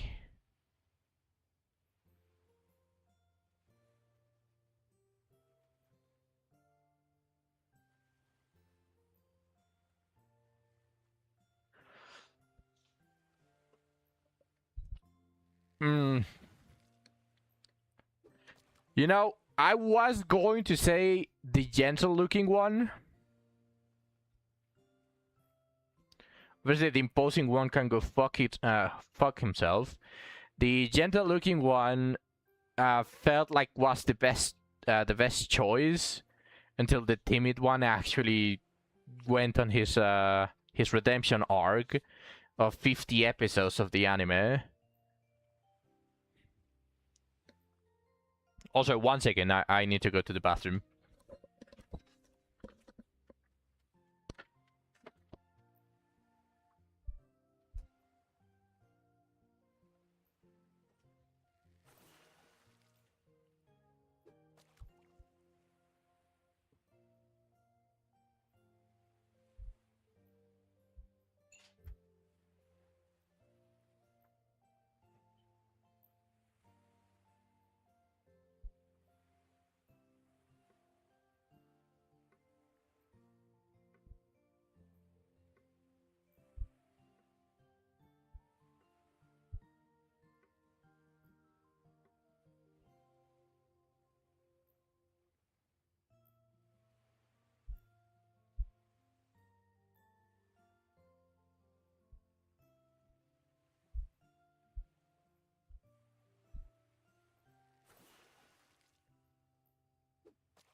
Don't do that. Don't do that. Actually tell me.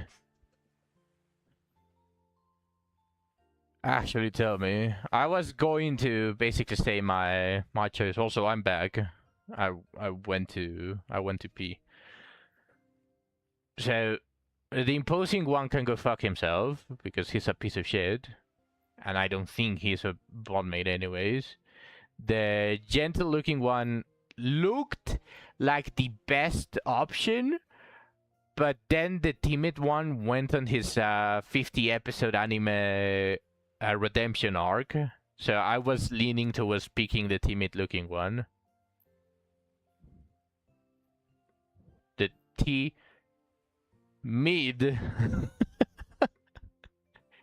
Okay, so I was going to pick correctly, but thank you for the peace of mind, Niall. I appreciate it.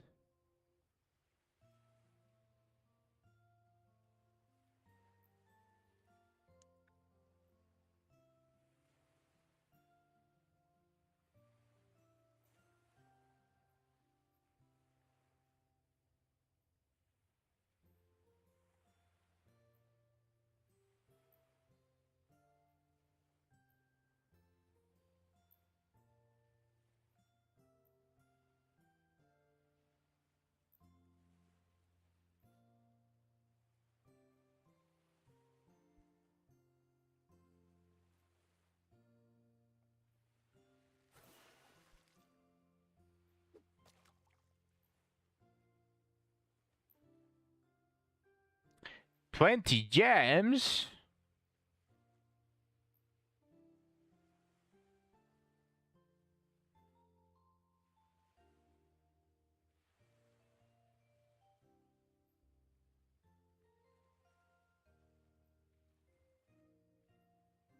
Also, he was the attack, right? Or was he?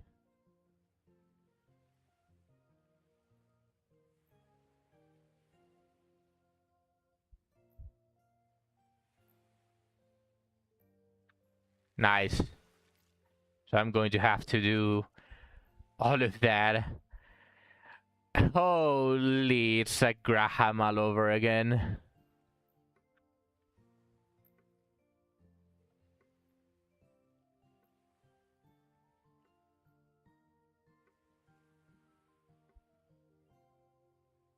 Okay, they actually moved everywhere.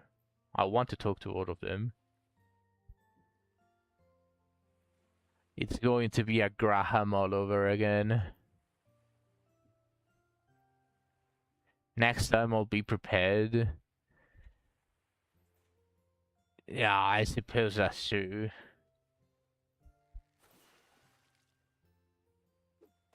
Holy, this guy is going to fight! This guy is going to fight the dolls! Look at him go! He's standing his ground.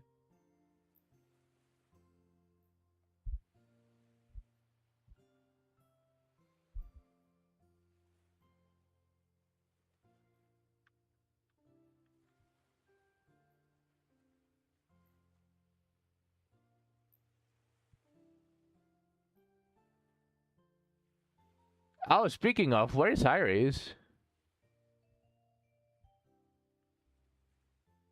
Is she with her parents?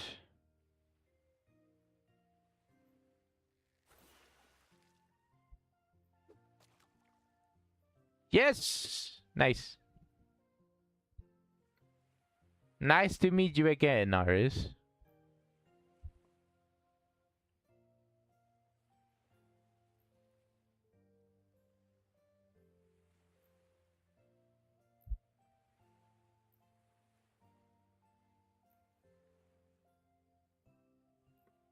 Oh, I can't talk to them.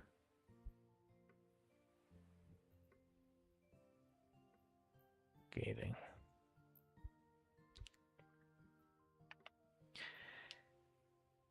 How much is the first level of Nero? How much attack? Because I believe you said 14 at max, or was it 16?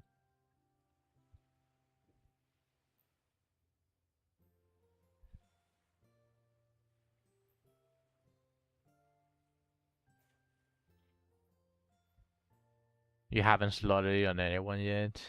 But you did say that it was better than the others. It was a better Graham, basically.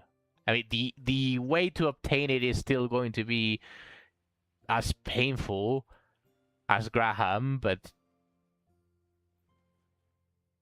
14 is the max I couldn't do quickly. So I'm just going to assume that I'm going to get like 5, maybe 7 attack from it.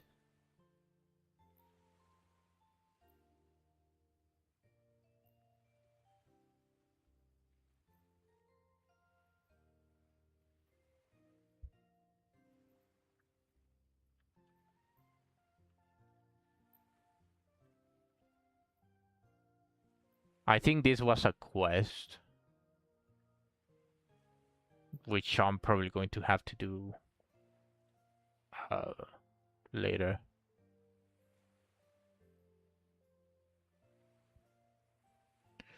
Okay, let's give Abenius the attack bond.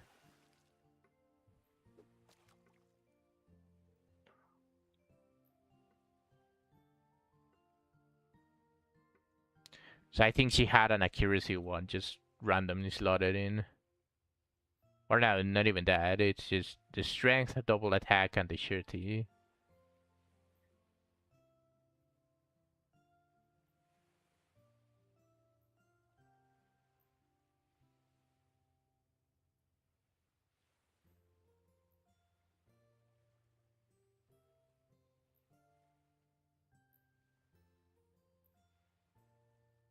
Five.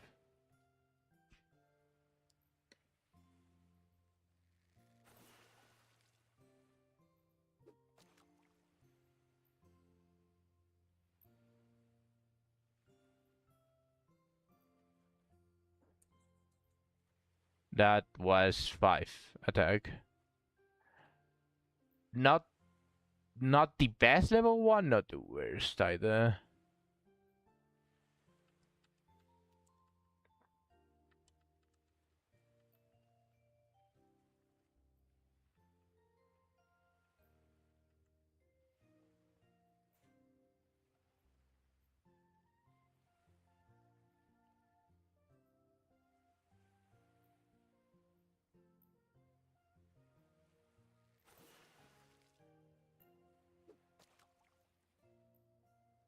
I mean, at max, it's probably going to actually make a difference since I have the croissant, but I'm just wondering how I'm going to deal with certain stuff, because I was thinking attack, obviously, I can get more surety if I actually use my best stones of surety, but obviously I would rather change the biscuit rove. Like, these stats on a chainmail would change everything. Because on that occasion, then I'm going to be able to change the surety ones into attack. Probably keep this Plunder's Deft Hand.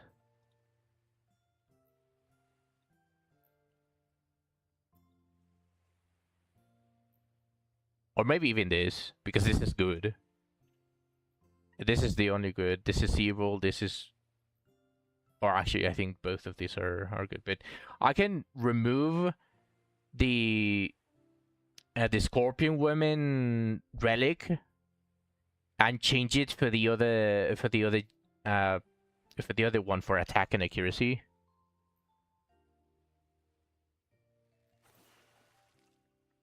Because this one is the one that gives the most negative.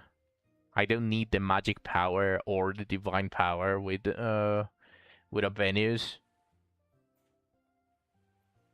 Oh no, I'm not talking because they give an extra stats. I'm talking because I need one of the same alignment to be able to wear 4 relic brews. If I remove both of the good ones, then I can only wear 3. So I need to keep at least 1. That's why I was saying it. So I was thinking of removing the arachnid one, because if I get a chainmail, I won't need that much surety. Certainly not from relic brews, And I can definitely get the Abyss 4 Cyclops Relic Brew, which would be infinitely better. Just attack power and accuracy twice, while wearing a croissant is definitely better. I could even potentially remove the Plunder's Death Hand as well, because I don't need that much surety if I get a chainmail. The problem is that fucking chainmail. After so much farming, this is the only thing that I have, and that's just discouraging.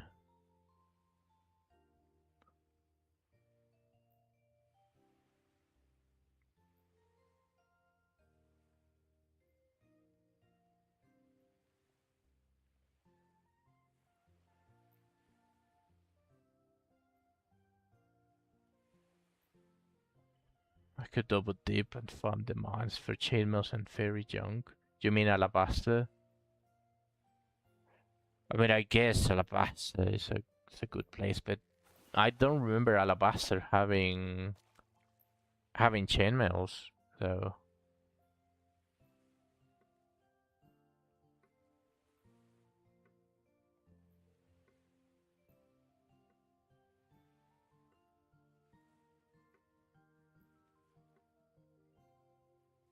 I was talking about chainmails.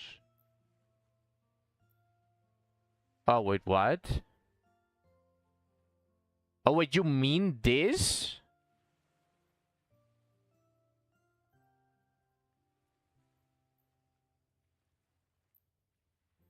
I thought you were talking about Alabaster. I genuinely do not remember Alabaster having chainmail, so I was. Fairies there are good. Oh. I mean, I could potentially just go there because I would be farming multiple things that I need. The chainmail would be one of them. The other one would be good golden gloves, and they're sellables as well, because that 100k is definitely worth it. It's the main reason why I'm still a thief. It's the main reason I'm a thief. Because I want that +1 on the heap of coins. So I could definitely go there. I really need the chainmail. What is the best place to farm chainmails? I don't care about the fairy junk. At least not yet. Like, what's the best place just to hyper focus for the chainmails?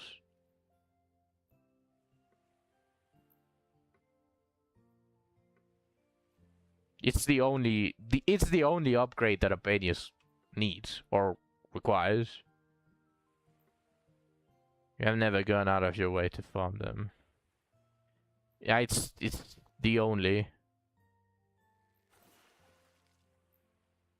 Because there's no specific gear that just makes it better.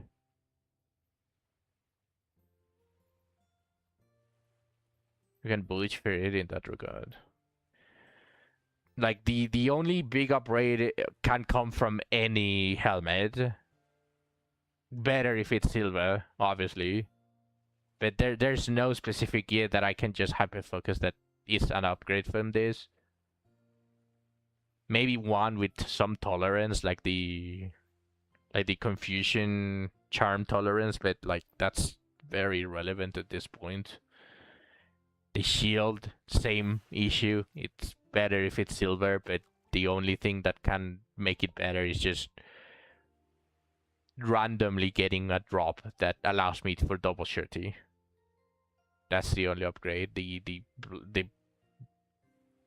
weapon, the ring, the ninja taba is literally the best things already.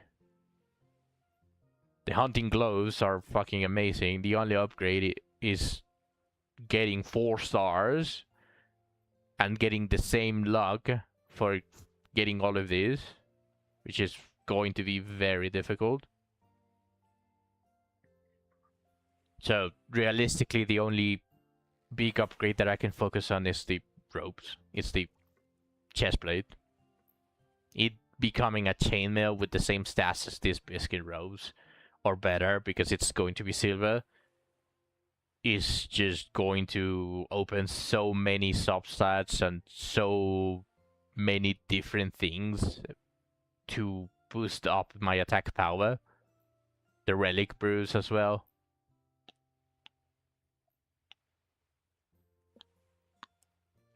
Yep. I mean, if that's going to be the case, that's going to be the place that I'm going to farm. But probably only going to do it after the event is over.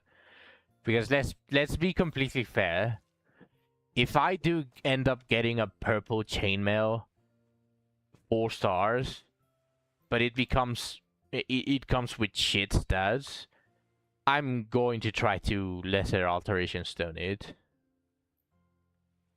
So it's probably a good idea to continue trying to fish for lesser alteration stones in this event, which is the best place to get them, at least at the moment. So there's no reason for me to just go out of my way and farm something that I can farm at any point and waste the event.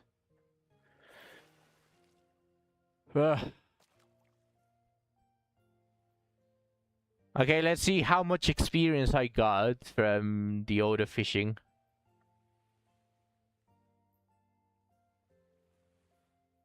Level 18 with a 6.9k experience.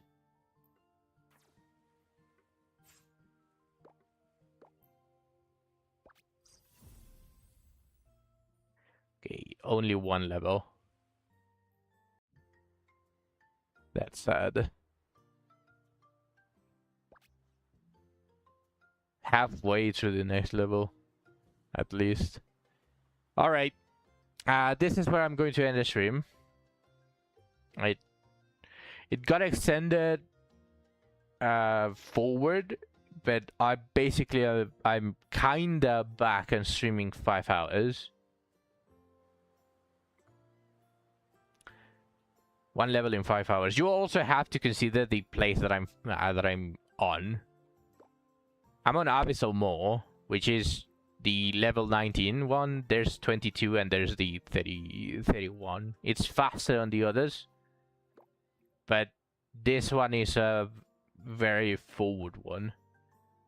Luckily though, Nilens, I am on the levels where it's starting to get slow, but you should level up pretty fast regardless. Even with the lower ones. Like, once you get to, like, 11, 12 is where you're going to want to leave it, like, an entire day just auto-fishing. Also, do remember that you have to have the fishes unlocked on the compendium to be able to auto-fish them. So you want at least the highest level ones. So if you catch those, you get even more experience. I'm going to try to catch this one, which is the last one that I need, before I move to this one. Because OCD. But alright, thank you everyone for watching all the way to the end. I appreciate every single one of you. I wish you all to be healthy and have a long life. And I will be seeing you on the next stream. Bye bye.